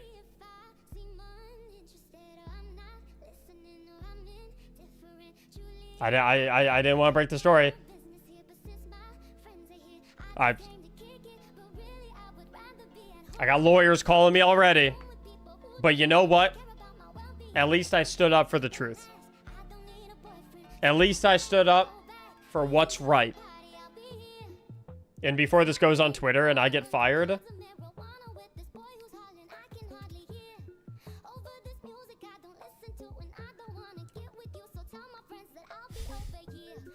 Malika sent me a very angry Discord DM.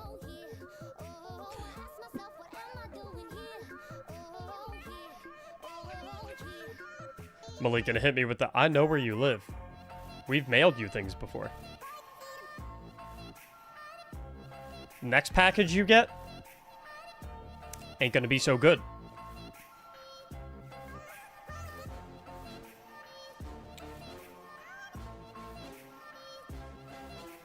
Mac, did you see Mog's newest / final music video you made it in?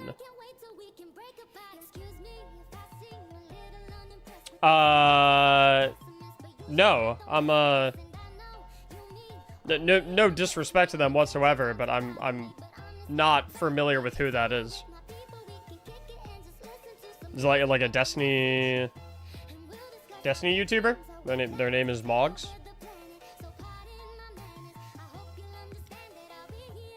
I will be here selling more moans tomorrow. How many monies are you selling tomorrow? Island Monkey, thanks for the Prime for 3 months. Dingram, thanks for the brand new tier 1 sub.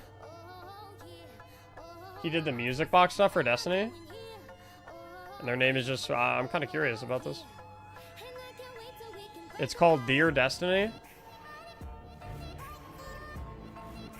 Oh my god! Wait, okay. We're gonna watch this video that this guy's talking about first, but immediately after that, we are fucking watching Glad Destiny versus Marathon drama video.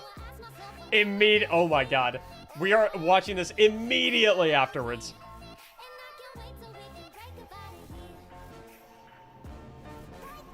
Oh, I looked up Dead Destiny. Dear Destiny. This one? Okay. Is this shit gonna make me cry? Because if this shit makes me cry, I'm not trying to watch it. If this is gonna, like, fucking kick me in the fucking gut with feels, I don't want to watch this shit. I gotta head to work. Have a great day at work, Ursa. Except for the fact that you foiled my scoreboard prediction and took away 5 points from me. Have, like, a... You people behave, you hear me? No more subs. Hey, that guy... Yo, chat, that guy said it.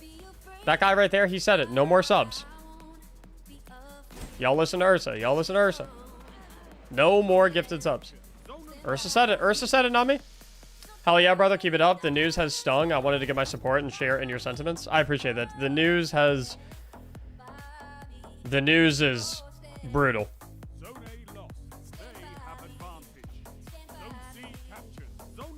The news is...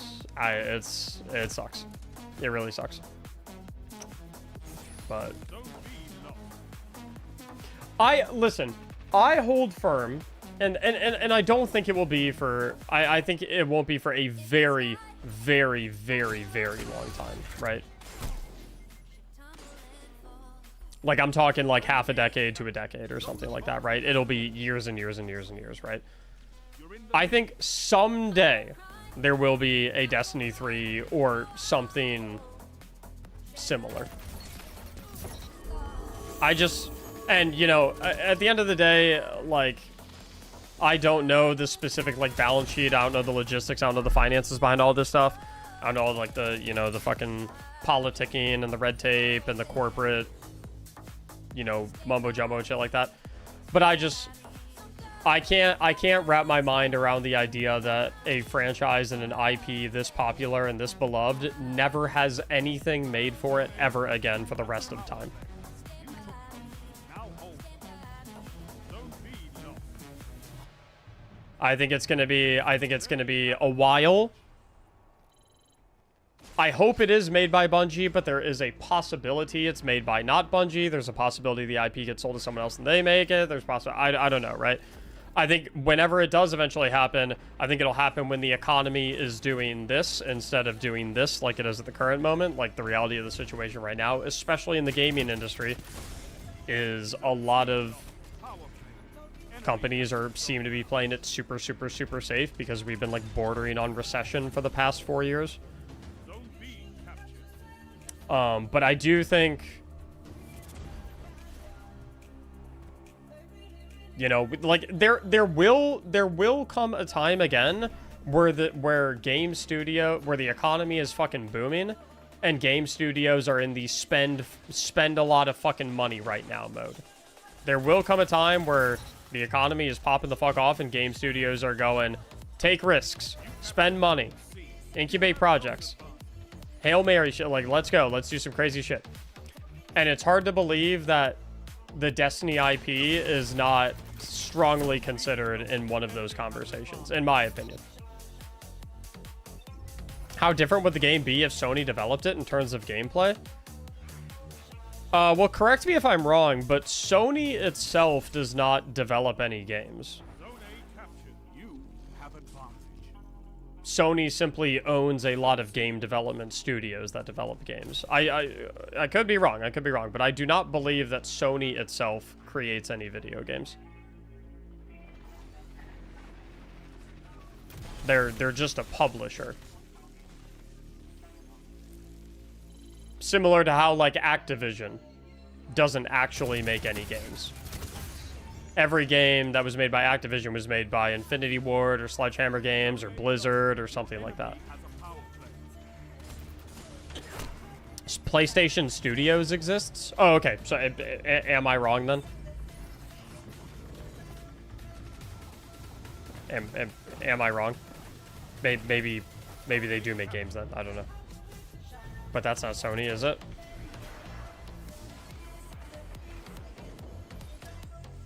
I know they said all raid gear. Do you know if that includes Scourge of the Past? I do not think that Scourge of the Past is returning, if that's what you're asking. Or if it is, we have no... Zone A locked. Power play. Aren't you worried that a D3 may flop and taint the series, though? Bro, if they drop a D3 and it full 100% fucking flops, and like D3 in a sense of like D3 at the scale that people would expect a D3 to be, like not like developing a piece of shit, slapping D3 on it for the, because it's, you know, that makes it sound more appealing, but it's actually a dog shit game, right? I'm talking like an actual full investment into a large scale project that people would expect E3 to be. If that shit full flops, I will fucking staple myself to the wall, buy my balls upside down, and hang there until the end of time.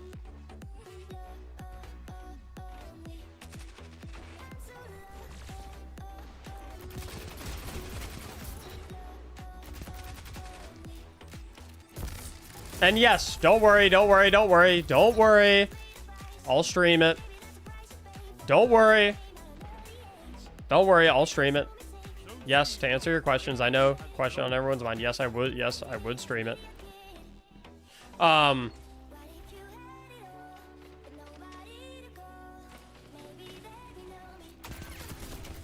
like, yes, I would absolutely rather them try D3 with, yeah, the risk of it doesn't work out than never try it at all. Obviously easy for me to say, though. I'm not the one spending the money to get it developed. But like for me personally, I don't care about like the idea of like quote unquote tainting the IP. Like if it's that fucking bad, I'll just erase it from my memory and pretend like it never happened.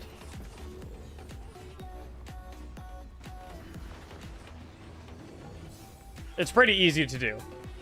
I'll give you an example. Chat, it's crazy to me that they never made another Pacific Rim movie.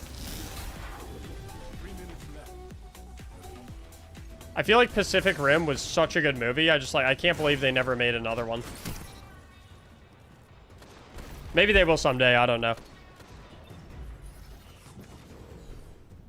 See? Easy.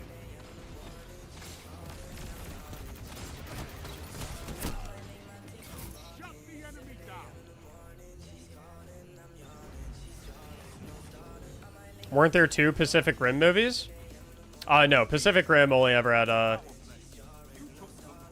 they only made 1 Pacific Rim movie. It's the one with, Idris Elba.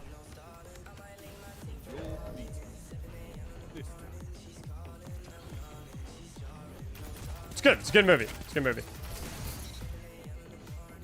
No, not this time. You should check it out.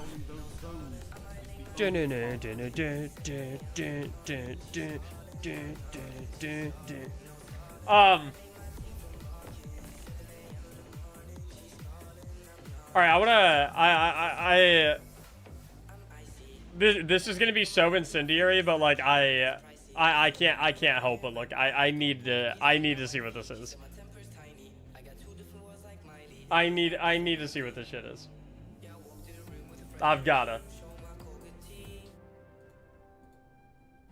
You know what we're gonna do? We're gonna walk up to the witch's cauldron and we're gonna put the fucking giant spoon in. One second, let me.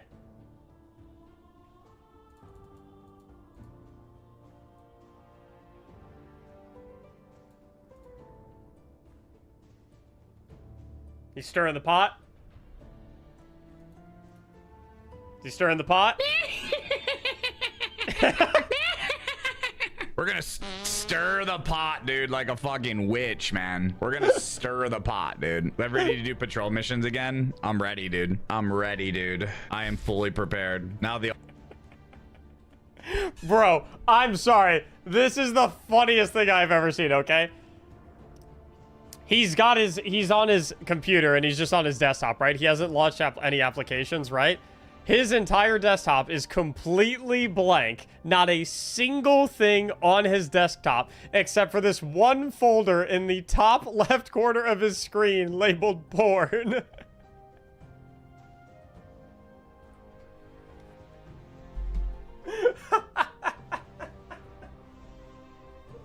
That's so funny.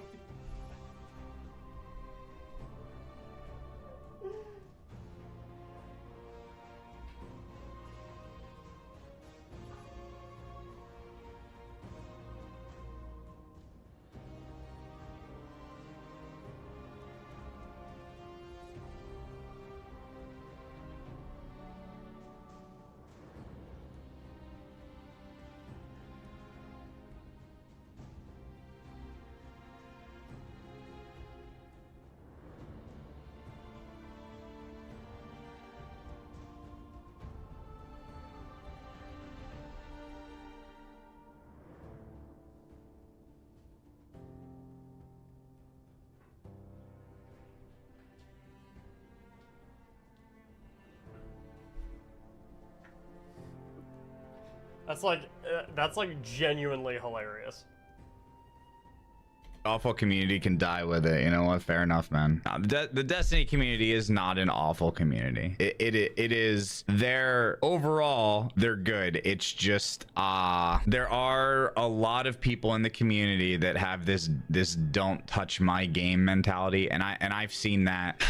I've seen that for years. I mean, you know, I haven't been playing Destiny regularly for, you know, 5+ years now, 5-6 years now. But man, the number of times that people come into chat with this like, oh, you don't touch my game, you don't touch my game mentality is insane, bro. Yeah, it's been fucking wild. Destiny has the most toxic community. Yeah, but here's the thing, right? Here's my argument to that. People that say Destiny has the most toxic community. My argument is every gaming community has a toxic community. Destiny's is a lot bigger than others, so you're gonna see it more. But but you know, per capita, it doesn't mean that it's more toxic. And it's just because you're more involved with the Destiny community that you see it more, you know? Yeah, the Destiny community has toxic people, League community has toxic people, Marathon community has toxic people, Warframe community has toxic people. Every single game has toxic people. Every single game in the entire world has toxic people. Know what I mean? If you were involved, this is a bad example, but you know, let's just say, I don't know, fucking Roblox or something, right?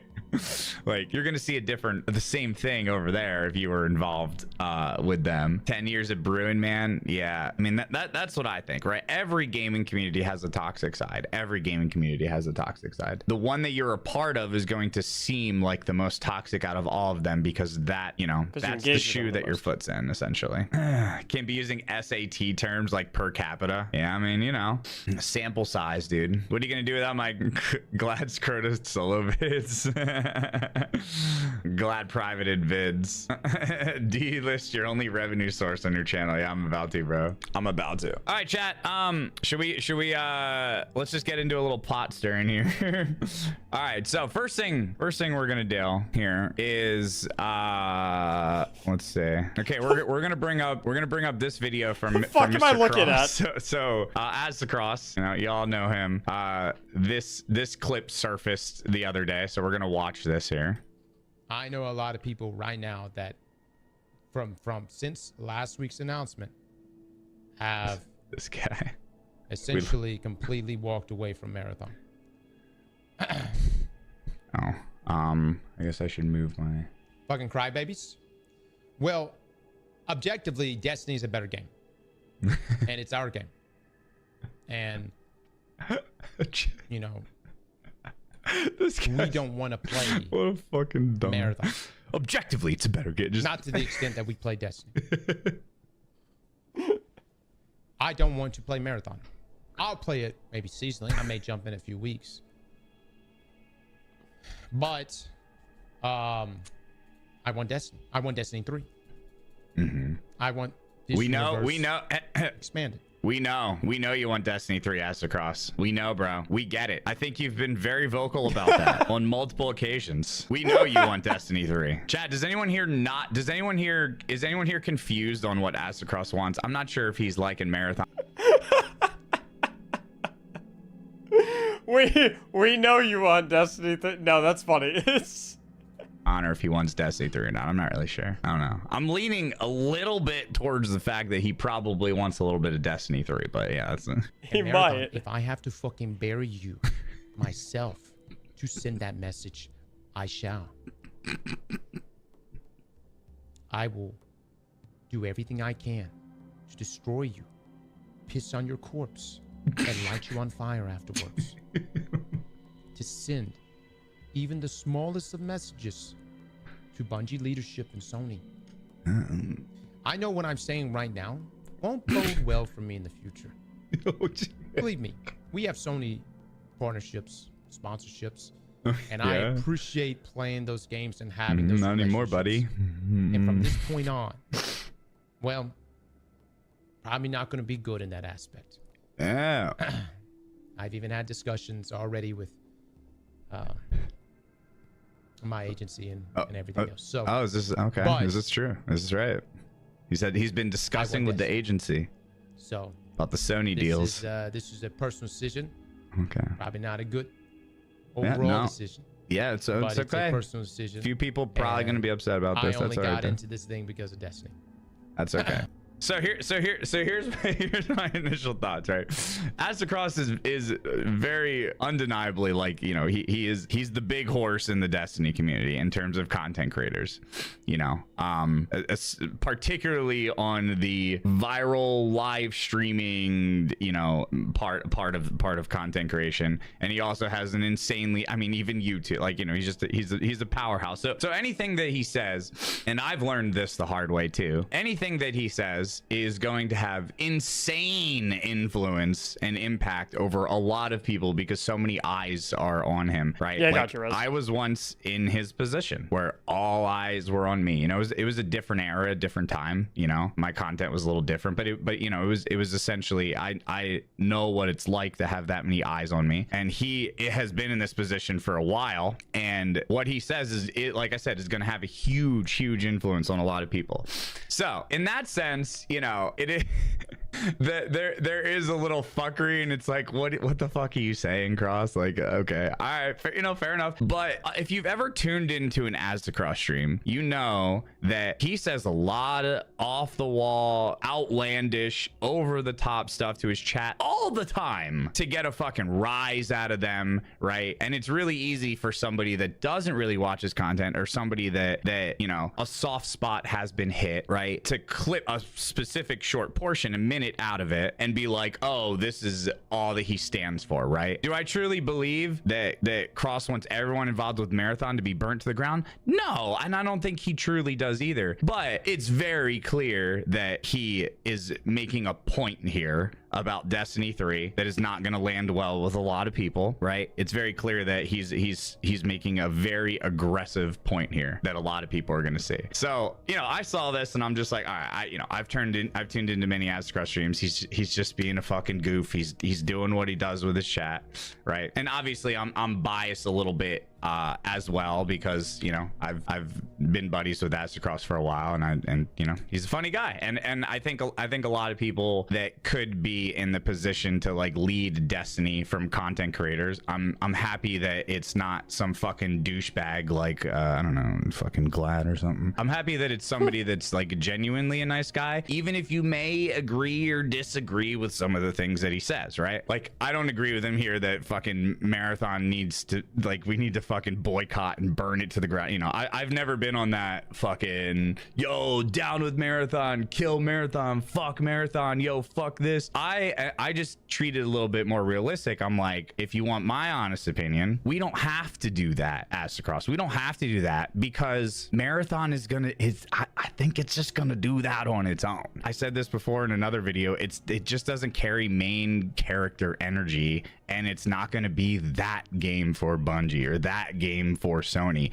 It's gonna have its hardcore people that really like to play it, and those people can have a great time playing it, and that's awesome, and I hope they have fun and whatever. But it's just not that game, and it's never going to be that game unless they completely change it. So yesterday we were talking a little bit about like the only option here, if anyone at Bungie or Sony or anyone in leadership, I don't know who the fuck is in charge at this point, has a brain, they will realize that another Destiny or something similar is the only way out of this hole that they're in. So we don't have to burn it to the ground. We don't have to fucking do any of that, because I think it's probably just gonna do it itself. You know, it may not crash and burn, but it's, you know, it's gonna plane off and it's gonna chill on its plateau, and something else is gonna have to be that main character energy, right? So I saw this and I'm like, oh god, this is gonna be interesting. I see all the tweets and people are fucking, you know, rightfully so, people are like, what is this guy saying? This guy's saying all this stupid shit. People are pissed, and it's totally fine, It's right? a little If you colorful. agree with Crosshair and you literally just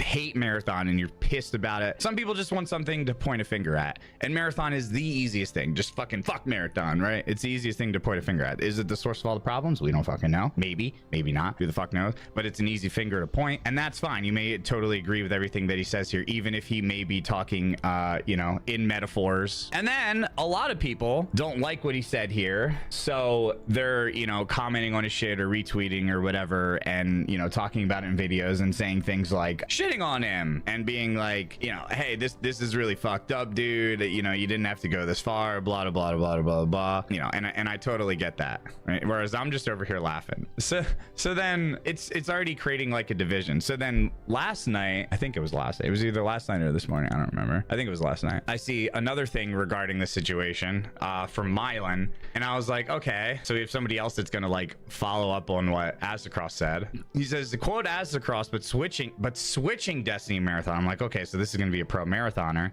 I don't want to play Destiny. I want Marathon. And if Destiny, if I have to fucking bury you myself to send that message, I shall. I will do everything I can to destroy you, pee on your corpse, and light you on fire, right? Okay, so he's mocking Cross, right? Rather than working together, y'all wanted this to be a war between Marathon and Destiny. Okay, so now we're declaring war. On that note, and you know what's is this the official declaration of war? You know, it's a crazy war strategy. Chat fucking scorched earth. Bro goes, on that note, I have privated 10 years of Destiny lore videos. Good luck with a cohesive story if D3 ever happens. It ain't in the game. It's not in the studio because it was vaulted. Better not piss off Bife. He is the last source of comprehensive lore. And I just read this and I just commented. I was like, cool, dude. Like, first of all, bringing Bife into this and then making it sound like Bife is like, you know, the next guy in the line. Like, dude, I'm gonna be honest. Destiny lore is Bife, okay, bro? Don't make this, you know, Bife is what you have now. That's how it reads, right? So now I've read this and I'm like, dude, this is so unbelievably like just petty, and you sound like a little bitch. You sound like a little pussy ass bitch. You sound like a little fucking whiny crybaby, dude. Performative. Like, what is this? What Aztecross said, you know, he's being over the top and outlandish to get a rise out of people. This doesn't come off like that at all. This comes off like little pussy bitch energy, dude. And he uploaded a video talking about this on his tweet. All right, well, I will check it out then. But, you know, at this point, we're focusing on this. So, yeah, he's throwing a little fucking temper tantrum. So now, you know what? All right, this guy declared war. Fuck this. I am now Team Aztecross. Fuck Marathon. If this is how we're gonna be, then fuck this guy. Team Aztecross. Let's go with fucking Destiny. This is how you want to be. Fuck this game. So let me give you a quick example. So, quick story. When my brother got married, this is the first thing that I thought of. When my brother got married, I was supposed to be the best man. I took my brother to a strip club, told him not to tell his fucking fiance. He fucking ratted on me, and his fiance demoted me from best man. I got moved down the line during the wedding. Yo, holy shit! Whoa, whoa, whoa, whoa, whoa! That shit got real. Whoa, whoa, whoa! Not the direction I thought this shit was going. That's crazy lore. Let me give you a quick example. So, quick story. When my brother got married, this is the first thing that I thought of. When my brother got married, I was supposed to be the best man. I took my brother to a strip. I cannot wait to see how he connects this story to the Marathon versus Destiny situation. Club, told him not to tell his fucking fiance. He fucking ratted on me, and his fiance demoted me from best man. I got moved down the line during the wedding ceremony, and everyone was confused. And, you know, my brother got married, and later on, I got super drunk, and I went up to my brother's, you know, wife at the time, and I said, "It's okay. You're a crazy bitch. I will just be the best man at his next wedding." And I fucking dropped the mic. I may have pissed on her jacket a little bit, and I walked out the door, and I got picked up by my buddy Justin, Chief Rumpy.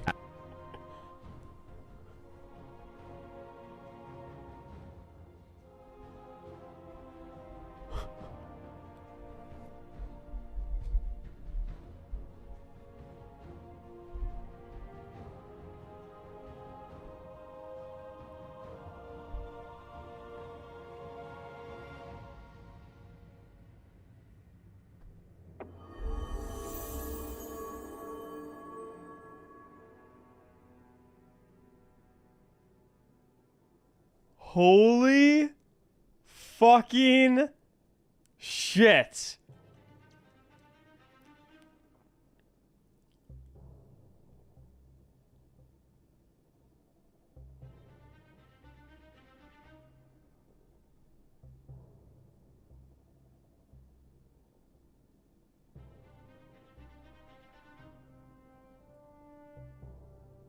That's better writing than any movie that has come out in the past year. Oh my god. Bro, if they... Yo. If Glad ever stops streaming, I hope he starts writing like a TV series.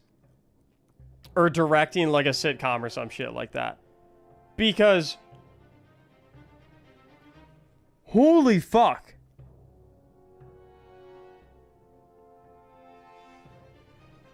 Please rewind. Thought of when my brother got married. So, quick story. When my brother got married, this was the first thing that I thought of. When my brother got married, I was supposed to be the best man. I took my brother to a strip club, told him not to tell his fucking fiance. He fucking ratted on me, and his fiance demoted me from best man. I got moved down the line during the wedding ceremony, and everyone was confused. And, you know, my brother got married, and later on, I got super drunk, and I went up to my brother's, you know, wife at the time, and I said, "It's okay. You're a crazy bitch. I will just be the best man at his next wedding." And I fucking dropped the mic. I may have pissed on her jacket a little bit, and I walked out the door, and I got picked up by my buddy Justin, Chief Rumpy. That's what I said. I said, "I'll be." It's the sprinklings, dude. He said, I may have pissed on her jacket a little bit.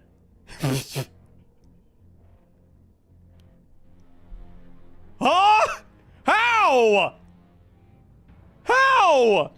It's fine. I'll just be the best man at the actual wedding, the next one. Next year, we're going on a cruise, and my brother's getting married, and he's getting married on a cruise, and it's gonna be a great time. Can't wait. So, how I see this situation, right, is Well, I guess he was right. It would seem that his prediction was correct. He was indeed going to be the best man at the next wedding. He was correct. Bungie chose to marry Marathon in this situation, right? And it's Oh, okay. okay. Bungie, a great time. Here's how they're tying it together. Oh, dude, I'm not gonna lie. I forgot we were even talking about the Marathon versus Destiny situation. Can't wait. So, how I see this situation, right, is Bungie chose to marry Marathon in this situation, right? And it's okay, right? I don't have to be the best man for this marathon wedding. I don't, you know, it's fine. It's whatever. I don't have to be the best man for this marathon. But I'll fucking be there for the real wedding when they decide to ditch this bullshit, and when Destiny 3 comes into the picture, I'll fucking be there for that. And this whole situation.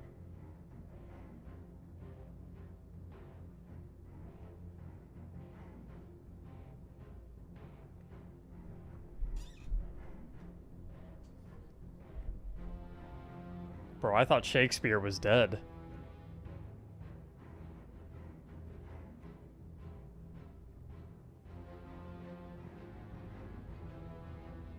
I thought Shakespeare was dead, bro. He's alive and on the bottom left corner of my screen.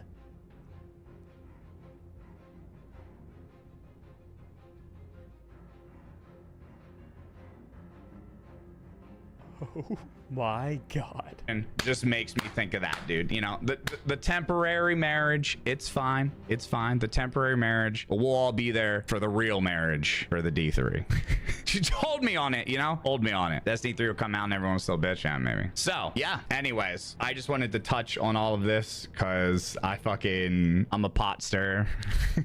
Yeah, and then I made another tweet. I said, "It's over, boys." To quote Huey, "This is diabolical. Since this has now been declared a war by Lore Kitty, I've officially privated 10 years of Crota solo videos. Good luck with solo and Crota in D3. Guides aren't in the game and no one at the studio can teach you. All working on Marathon. Better not piss off Esoteric. He's the last source of comprehensive solo videos." I thought it was funny.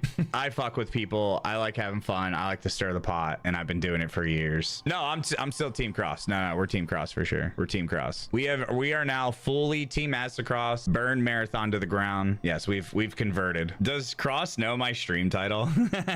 does he even know that I'm trolling? He's gonna be like, bruh. His chat's telling him about it. Yeah, man. Listen, we need to get the rage boot. Cross needs to see my Crota tweet and my stream title. My Crota tweet and my stream title. It's funny as fuck. Are we burning Marathon in Destiny 2? At this point, we're burning anything that's not Destiny 3. It's our boys to quote Huey. This is diabolical. Since it's now been declared a war. My Lord Kitty. I officially privated 10 years of Crota solo videos. Good luck with soloing Crota and D3. Guides aren't in the game. And no one at the studio can teach you. Although I'm working on Marathon. Better not piss off Esoteric. He's the last source of comprehensive solo videos. Fucking crap. My God, dude. So You petty. gotta battle petty with petty. Brother, he's absolutely fucking with y'all, but you don't even know what you don't know. Look at the stream title. Oh my God. I don't even want to look. I don't want to look. I'm just gonna glance at it. Stop. Stop, Glad. Stop. Stop. Glad woke up today and was like, I'm gonna stir this motherfucker up, baby. Yes, yes.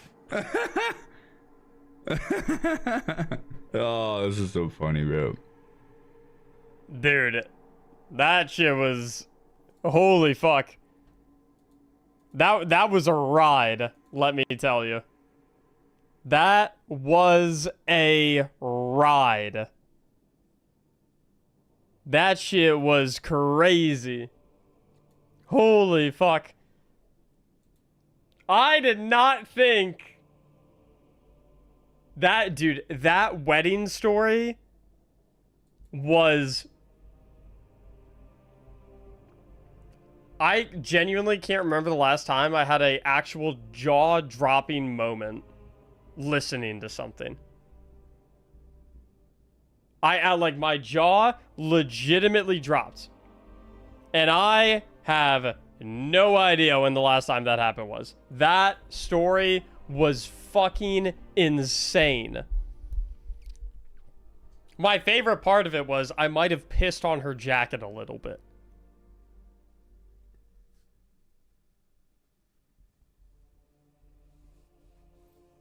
Oh, Jesus Christ.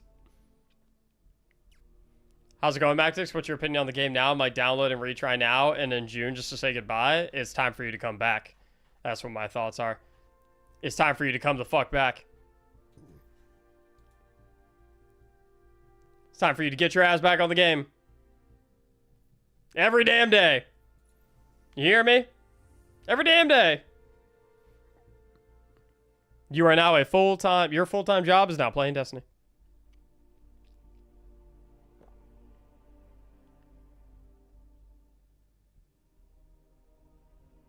That wedding story was... Wow. Wow. I mean... Wow. Unreal.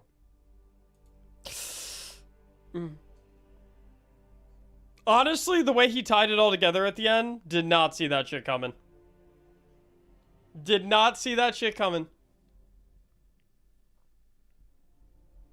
Bungie's getting married to Marathon. I don't need to be the best man at that wedding, but I will be the best man at the real wedding when they get married to Destiny 3. That's, yo, he's kind of spitting. He's kind of spitting. I get what he means. I get what he means. You know? I can't believe he tied it all together. I can't believe he connected those two events.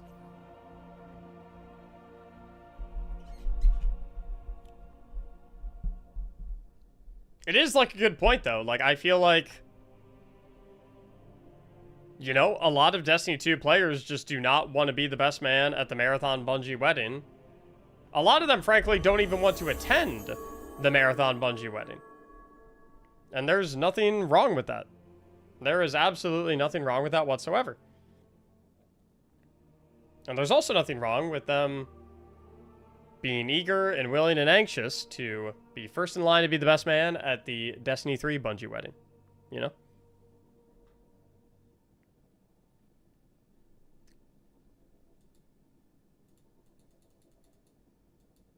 All the Marathon players who are hyped about the Bungie Marathon wedding, that's happy for y'all. I hope you have a great time at the wedding. I hope it's a blast. I hope there's dancing, and I hope there's drinks, and I hope there's good food. I hope there's good laughs. I hope there's good memories. But I'm not gonna make it. You know, I got something else going on that day. I got something else going on that day.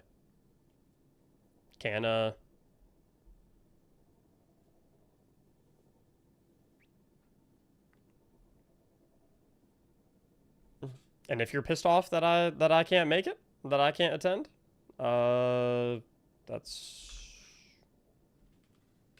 on you.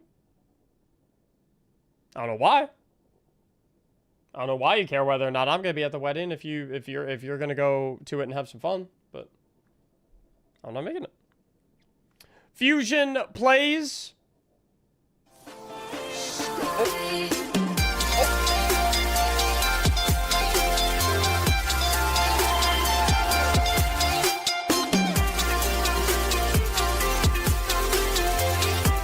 Scuba Steve, thank you for the sub. Dauntless War, thank you so much for the sub. Fusion Plays, thank you so much for the sub. And Demon Wolf with the 10 gifted subs. I thought there wasn't any more gifted subs. You're correct. There are no more gifted subs allowed. Guards. Chop his balls off. Guards. Control. Guards. Make them all beef, no biscuits.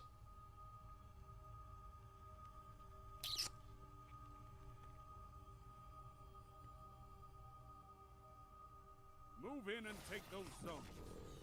They are your life.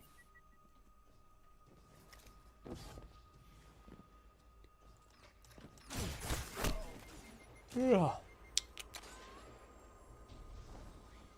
Zone C captured. Enemy claimed Zone A.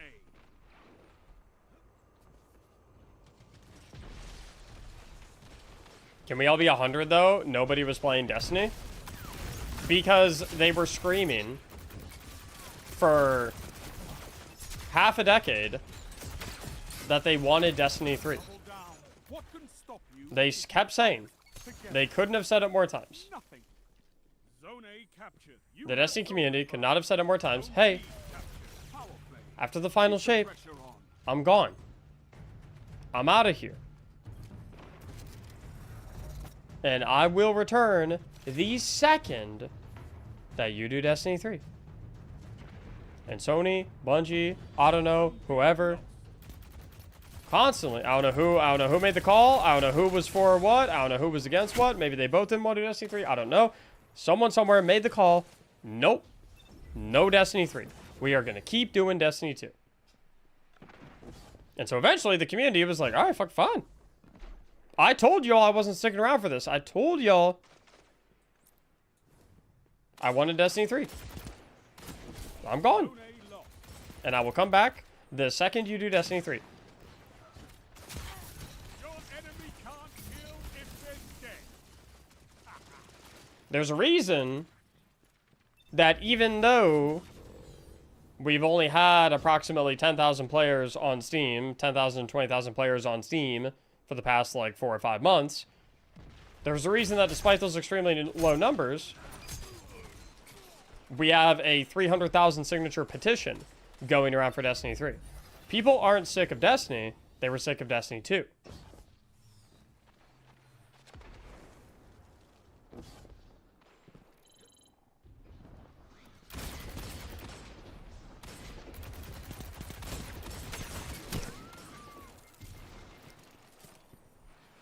C lost.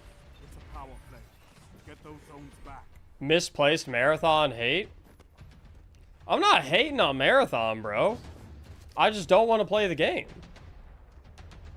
I mean, shit, listen. If me not wanting to play the game means that I hate it, then shit, I guess I'm a Marathon hater. I don't consider myself a Marathon hater. If you want to label me as that, that's your prerogative. I don't know what good that does you or what benefit that does for you. I feel like it just, like, makes the entire situation even more divisive. But I'm not hating on Marathon. I just don't want to play it. I would rather have Destiny. That shut them down. Like, it has nothing to do with Marathon.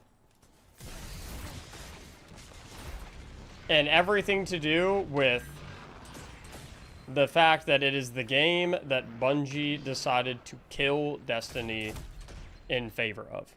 It could have been Marathon, it could have been Call of Duty, it could have been World of Warcraft, it could have been Hello Kitty Island Adventure, bro. I don't care what the pick was.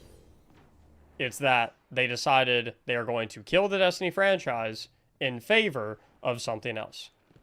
And I do not have a desire to play the thing that they thought was worth killing the Destiny franchise for. That doesn't mean I'm hating on that thing. But I don't want to play it. I don't want to affirm that decision. I don't want to. I've seen enough. I'm calling this one.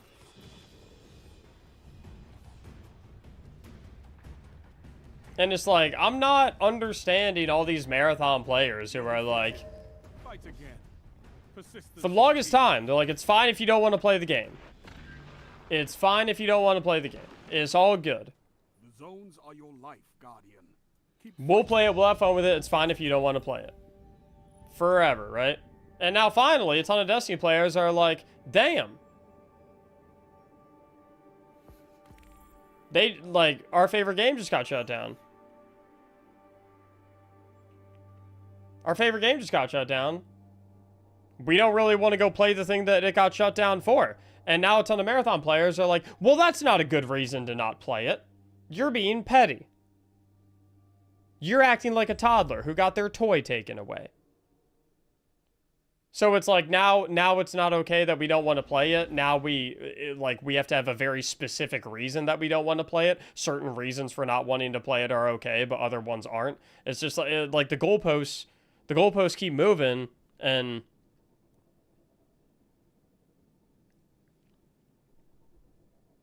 like we just don't want to play the game. For the longest time, we were told if we didn't want to play the game, just don't play the game. It was no big deal. Now we're all saying we don't want to play the game. Apparently, it's a big deal.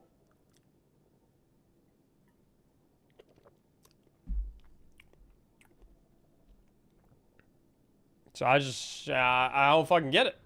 I don't know what's up.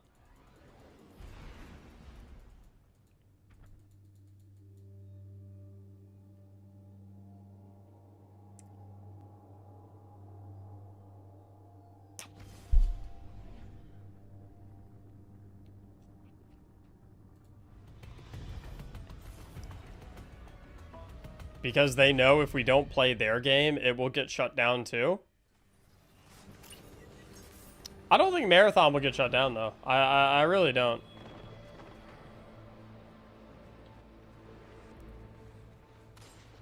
I wouldn't be surprised if financially that game is sustainable. Like, I would imagine it costs way less money to sustain Marathon. So it's like, I don't think they need that many players to keep Marathon afloat. Like, I think the core group of whatever the fuck, you know, 20, like, I think if they can continuously get whatever, you know, 40,000, 50,000 players on Steam every quarter, every wipe, every seasonal refresh, like that might, and enough of those people buy the battle pass or buy a skin or two or whatnot, like that might be enough money to sustain Marathon.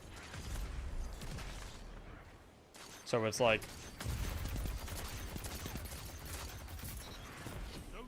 or maybe it's not. I don't know. But Zone C lost. You captured Zone A. You have zone advantage. Marathon players think their game is just this absolute top tier game. It's the greatest thing to ever come out in decades. Yeah, and I mean, like to them, it probably is, you know? And I can respect that. To them, it probably is the greatest thing. That's why they love it so much. But I think maybe some of them need to be able to wrap their mind around the idea that just because they see it that way doesn't mean everyone else is going to see it that way. And they're not a hater just because they don't see it that way. He is just straw manning. Who, me? I'm straw manning? What am I? What am I straw manning?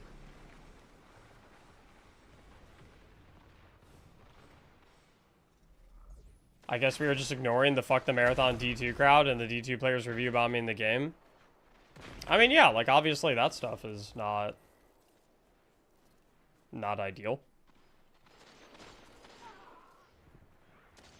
Like I'm not doing that shit, nor do I think it's a good idea to do that shit, but like that's indicative of like the polls, right? That's not the norm. That's not the majority of people. The majority of Destiny players are not going to review bomb Marathon. They're not running around on Twitter yelling fuck Marathon. The majority of Destiny players are just like, you know, damn, I'm really sad my favorite game got discontinued. I'm not going to play the game that it got discontinued for. It's really that simple. That's the majority of people. That's me, most people in my server, most people in my chat, most people in my comments, most people I've seen on Twitter. There is maybe an illusion that the majority of them are the people that you're describing because those are the loudest ones, but what's that saying? Something about like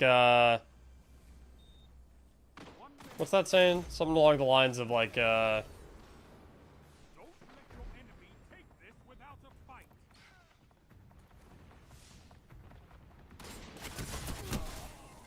there's like a saying about like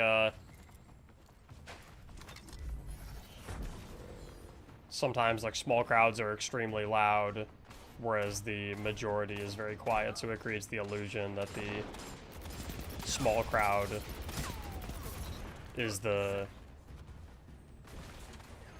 loudest minority is often overheard over the silent majority. Thank you. Perfect. Yeah. So in the case of you, like, saying, like, oh, well, I guess we're just ignoring the people who are saying fuck Marathon and review bombing it. That's the loud minority. That's the loud minority. Whereas the people who are like, hey, I just, like, don't really feel like Marathon. I don't feel like playing Marathon. Kill my favorite game, not fucking with it, you know? Or it got selected over my favorite game, I guess. Maybe is a better way to phrase it. That's the silent majority.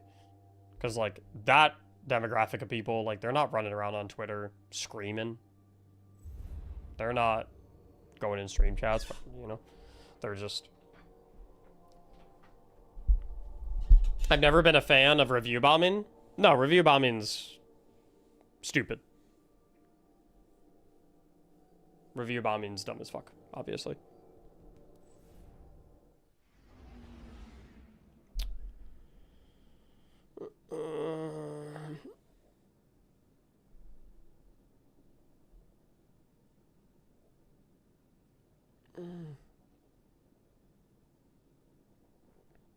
You can't make the argument about Marathon players you have made here, but then only claim it is the extremes of the D2 crowd. That is toxic. Oh, now I'm toxic? You're very adversarial, I'm noticing, Base. Which, I'm assuming you're a big Marathon fan. That's cool. I respect that. I know you see me playing Destiny 2. You probably assume that I'm, like, on the Destiny 2 camp. I'm not your enemy, brother. You're coming in very hot. You're throwing a bunch of accusations at me. You're saying I'm making straw mans. Now you're saying I'm toxic. I'm not your enemy, dude. We do not have to be divisive towards each other, okay?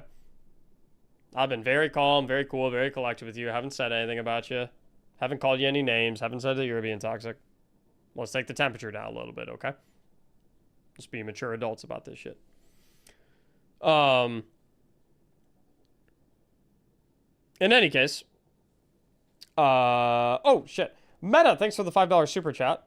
They should have known the negativity was coming, regardless of what camp you are now. All eyes and pressure on Marathon, thanks to Sony / Bungie. Yeah, there are definitely a lot of fucking eyes and pressure on Marathon. That that Marathon concurrent player count, when that new update hits, that shit is gonna get watched like a hawk. There are gonna be a lot of people. I guarantee. Screenshots of the Marathon player count with Destiny was killed for this, question mark. Destiny was killed so Marathon could hit 50,000 players with their new update. Buckle up, get ready for it. I'm warning you. I'm warning you it's coming. Don't be surprised when you see it. That is inbound in 5 days. T-minus 5 days. That is all you're going to see on Twitter. It's coming. It's on the way. Control.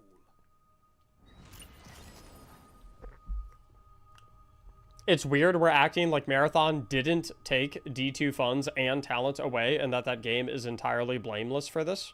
Yeah. The zones are yours. Marathon definitely played a role in Destiny's shutdown. That's, like, undeniable. It is factually undeniable. Enemy claimed Zone C. Zone A captured. Now, does that mean we should have animosity towards the Marathon community? No. At the end of the day, they're just people that are wanting to enjoy a game that they like. Definitely shouldn't,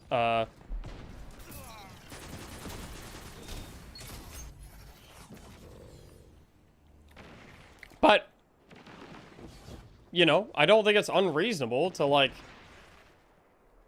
have bad feelings towards a game that... What's up, Steve? Zone A lost. They have advantage. Zone C captured. I went from being genuinely excited about the Marathon PvE edition and was looking forward to it, but I won't be touching it. I'll instead be playing D2 on the 9th. My entire clan is unretiring. Yo, he's getting the band back together. The entire clan is unretiring. I fucking love that shit, dude. Getting the boys back together. One last hurrah. Monuments of triumph. Zone C lost. Enemy has advantage.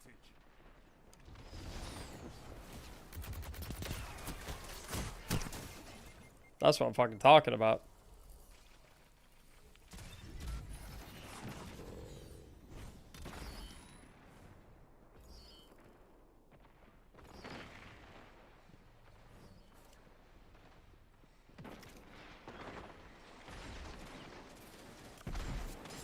Zone A captured.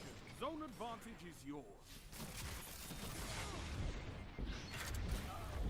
Can you cook mac and cheese, or are you just a poser? Can I cook mac and cheese? Fuck, it's fucking noodles and cheese.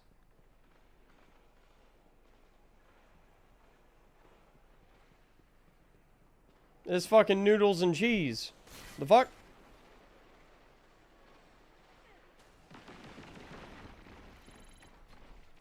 Hey Mactics, just saw your most recent vid, and I wanted to thank you for helping to keep Destiny alive. I haven't played for a while, but I'm going to convince all my friends to at least hop on with me. That's my goat right there.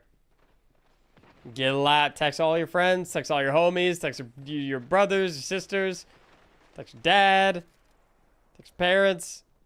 Get say, hey, hop on the game. We're running it back one last time.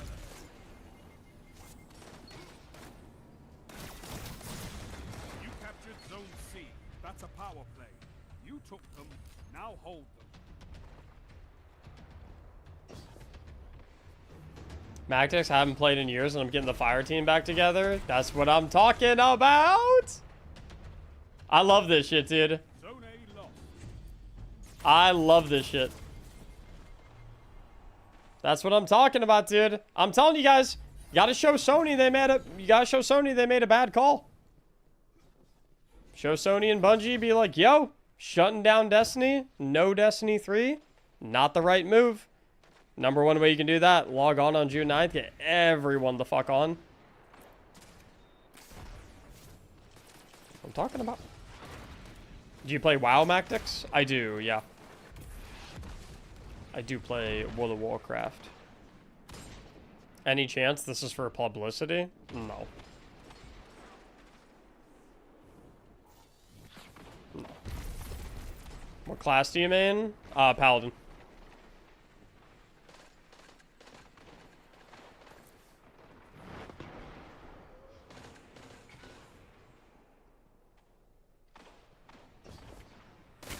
Zone C lost.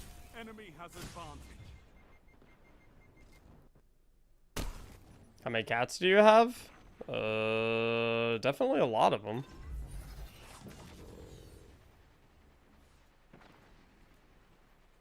That's not how you check that.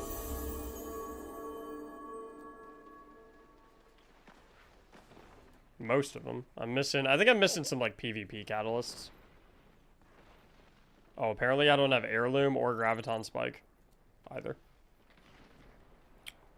Are you by chance a Kentucky fan? I went to college there. I'm not sure if I'd say I'm like I don't really watch college sports all that much. Like, I mean, A strong start. I'm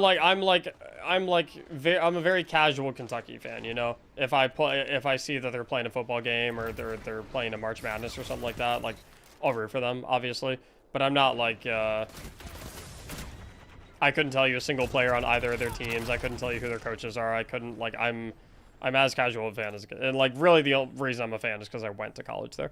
So. Zone B lost. Power play. Enemy has your zones. Oh, cats like the animals? 0. I don't have any pets.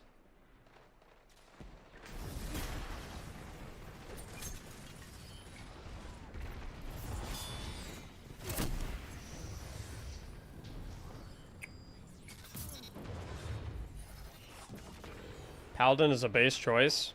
Yeah, I've been playing Rep Paladin recently, because that's what my that's the slot that was open on my raid team that I'm on now, but now they need a tank, so I think I'm gonna be Protection Paladin for the rest of the tier.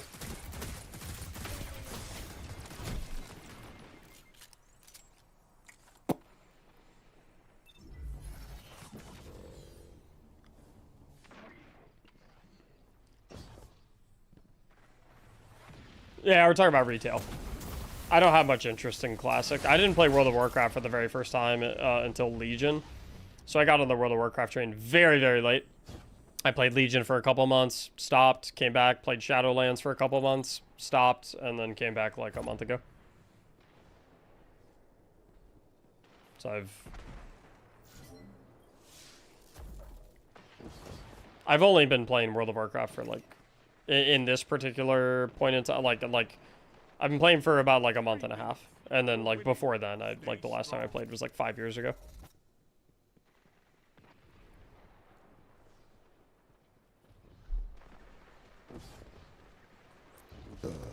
Excuse me.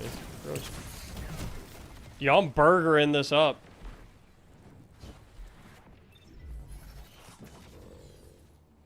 Speaking of which, we have raid progression tonight in about 4.5 hours.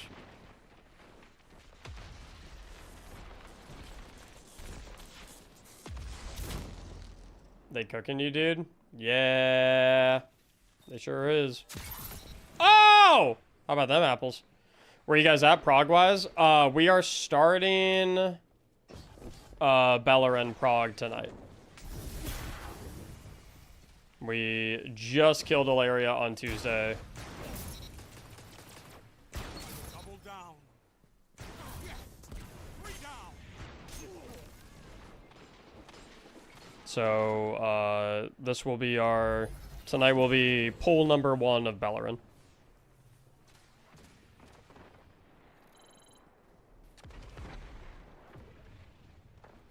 Zone A lost. Power play. Enemy has your zones.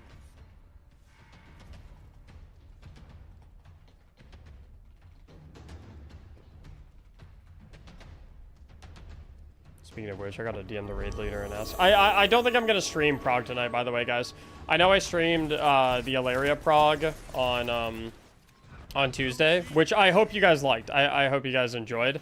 But I do want to do the prog tonight off stream just because like it's our first time stepping into the encounter. And I just want like 150,000% of my focus to be on learning the encounter. Cause like it's one thing I'm chill with streaming our prog when like I have the flow of the encounter down. And like the flow of the mechanics down, but like for the initial round of pulls, I don't want to. Did you watch the world's first race this season? Not really, but I saw the, or I watched like the end part of Lura, and that's like kind of what got me wanting to play the game again. I'm pretty sure literally any time I've gotten into trying World of Warcraft, it was because I watched the Race to Worlds first. Zone A captured. You have advantage. 10 seconds.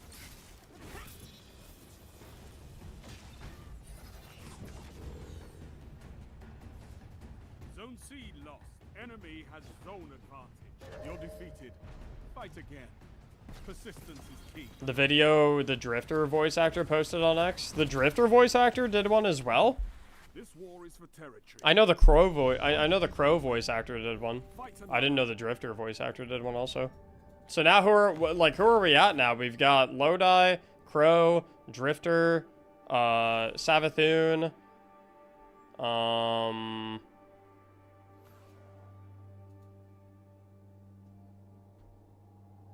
yeah, Oryx. Everyone's fucking pulling up. Can you imagine if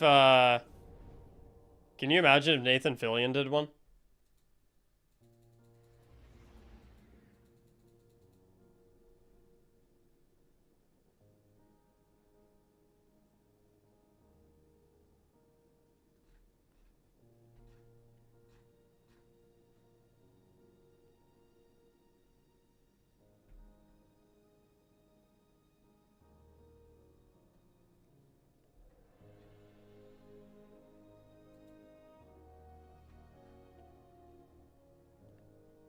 Peter Dinklage? I don't know if Peter Dinklage cares about Destiny anymore. He's been gone for a minute.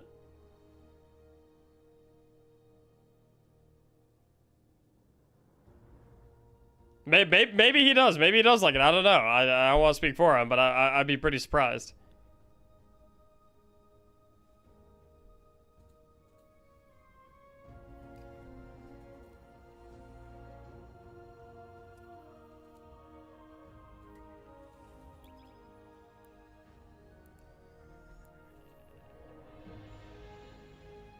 Do we think this will go down as one of the biggest mistakes Sony had made, Mactics?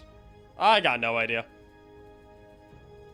Probably not. It's tough to beat Concord.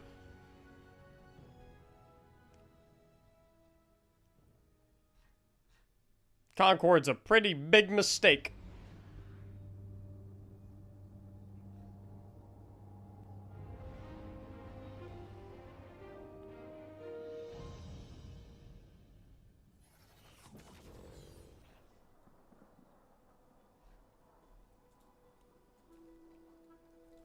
Destiny 2 team confirm we're getting a Xenophage Catalyst? Dude, imagine a universe where the Xenophage Catalyst makes it like actually a top tier DPS weapon contender.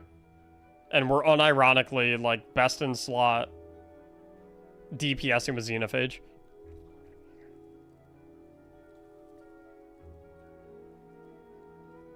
Is Marathon bad because it's Marathon, or is it bad because bad equals Marathon?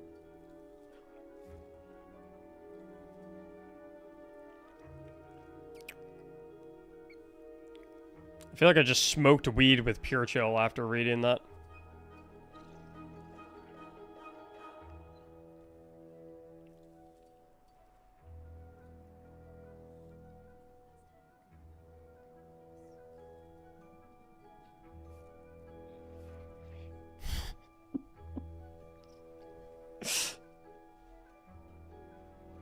I feel like I just got forced into the pure chill blunt rotation. What the fuck was that sentence?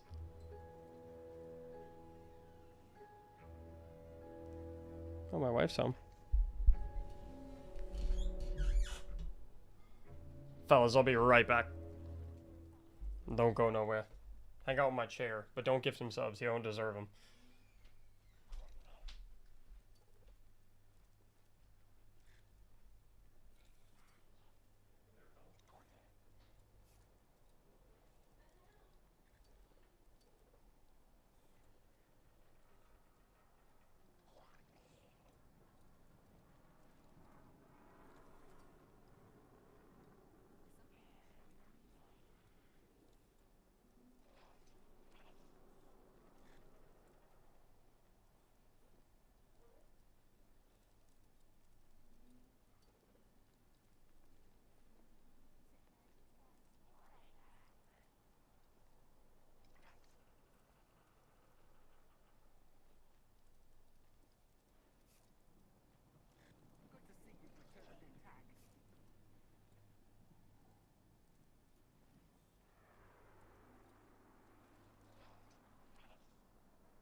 There's literally no one in the tower.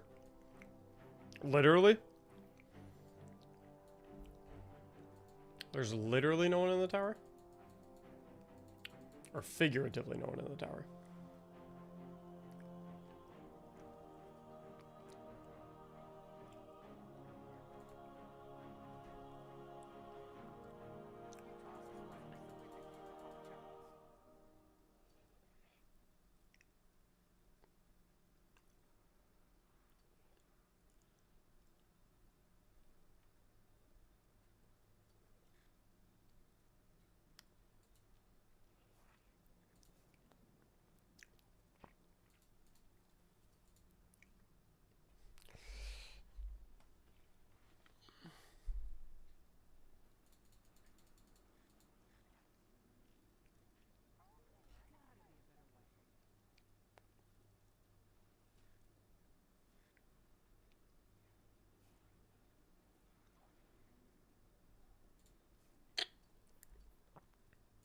Rarity of exotics and legendaries in D2 compared to D1. Exotics were definitely too much of a handout.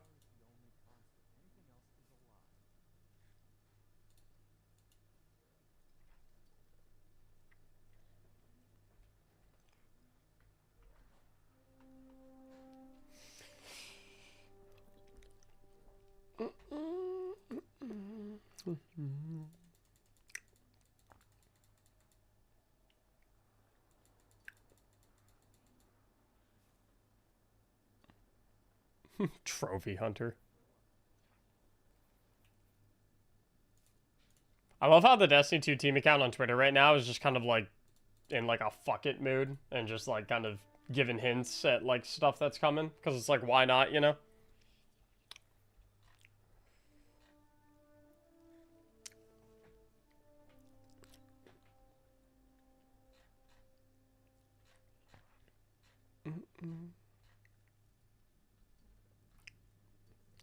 I have kind of a this might stir the pot a little bit. Not my intention to stir the pot. Not my intention to stir the pot. It might, but it is a genuine question that I've had after seeing some of the discourse over the past couple days. I've seen a lot of people like on like the pro marathon side of things. Kind of.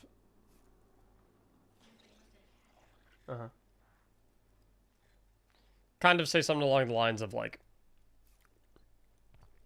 you know, how dare you boycott marathon or something like that, right?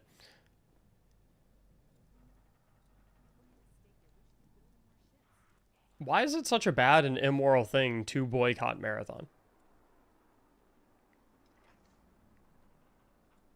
Like definitionally speaking, like boycotting is a practice that consumers take to alert a company that they are dissatisfied with the decisions that the company has made, and therefore they will not spend money on or purchase products from said company. Like that happens all the time. Right? So how come now that like people who are, you know, pro continuation of Destiny, pro all that shit, right? How come now that the company is saying, yeah, we are not making your game anymore? Why is it so unacceptable that the people that loved that game are now boycotting products from that company?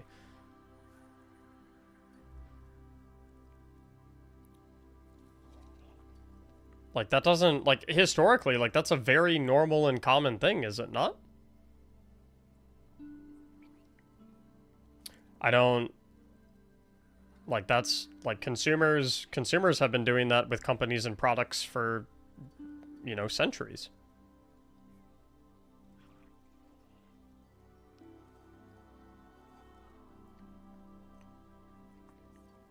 Marathon is already struggling, so boycotting is basically saying we want this game to disappear. I don't think that is basically saying that. I don't think it's fair to equate someone saying you will no longer sell my favorite product, therefore I am not going to give you any more of my money unless you decide to sell my favorite product again. I do not think that is fair to equate that to, I hope that all of your other products disappear. I do not think that that is fair to equate those two things. Furthermore, I don't think it's reasonable to make the suggestion or to suggest that you are not allowed to boycott companies that have other struggling products.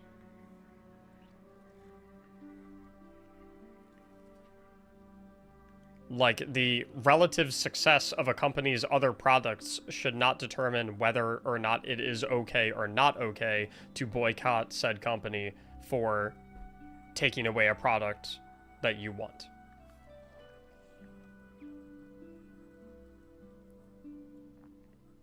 What does boycotting Marathon accomplish?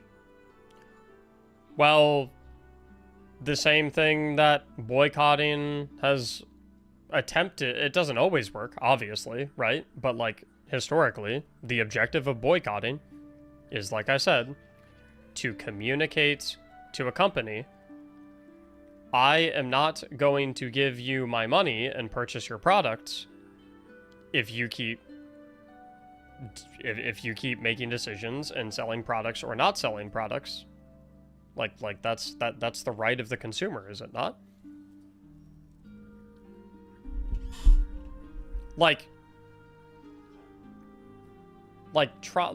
Trying to make the argument that like the consumer is a bad person because they are not spending money on the company's product because the company will risk failing if you do not spend money on that product. I do not understand that at all. It is not my responsibility as the consumer to keep the company afloat. It is the company's responsibility to offer products that interest me as a consumer so that I give them my money. If a company is not offering things that I as a consumer want to spend money on, that's the fault of the company, not the fault of the person with the money.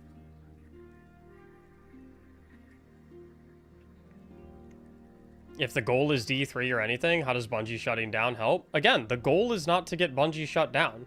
That is no one's aspiration. Not a single person boycotting Marathon is hoping that Bungie shuts down. That's not their end game. It is so like you are projecting that onto us. You, the Marathon community, are projecting that onto us that we want the company to shut down. We do not.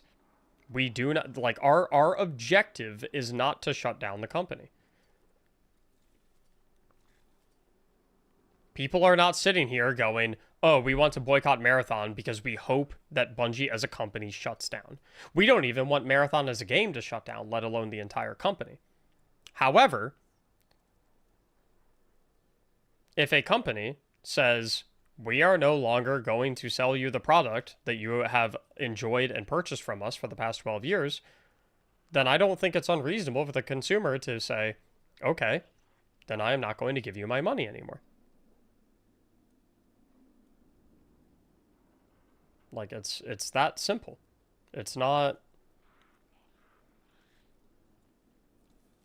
I feel like this is deja vu for a third time. It's like nobody is actually listening to the things you say, Mac.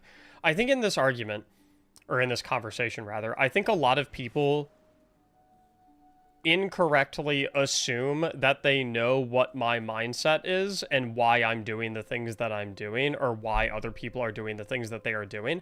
And it's because they are so confident in their assumption of the MO of the people in the opposite camp that they are unwilling to listen when the people in the opposite camp explain why they are doing what they are doing. They are so confident that they know why you are doing what you are doing better than why you know why you're doing what you're doing.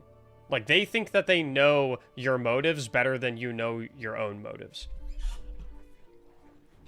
Which is problematic. Because maybe explain it better then? I'm explaining it. What have I explained poorly? It's not a company's responsibility to please you. They can please others. Sure. Absolutely. I don't disagree.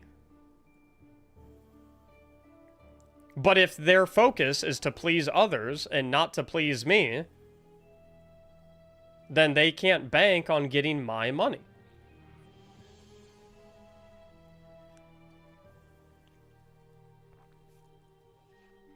What does boycotting Marathon achieve?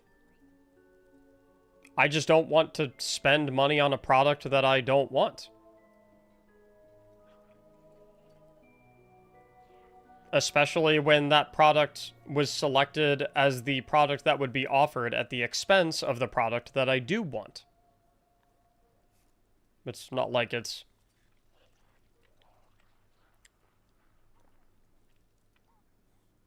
It has nothing to do with Marathon. The objective is to send the message with my wallet, or with whoever else's wallet, to say, hey, I am not going to give you my money unless you sell the product that I want.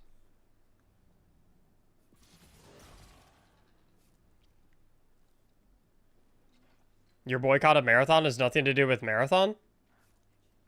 No, because I'm not boycotting I'm boycotting non-Destiny, Bungie, and Sony video games, I guess. If you want to look at it that way, I suppose. And then Marathon would obviously fall under that umbrella.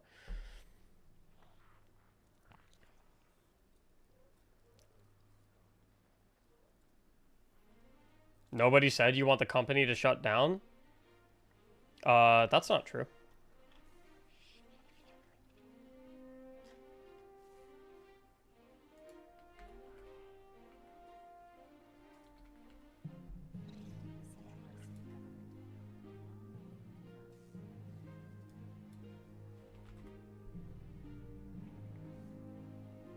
You said, and I quote, "Sure, but if the goal is D3 or anything, Destiny, how does Bungie shutting down help?"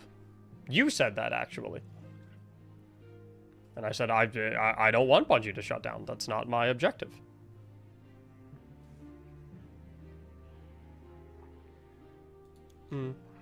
This is not boycotting. People are intentionally boycotting Marathon because they are pissed that there is no D3. Yeah, I don't think that there's anything wrong with that.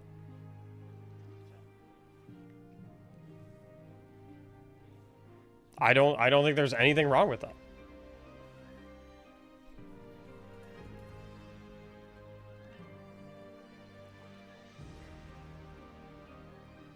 Why should they be required to purchase like what? Well, why should they be required to purchase what in their eyes is second place? Like, that's not like what? Like they don't. What's wrong with that?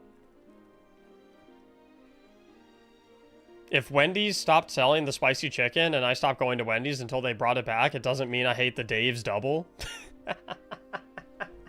The Dave's double! The Dave's double! Matan, thanks for the 100 bits, dude.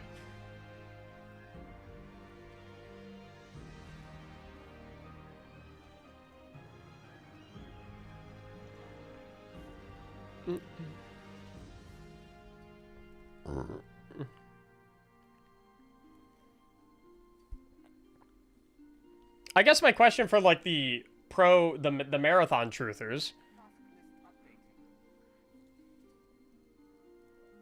I guess my question for the pro marathon truthers is, I don't want to play the game. I don't want to spend money on the game. Why does it matter what my reason is? Like, why do you give a fuck whether or not I don't want to play the game because I'm not a fan of it versus I don't want to play the game because it got selected over the game that I actually want to play? Like, what difference does it make to you? Because you keep saying you don't want to play the game? I don't want to. What?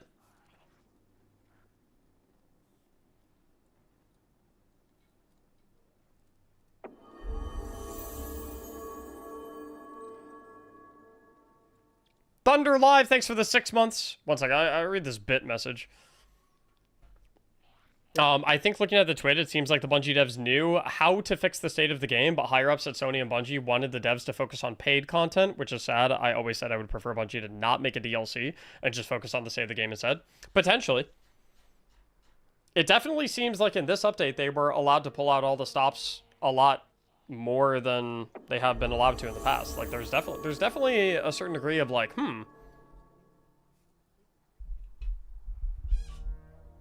There's a degree of like, so this is what you can do when you're allowed to do what you want to do. Dog, I'm tired of all this marathon toxicity. I'm gonna refund the game and cancel PlayStation Plus at this point. Ooh! Yo, marathon community, you're not leaving a good impression. This guy's about to bounce.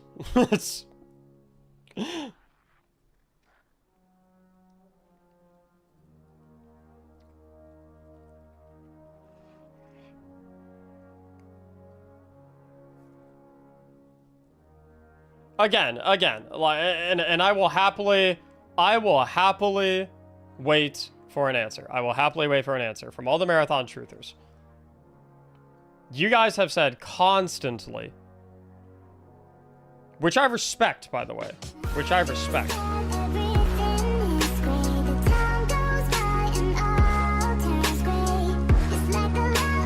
I'll make this clear. I want to make this clear. Something I've always respected about the marathon community. I've always had the utmost respect. The marathon community has always said, hey, if you don't want to play our game for whatever reason, that is A-okay. We will play it. We'll have fun on it. If you don't want to play it, that's completely fine. So I'm just wondering, how come now that a bunch of people don't want to play it, you are upset that they don't want to play it if they have a specific reason that they don't want to play it that you disagree with? Because now it's turning into, and now it's going from, hey, if you don't want to play our game for whatever reason, don't play it. Now it's turning into, hey, we are only going to be okay with you not playing our game if it's for the right reason. But if we don't like your reason for not wanting to play our game, then, well, that's not okay. You're allowed to not play our game, but only if we agree with the reason that you're not playing it. If you're not playing it for a reason we don't agree with, then that's not okay. What happened? What's the switch up? I miss the marathon community energy of like, this is for us. If you don't fuck with it for whatever reason, A-okay. See you later. I fuck with that shit. It's not about wanting to play it or not. It's about wanting our game dead to achieve your goal. I don't want your game to die. I do not want your game to die. But I am not responsible for keeping it alive.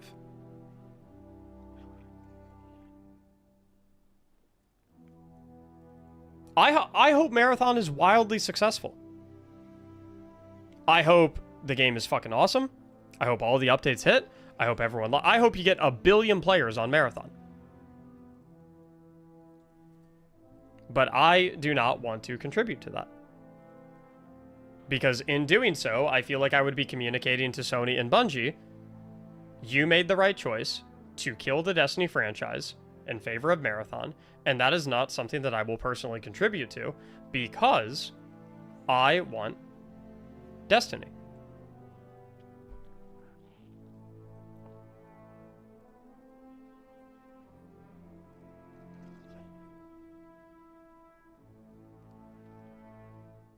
Dark Griffin, thank you so much for the 30 months of subbing and the 5 gifted subs. Hey, Mactics, can't wait for the Omni Oculus 4.0 vid. I think we're on like 7.0 or 8.0.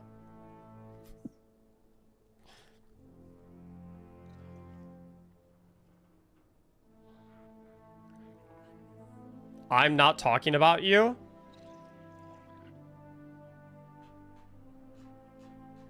I have a question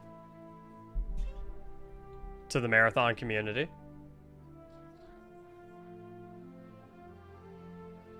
If your game is so fun, if your game is the best thing since sliced bread, if it's so goddamn good, why the fuck ain't you going and playing it right now? Why are you spending your time coming in here to yell at me because I don't want to play it when you could go and be playing? Like why don't you go play it instead of coming and yelling at me because I don't want to? I do play it every day. Go play it right now. Go play it right now. Hop on. Stop yelling at me because I don't feel like playing it. Go play. Go play. If it's so fucking sick, go play right now.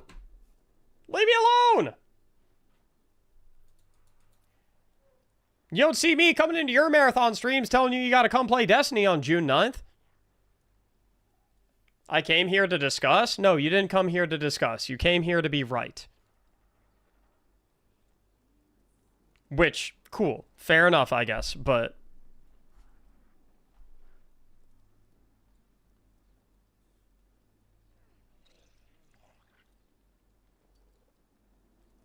Love the stream title. I don't even know what the stream title is, honestly.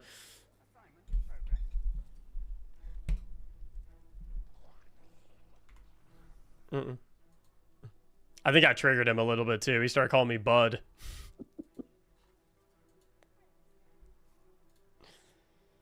How is me asking questions, wanting to be right? Explain your logic, please. I've explained my logic like 20 times. I think you're just not listening to what I'm saying. I think what's going on is when you ask me a question, instead of listening to the response that I'm giving you, you're just thinking about the next thing that you're going to say. And so like while you're like trying to come up with your next point, like you're not listening to the fuck, because I've answered like the same question you've asked in one way or another like 5 times so far, and it's just like I don't think you're about it, you know? Which is, you know, that's fine.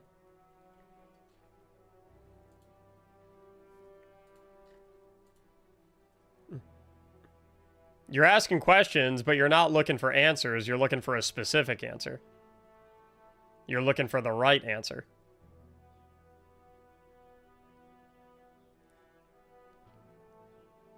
And the right answer is one that you personally deem to be the one that you like. And it's like, I don't play those games, bro. Not interested.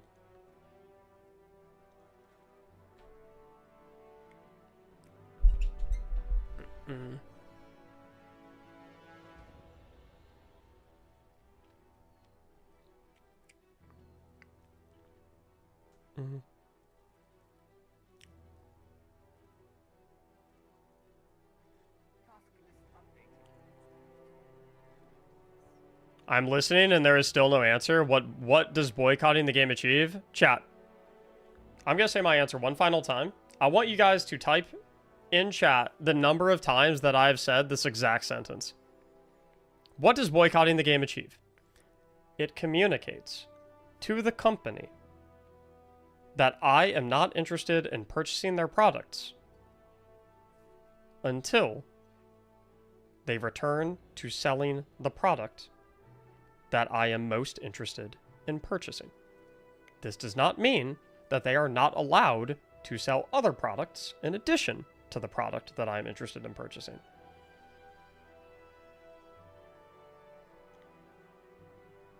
Does that answer your question? Bud.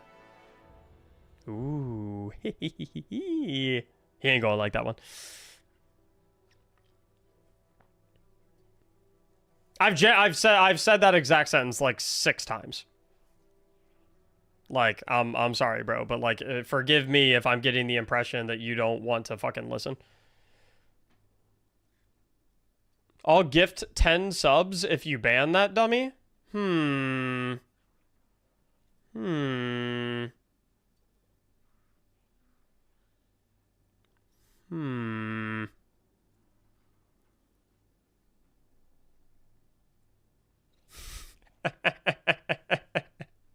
Interesting proposal. I wasn't there when you said it. You weren't there the other 6 times that I said it. What did you do? Ask the question and then close the tab for 20 seconds and then open it back up? What? Fuck you mean you weren't here? How noisy is your keyboard, bro?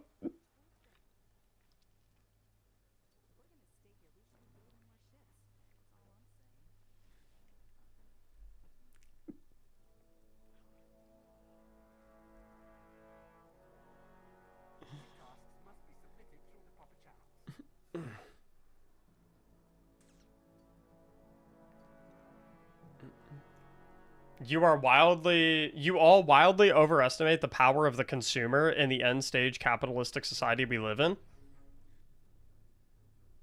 I disagree. I think you maybe underestimate the power of the consumer. The individual consumer, perhaps. But it isn't what you said earlier. You were yapping about that you have the right to boycott. Okay, I'm done with your dumbass. Whoever offered 10 gifted subs to ban his ass, sold. Mods, Let's dipshit out of here. Answered the same fucking question 7 times. Finally said, oh, okay. Oh, that was a good point. And then 2 seconds later. Let's see what they get. 2 seconds later.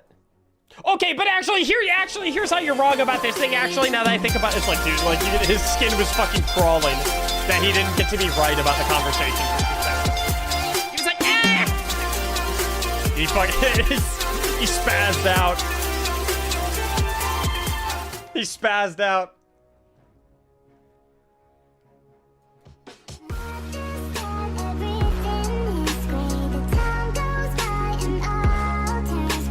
Dark Griffin, thanks for the 10 gifted subs. Moon, thanks for the brand new Prime sub. And Loot Doctor, thanks for the 5 gifted subs. Yeah, the consumer has a lot of power.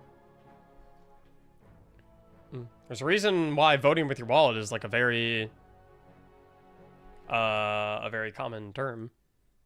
I'm a man of my word. Thanks for the gifted subs, guys. Honestly, I'm not gonna lie. I would have banned him anyway. He was such bad faith arguments. I really don't think he listened to a thing I said.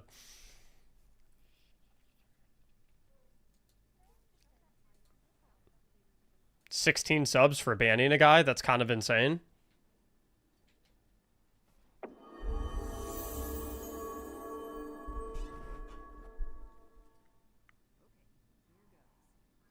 Chat, 10 gifted subs to ban that guy. 10 gifted subs to ban that guy. I'm kidding. 20 though, his ass is gone. You want to be next? You want to be next, motherfucker? I'm kidding. I cannot give a sub at the moment, but I will give a follow. You might be able to use your Twitch Prime sub, Jebin. It'll let you subscribe for free. It'll let you subscribe for free. 100 sub bomb to ban me? Are you offering? B-Side Brother, thanks for the Prime for 4 months. Pyro Beavis, thanks for the brand new Prime. Thank you for everything you've done for the community, man. Yeah, no problem. I'm doing what I can. It's naive. If the consumer was in power, DT would still be here. We'll agree to disagree. I would, but my Prime sub is dedicated to my IRL best friend to help him out. Oh no, it's respectable. Yeah, keep using it on him for sure. Yeah, don't use that shit on me. Fuck me.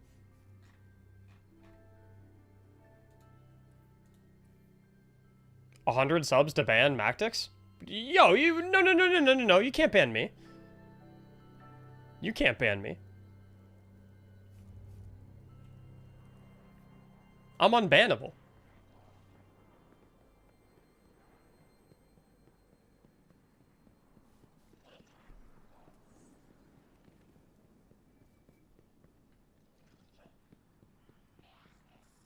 I can't be banned.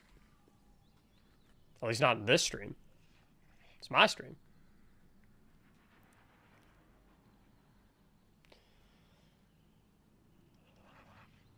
I would like to think that the community has realized that now's the time for action, and I'm happy to see it. Yeah, it's 100% the time for action.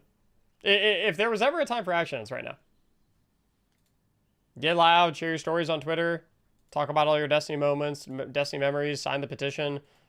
Show up on June 9th, show up on June 10th, show up on June 11th, 12th, 13th, 14th, 15th. Keep coming back, keep playing the game, as long as you're enjoying it, obviously. Like this is the time.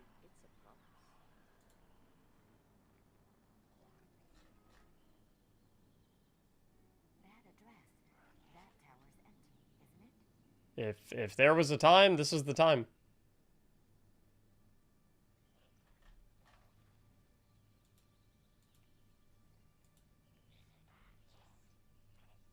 It's nice to see the support from the various VAs. Yeah, that's been cool. How are you not 550? Because this shotgun is 10. This never doesn't really matter that much. Going to Zavala's big Log on June 2nd to post a higher player count than Marathon on their new season launch. I'd be pretty surprised if Destiny posted a higher player count on June 2nd than Marathon did. I'd be pretty shocked.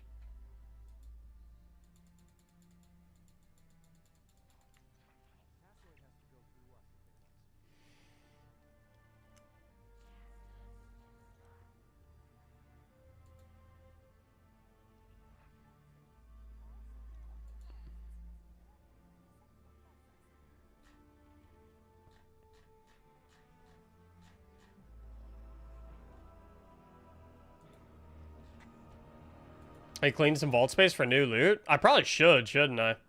I mean, we're getting like, what, 200, 300 extra spaces? Yeah, I definitely should.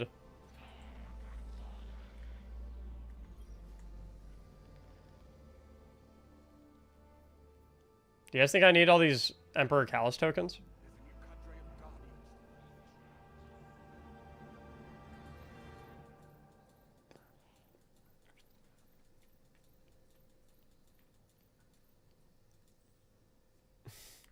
I need the Callus tokens, bro.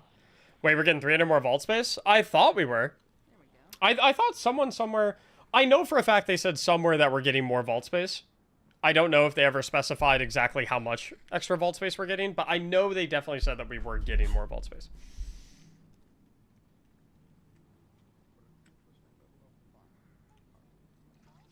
I don't know if we got a number.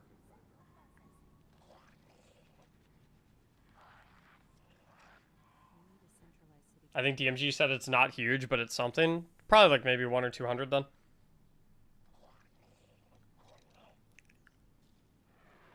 Whoa, stream is 0 latency? Yeah.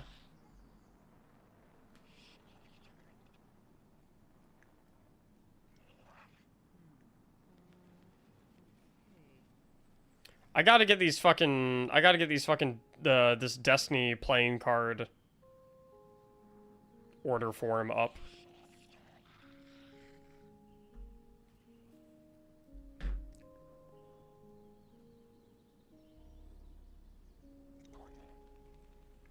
You hear about Warmind cells potentially coming back? The way I think Warmind cells are definitely coming back. If you need actual help with that, let me know. I will. I'll DM you because I'll need you like when I set them up, I'll need you to do some test like test transactions. So I can like see how the orders look on the back end and make sure that like it's easy to differentiate between. What are the Warmind cells? How do they work? They're balls. You shoot them, they go boom. And everything dies. Global reach, baby. What y'all know about global reach? You ready for Valorant tonight? Yeah, I'm as geared as I can be. I got fucked on my bonus rolls last night, but I got one of my BIS tank rings from Seat, and then I have a hero version of the other one from Seat, so I have the avoidance set bonus. Do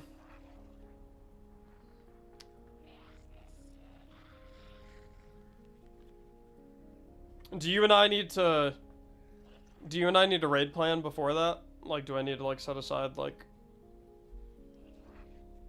you're tanking Bello? Yeah.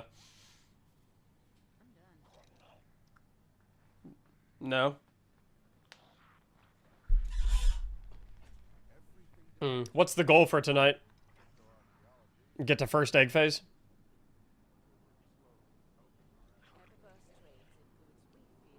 I'm doing Final Shape and D2 as a new player. I'm okay, right? Yeah. Final Shape kicks ass. Holy heck, Mactics, you got 350 subs today? Do I seriously?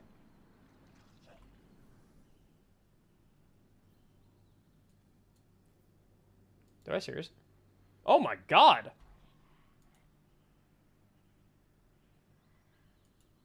Someone in chat was trying to ban me. Said 100 gifted subs to ban Mactics. 150 subs will ban Mactics. If we get in our 150 subs, I will ban myself and instantly end stream.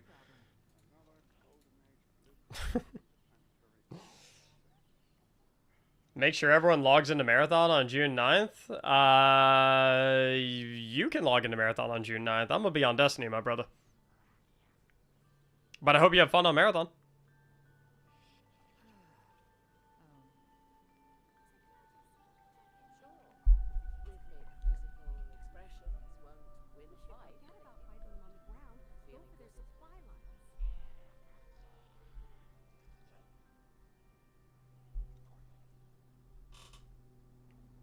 Y'all might kill Bellerin with a full night at it. I mean, our prog nights are only 3 hours.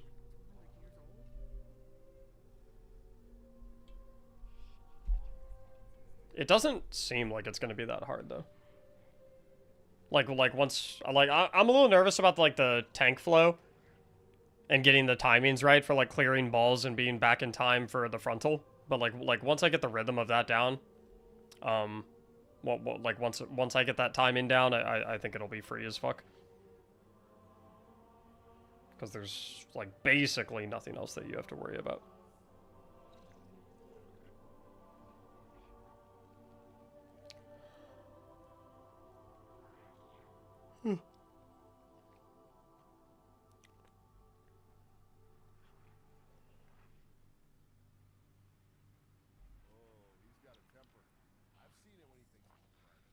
Nods my head like I'm fully comprehending conversation. Yeah, sorry. This is like when I start talking about football, and only 10% of the chat has any clue what I'm talking about, and the other 90% are like, what the fuck? Stop talking about this shit.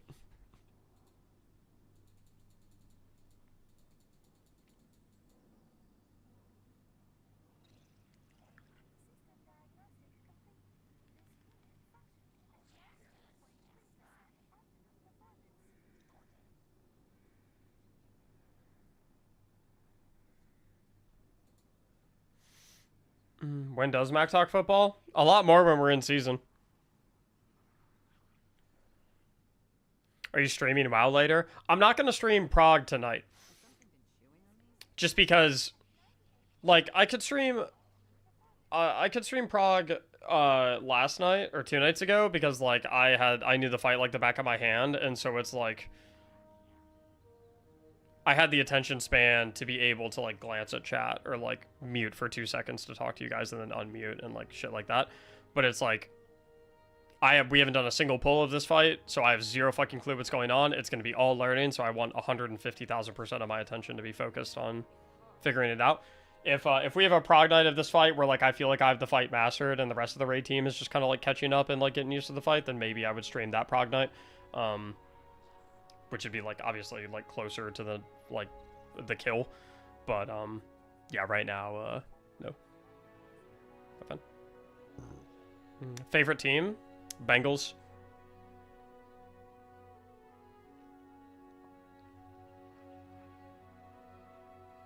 We're basically gonna treat it like heroic and have everyone soak. Only issues I think we'll face is balls hitting boss and interrupts going off.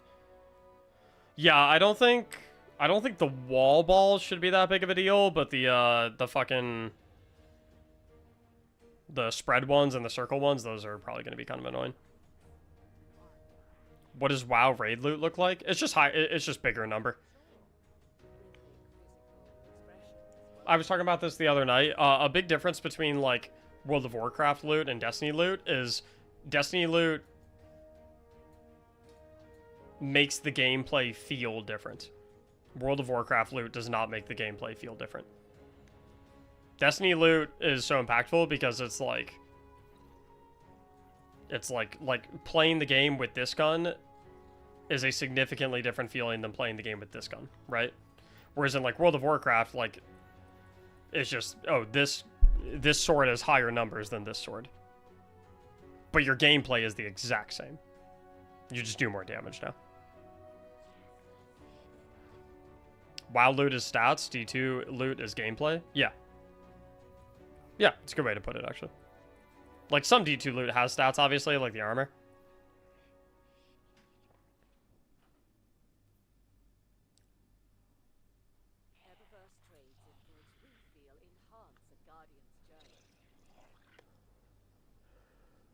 Is WoW fun to get into as a new player? Yeah. I would say so. Matala, thanks for 100 bits. Will they change the artifacts or are we ending D2? I think we will learn about that tomorrow. I think that info will come in tomorrow's article. Which, by the way, did anyone see them mention a time as to when tomorrow's article is coming out? I know they told us yesterday that today's article would be 11 a.m. Eastern. Did they say anything about the time that tomorrow's article would come up? No time.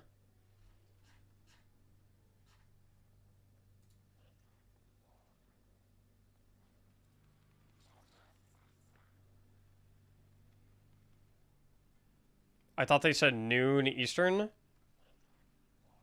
8 a.m. Pacific? 8 a.m. Pacific was today's.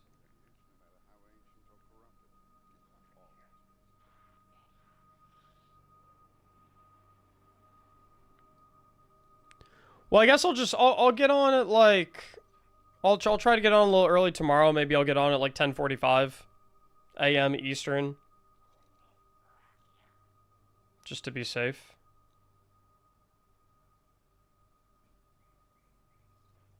Just to be safe and...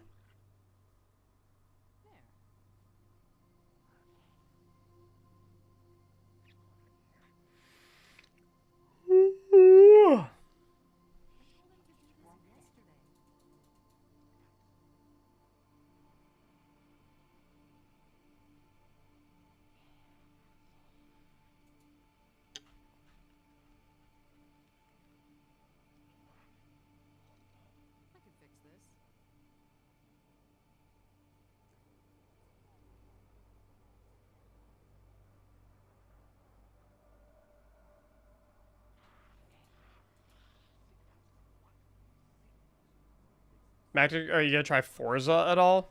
Probably not. I don't usually go for those types of games.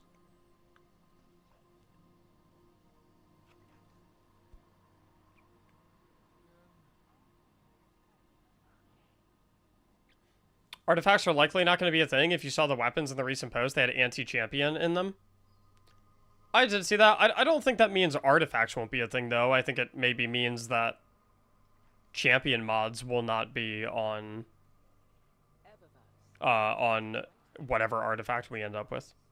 I think they might be decoupling champion mods from artifacts and making every weapon type or weapon frame have an intrinsic built-in champion busting modifier on them. Forza is so much fun, though. Like, okay, I'm truly, I solemnly swear, I'm not trying to be like, I'm asking this sincerely. I'm not asking this in like with like any passive aggressiveness or asking it in a charged way. How fun can it really be to just like drive a car on a track in a video game? Like, I can't imagine a world where like I'd rather do Forza than do Sparrow Racing League. It's open world.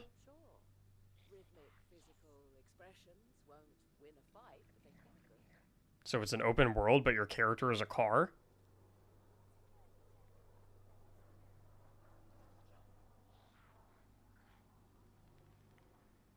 Can you get out of the car? Can I, like, go into a convenience store and purchase a Snickers bar? It's a car PG? Shut the fuck up. Shut the fuck up. Yeah, okay, mods ban that guy. Ban that guy. Actually, wait, hold up. Pause. Quiet. Make him president. That's actually fire. On second thought, make him a world leader. Car PG is actually hard as fuck. I unironically might buy Forza after him saying it's a car PG.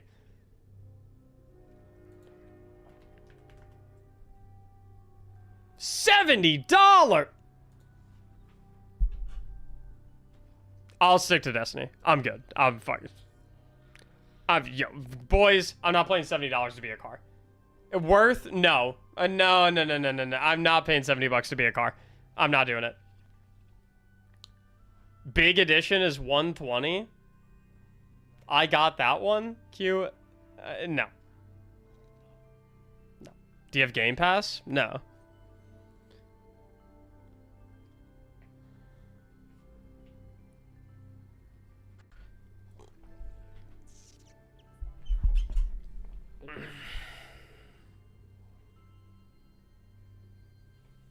$70 to be a car. Are we serious? Yo, fellas, I'm about to blow your fucking minds, all the Forza fans. Check this out. Ready? If you get off your computer and you go into your garage, there is a device inside of there that allows you to play Forza in real life. It's fucking sick. It's actually nuts.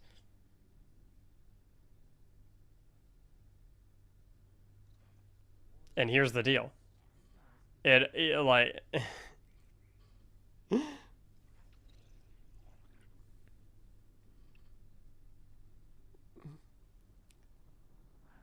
Listen, if my agency got me like a code for Forza or something, or I had like a code for Forza, then sure, I'd give it a fucking whirl. But like I'm not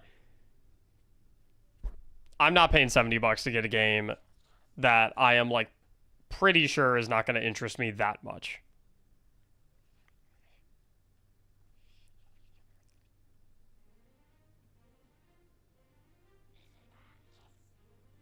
Don't you mean give it a spin? Fuck you.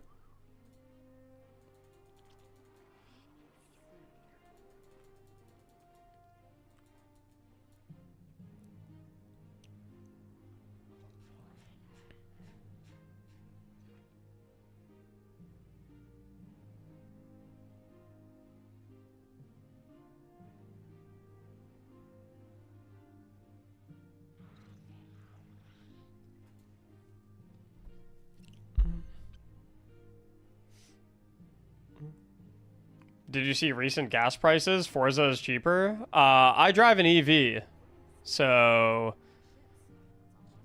no, I did not see recent gas prices.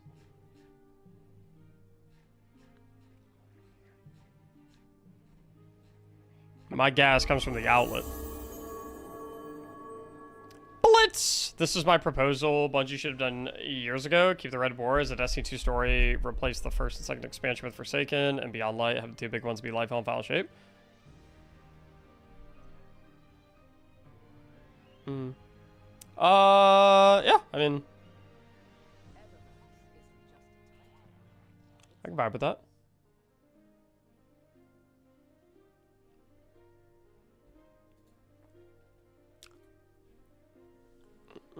Do not tell me you own a Tesla. Fuck is wrong with owning a Tesla?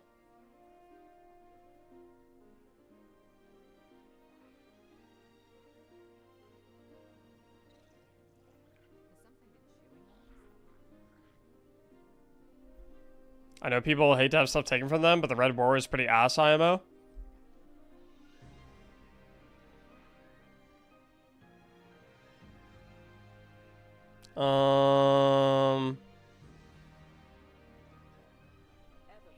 I think it's maybe a tiny teensy bit overhyped, but it was pretty fucking good.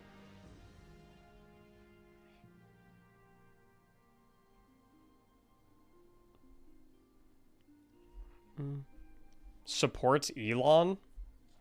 Who's Elon? I don't even know who the fuck that is.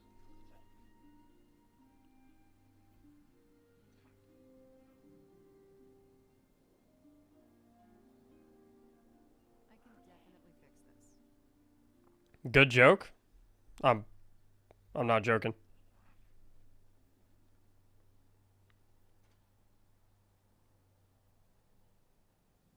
The man associated with Tesla? Oh, I'm gonna keep it a buck. I don't know who's associated with Tesla.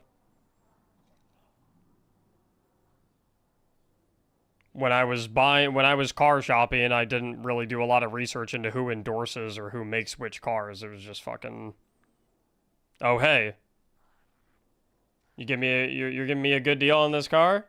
Oh, okay, cool, I'll buy it from you. The guy that bought Twitter? I don't know who owns Twitter. I don't keep up with all this shit.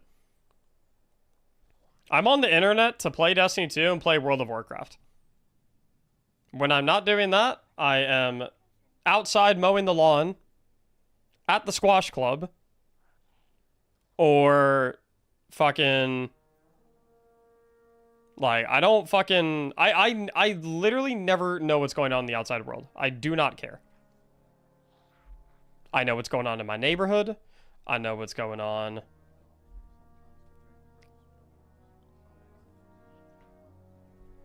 No, I am trolling you guys. No, I am trolling you. I am trolling you. No, but genuinely, that is like my actual strategy whenever someone asks me what I drive and they fucking give me that crock of shit. It's like the ultimate repellent.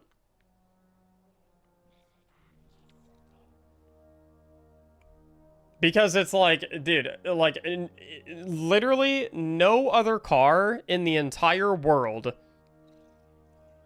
do people talk about the politics affiliated with the people who produce the car just because you drive that car. And so it's like, I have no idea that why, if you drive a Tesla, like all of a sudden, I guess you endorse the CEO of the company and everything he believes in and everything he does, right? It's like, no, bro, I couldn't care less who the CEO of the company is. I bought the car because it fit my needs and I got a good deal on it because I bought it used from a friend who already owned it. It's like, it's that fucking simple.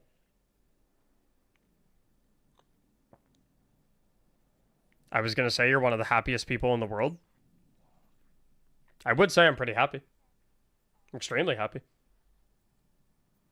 I do, like, not to the degree I was just memeing about, but, like, genuinely, and I mean this sincerely, like, I really do not keep up with the outside world. I really don't. I don't, like, I don't care. It doesn't matter to me. I don't care what's going on over here or what's going on over there or what's going on in, you know, fucking, in, I don't know what's going on in the news over here. Like, it doesn't matter to me. I learned a while ago that, like, and maybe it's just me, right? Maybe it's just my brain. But I learned a long time ago that I only have the capacity to care about so much stuff. And I only have the energy. I only have so much energy to distribute that care into certain things.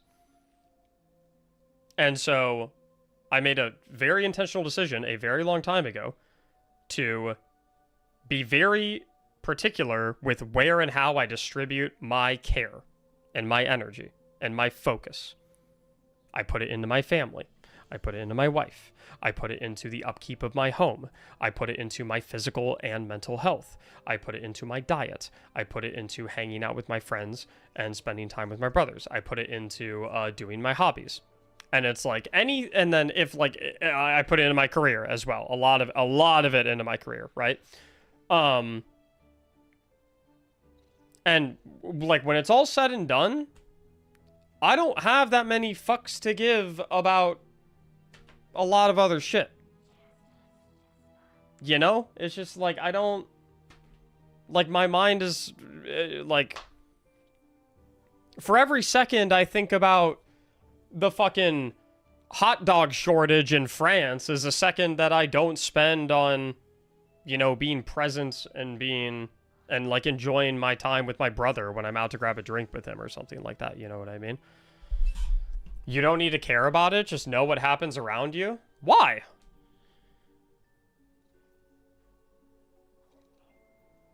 Why do I need to know what happens around me? LMAO? That's not an answer.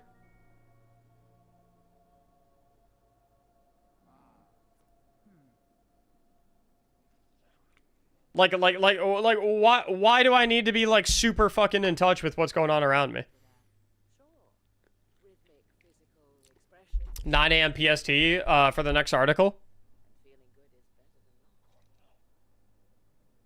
Because eventually it might affect your life directly. And when it does, I will deal with it.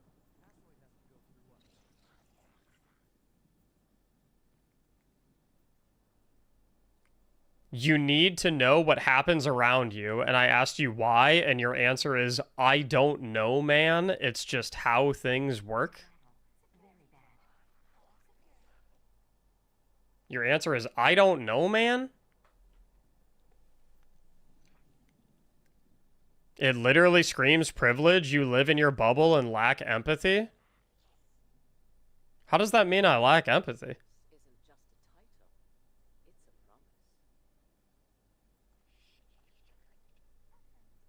How does me focusing on my career and my family and my wife and my friends and my hobbies over focusing on like transcontinental social issues and international fucking policy mean that I lack empathy?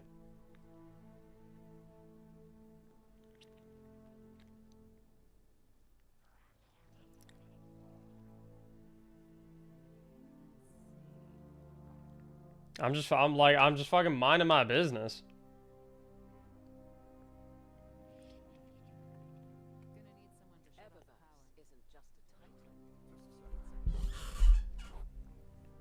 It's a political talk. This is a political talk? How is this a political talk?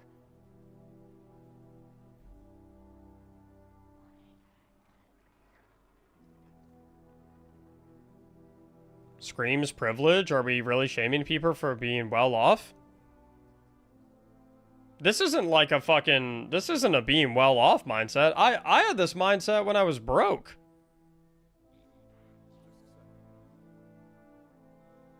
I had this exact same mindset when I had fucking $100 in the bank account. No, I know, Kev. I know. I'm just saying, like... I never thought I'd see so many ships in one place.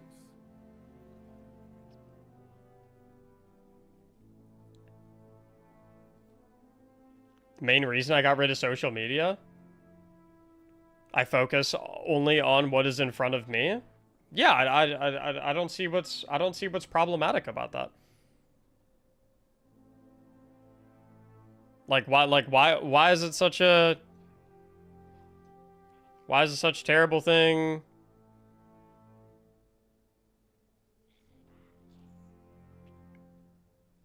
Not jealous of his lifestyle, but it comes down to not caring about what other people are dealing with. You only have so much bandwidth, but maybe just the way and he said it came across as dismissive.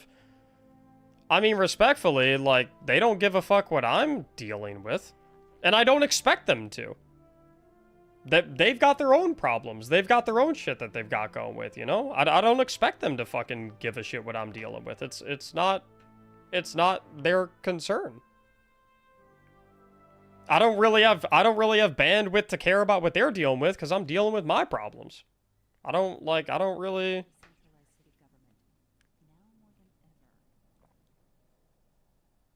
I care about Destiny 2 shutting down and you potentially being out of work.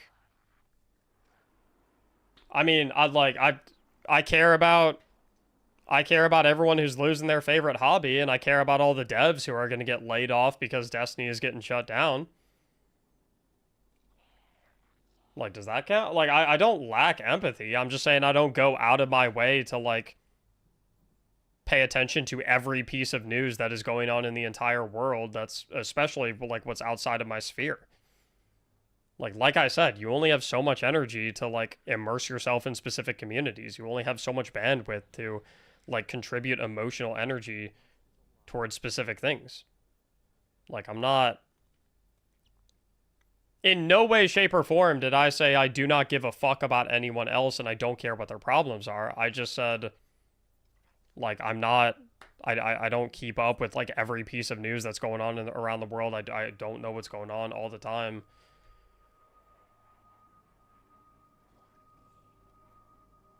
I don't think you're a bad person. I think I was too hyper-focused on specific words. I think you were definitely too hyper-focused on specific words. Because the picture you painted of me in your previous 3 messages is extremely inaccurate. If you're making the insinuation that I don't care about Destiny 2 being shut down in the way it affects other people, I don't care about other people potentially being out of work, I definitely care about those things. I feel horrible for them. I mean, hell, my past 2 YouTube videos and every single stream that I booted up so far the past couple days has been done specifically with the intent to try and provide a space for people to feel their emotions in an environment where they feel like other people can be supportive of them, and in an environment where they don't have to feel like they have to be alone, right? So it's like I'm definitely very empathetic, but like it's the point that I'm making is I would argue it's borderline impossible to have like that degree of empathy without stretching yourself too thin and having to pull back in other areas towards every situation in the world, is what I'm saying.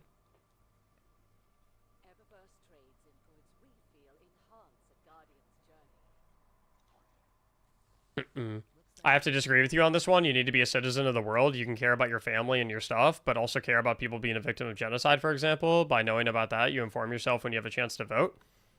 Oh, when I vote, I do a fuck ton of research. If that's like the concern.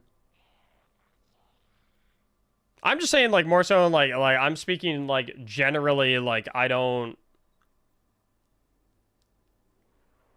I'm trying to think of like an example of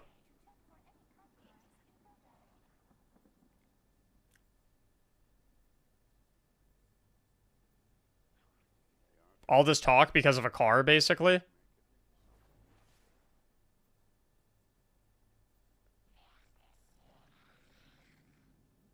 This did start because of a car. It's true. I spent a lot of time focusing on every headline every day. It drained the hell out of me. I can see why that would happen. Like that it sounds, and shit, you know, maybe like I'm sure maybe someone could make the argument that that's like the morally right thing to do. Maybe I'm not strong enough to be able to do that shit. Maybe like I don't have like the mental toughness and the mental strength to be able to like weather the storm of like keeping myself educated on all of these problems and caring about them. Maybe it's a me thing. I don't know. But I would also like to levy the possibility of like, is it worth considering that like maybe that degree of what's the word? Interconnected? No. That degree of immersion? I don't know. Involvement maybe might be a good word. Is there a possibility that that degree of like involvement is or maybe informational overload? Is there a possibility that that maybe is not mentally healthy long term? I suppose. Like that's I guess the perspective I'm looking at it from. Because my concern, and I've seen this with a fair amount of people. Right? And one of the main reasons I decided to pull back, it is also worth noting, is I noticed a long time ago that all these news channels, all these headlines, all this stuff, like a lot of it is shown through like a very negative lens. I feel. Maybe I'm coming across the wrong stuff. Maybe I'm coming across the wrong platforms. A lot of the things I see, I get the impression that it is designed and communicated specifically to evoke negative emotions. Because when people feel negative emotions, they engage more strongly than when they feel positive emotions, and that's better for ratings, and that's better for clicks and things of that nature, right? And so I've seen a lot of people who, and it was maybe for a good intention. It was maybe for a good intention. I've seen a lot of people immerse themselves very deeply into being informed and into and into like keeping up with every single thing, every single piece of news, and I have seen it slowly over time just like degrade them and eat away at them, and like and I'm sure their intention was just they just wanted to be an informed citizen of the world, and maybe you can make the argument that they should be a little bit better at controlling their emotions, perhaps, but I've seen it happen a lot of times where like it makes people jaded. I've seen it make people like become bitter. I've seen it turn people into people like, and they're just very like, it makes them really rough. And I'm just like, I don't, and I can understand why that would happen because of like the negatively charged nature and the negatively charged nature that like a lot of these like pieces of news are delivered, right? Like, I can totally understand why that would happen, but it's like, I suppose, now that we're talking about it, now that I'm thinking about it, I would be a lot more ambitious and it would be my aspiration, and I would be a lot more willing to engage in, like, a lot of this type of stuff if I felt like the purpose was informing people rather than evoking emotion to get more engagement.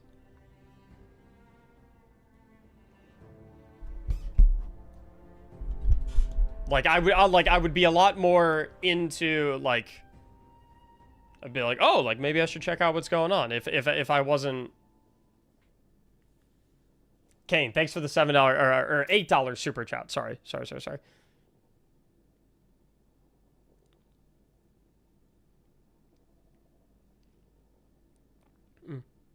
I think and similar to a lot of things, though,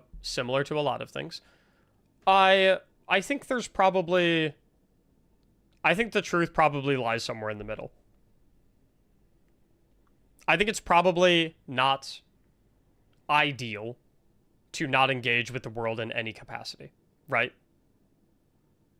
I probably would be a slightly more productive and contributing member to society if I engaged with knowing about what was going on in the world a little bit more. I don't contest that. But at the same time, I also don't think it's particularly healthy to be on the other side of that spectrum and be so obsessed and so immersed with every single thing that's going on in the world, so much so to the degree that you lose the bandwidth to be able to focus on your own life and the things that are close to you, the things that you have a direct influence on, the things where you can most easily and most meaningfully make a difference, right? And so I think it's, like most things, I think the truth is probably, the ideal truth, at least, is probably somewhere kind of hovers in the middle, right?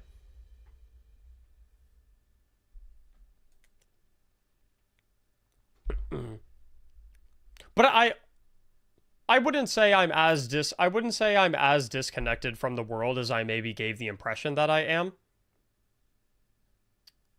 I would say instead I'm very intentional with the way that I choose to connect with the world, and very intentional with how I choose to try and make a difference and how I try and choose to better the world, right? So I could maybe engage with the world a little bit better by reading up on news stories, keeping up with everything that's going on internationally, keeping up with politics, whatever have you, right? And maybe that is a meaningful way to contribute to the world and be a functioning and, you know, helpful member of society, right? Zone A. Enemy claims Zone C.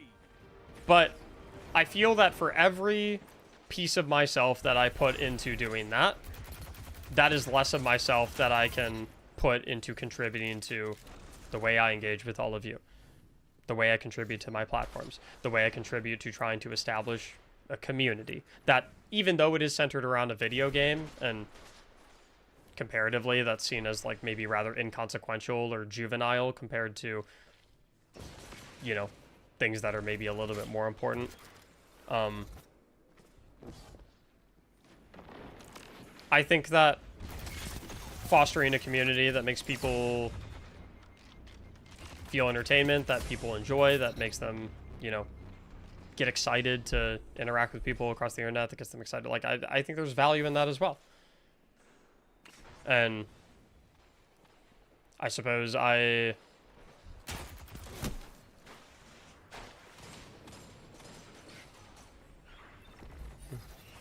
think this is the best way that I can contribute to the world, considering like my skill set and my talents.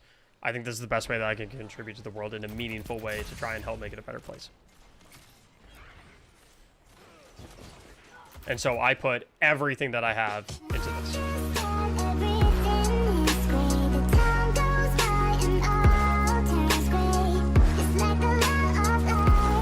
And I do, in my heart of hearts, like, I think I make a meaningful difference. I think even if it's minuscule,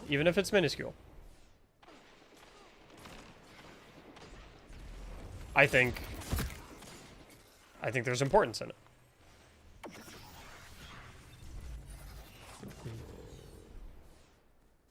North, thanks for the 5 gifted subs, dude. Capital, thanks for the brand new Prime sub. Number 1 Headband, thanks for the gifted sub. What's that song that plays for the gifted subs? For 5, if you type !5 song, number 5, all one word, it'll give you the Spotify link for it. And that rings true for all of the other gifted sub variants as well.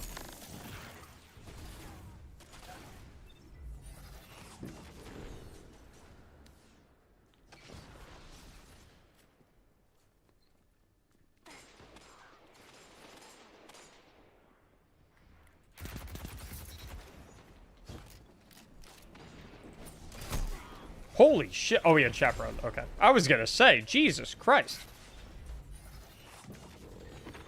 Coming with a shotgun from a mile away, but chaperone, so it makes sense.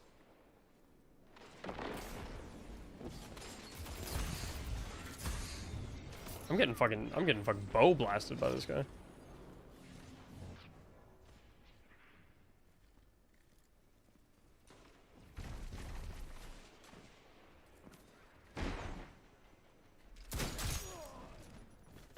But yeah, I don't know. Maybe it... never mind. Photon, thanks for the raid.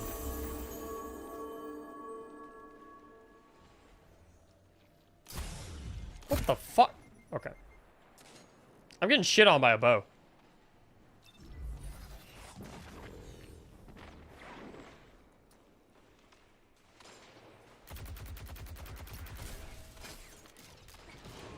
Not going well. Oh, I didn't even realize there was a hype train. Oh, North saved the hype train. Is that why you did the 5 gifted subs, North? Because there was a hype train? I didn't even realize there was one. Zone A lost. Ow.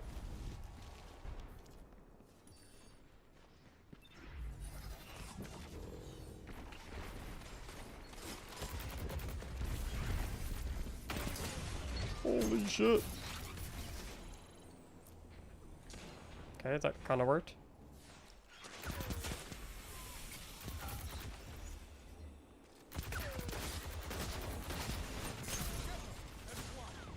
Oh, I didn't have shotgun ammo.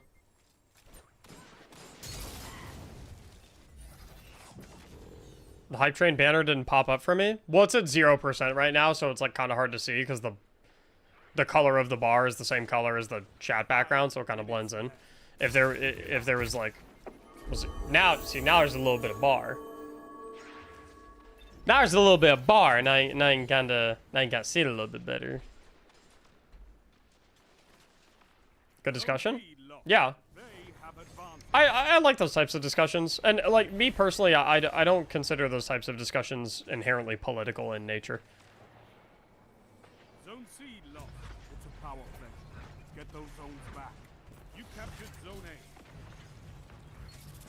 A. I'm also, like, generally speaking, not like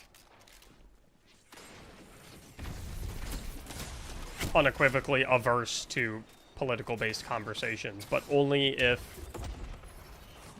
only under the circumstance that every and anyone involved in the conversation is mature enough to have a conversation about, like, an actual conversation about it, rather than, like,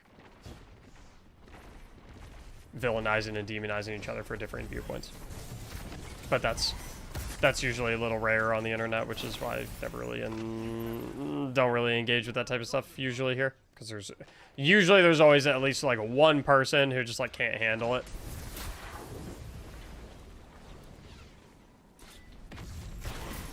Your enemy can't kill if they're dead. Yes, 3 down. That's why we have fire teams.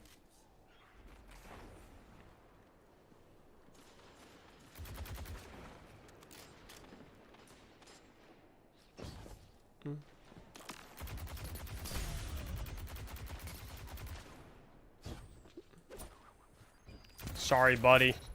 I need a hunter like you with the I need the KD padding. I'm getting shit on all game. By this guy, by Boboy over here. strong, and this battle He's fucking cooking my shit. you're nearly there. Fight on and claim victory. ZJ Rocks, thanks for the 9 months at a Prime laying around. Could I get your opinion on buying Edge of Fate and Renegades post June 9th? If you're interested in raiding, the Edge of Fate raid is exceptionally good. And the Renegades campaign and dungeon are both pretty decent.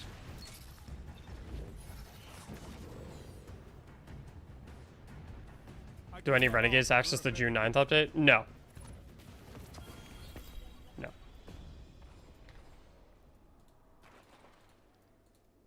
Zones controlled. Targets eliminated. Nice work. No. You won't be able to access, like, Equilibrium, but, like Pantheon 2.0, you know, fucking all the reprised raids, obviously. You'll be good to go. Well, you'll probably, if you want to access the reprised raids, you'll probably need to own the expansion for each respective raid. So, like, if you want to do Last Wish, you'll need to own Forsaken, or if you want to do the if you want to reprise Garden of Salvation, you'll probably need to own Shadowkeep. But they're putting all of that into like one bundle, like consolidating it, consolidating it all.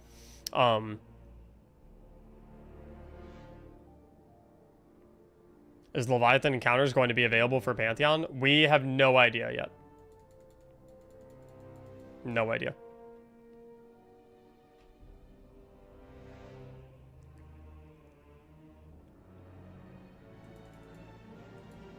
I wouldn't be super surprised if they did bring back the entire Leviathan raid. Because over the course of the past couple of years of Destiny, ever since it got vaulted, correct me if I'm wrong, but I'm pretty sure basically every single part, every single encounter area of Leviathan has been rebuilt at some point.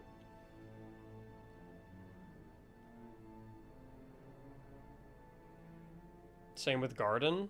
Well, Garden never got removed. So.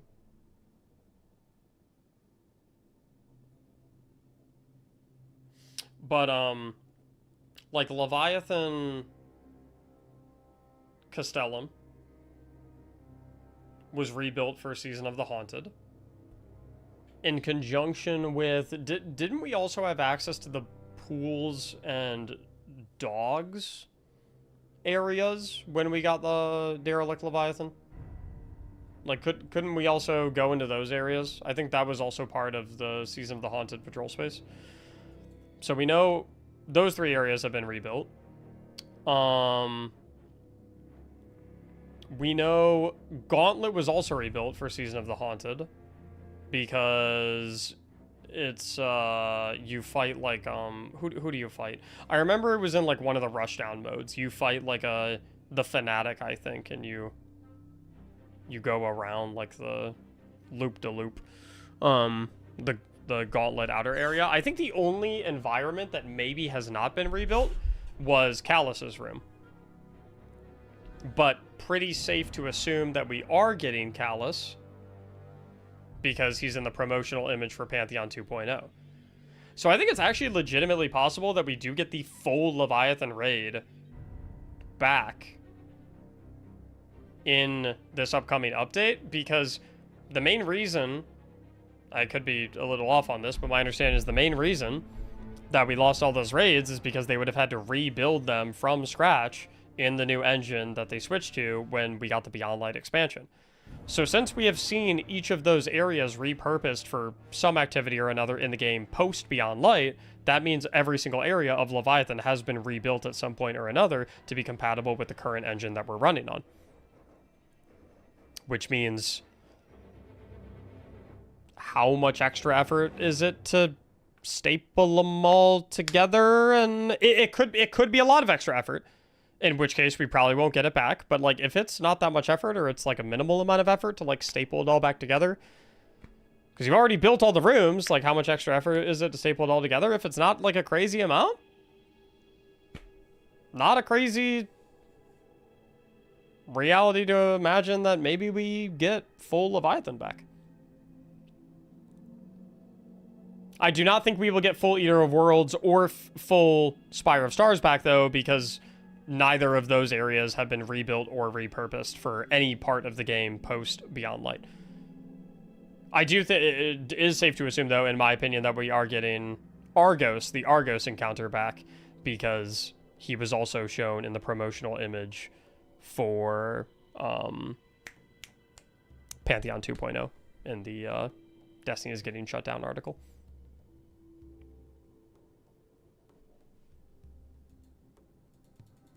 I'm gonna mark that. Stone can make that a clip if he's around.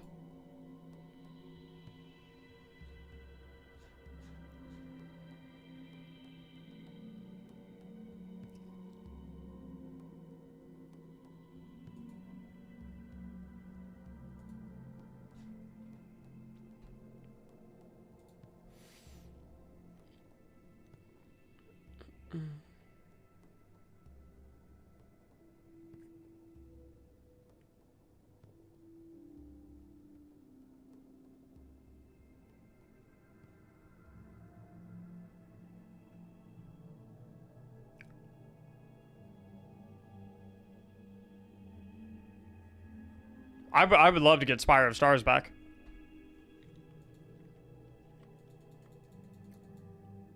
Oh, baby.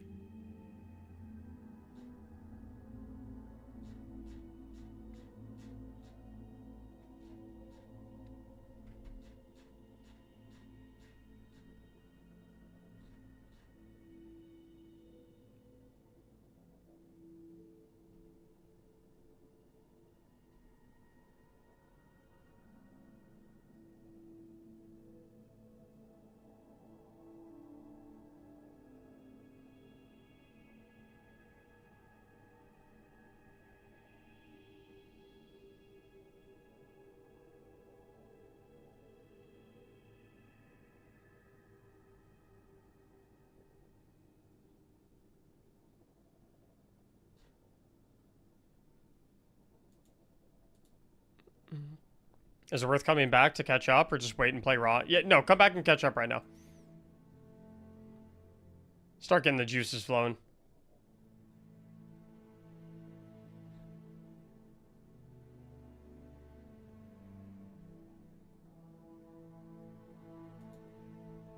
What's up, Going Ham?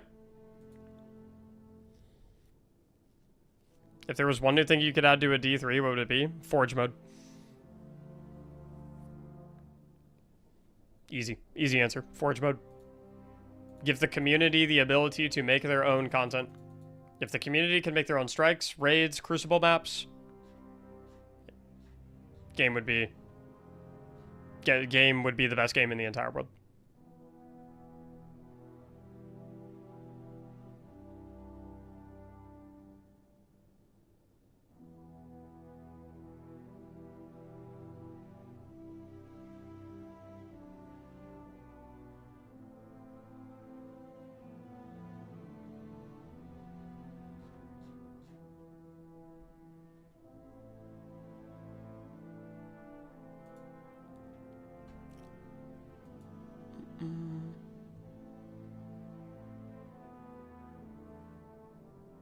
Custom raids, crazy idea.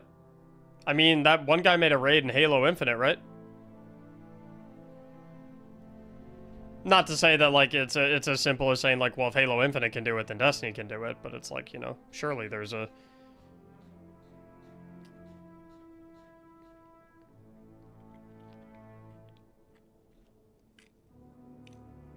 It'd be crazy.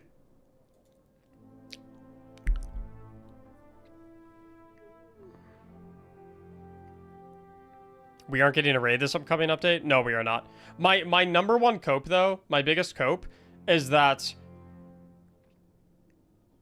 My biggest cope is that the Shattered Cycle final boss raid encounter was far enough along development that they were able to finish it, and it will be the final boss of the Pantheon Gauntlet. That's like my number one cope. That they were like close enough. They were like far enough along on Shattered Cycle. Specifically the Shattered Cycle raid. That like they were able to like all in and finish one encounter. The final boss encounter. And we're going to get it in Pantheon. That's like my biggest cope. Number one cope. Was that supposed to have a raid? Oh, yeah.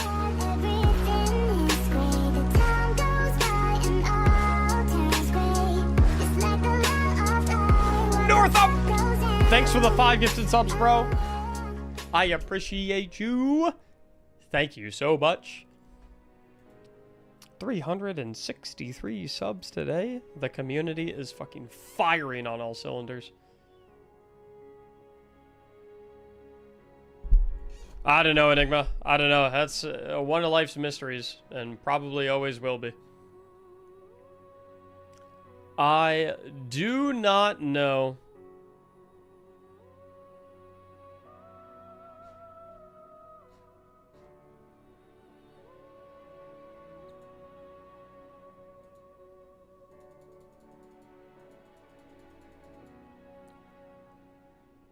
Alright, fellas, I have Mythic Raid Prog in 3 hours. And I should probably get the Destiny playing card order form link set up before that. So I think I might wind down for the day, especially considering that I need to get to bed early. I can't do it after my raid prog because I gotta get straight to bed so I can wake up and get on stream so we can be on when they drop the article tomorrow about all of the raid and dungeon stuff, the weapon sandbox stuff, and all that coming tomorrow when that article gets dropped because we want to be on to react to it together. What's up, Sean Robo? Nice to meet you, homie. Unfortunately, I think I'm just about to wind down for the day, but I will be on tomorrow. And I encourage all of you to try and be here early tomorrow, like right when I get on, because so we can react to the raid and dungeon and sandbox and all that's a big article coming tomorrow about like the second half of everything that we're getting in this upcoming update. Not going to stream the progression for World of Warcraft tonight just because we're on a brand new encounter, so I want 150,000% of my attention to be focused on learning that encounter. I'll probably, I maybe would be willing to stream the next prog night if I'm like really comfortable with the encounter and I can afford to like have 5% of my attention span focused on chat or something like that. But right now I need 100%. What are you playing? WoW? Protection Paladin. Last boss I was DPS Paladin.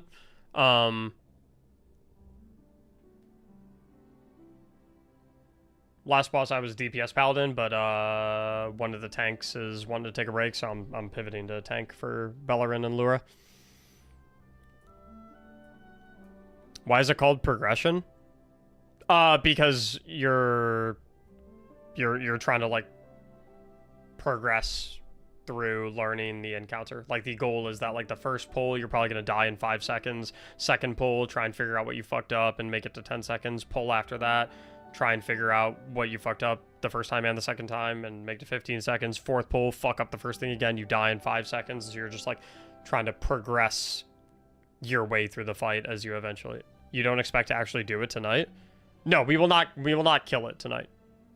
We will not kill it tonight. It will probably it'll probably take 2 to 4 nights of prog to eventually kill it. Just because like every pull you get a little bit better at the fight. And so like after multiple compounding nights of just like getting used to the fight, getting a flow for the movement, everyone getting really comfortable with the mechanics and stuff like that, you get to a point where everyone's mastered the encounter and you can kill it. I like the challenge of that. Sounds fun. It is really fun. It's like it can be really frustrating at the start when you're just like dying left, right, and center to fucking everything. But it feels really good like an hour into the session, 2 hours into the session, the next session when you're like very easily doing all the stuff. When you're very easily doing all of the stuff that like used to fucking shit on you immediately an hour before. So it's like it's good. There's like little victories all along the way until you eventually get the kill, which is it's a fun aspect to that. But I am going to wind down for now. Once again, Destiny playing cards, the final batch. If you are not in my Discord server, join my Discord server right now and have notifications enabled, because I will put out a ping when I set up the order link for these, okay? I will put out a ping when I set up the order link for these. And they will be limited time, because I do it in like a pre-order format. So I collect all the orders, then I close it, and then boom, no more orders, no one can get anything else. I close it all, and then from then on out, I place the order, wait for them to be produced, they get mailed to me, I package them up and mail them out and whatnot. So I'm gonna try and set that up within the next 2 to 3 hours. Hopefully I can find a way to make it easy so I can differentiate between people who want black decks and people who want white decks, or people who want 1 of each, or people who want 2 of a black, 1 of a white, 2 of a white, 1 of a black, 2 of each, something like that, whatever. So I'm gonna figure that out. And yeah, if you're interested in that, make sure you're in the Discord server. Keep an eye out on the announcements tab. We'll put a ping out when the order form goes out. And as far as stream goes and content, I will be on tomorrow, probably 11 a.m. Eastern, 11:30 a.m. Eastern, something like that, for us to all look at and react to the article that's going to be dropping tomorrow about all the raid and dungeon content, weapon sandbox, weapon update, all that stuff. Excited for that one tomorrow. I think tomorrow's article is going to be a juicer. I think tomorrow's article is going to nuke. So yeah, I'll catch you guys tomorrow. Enjoy the rest of your evenings, and I'll see you next time. Good night.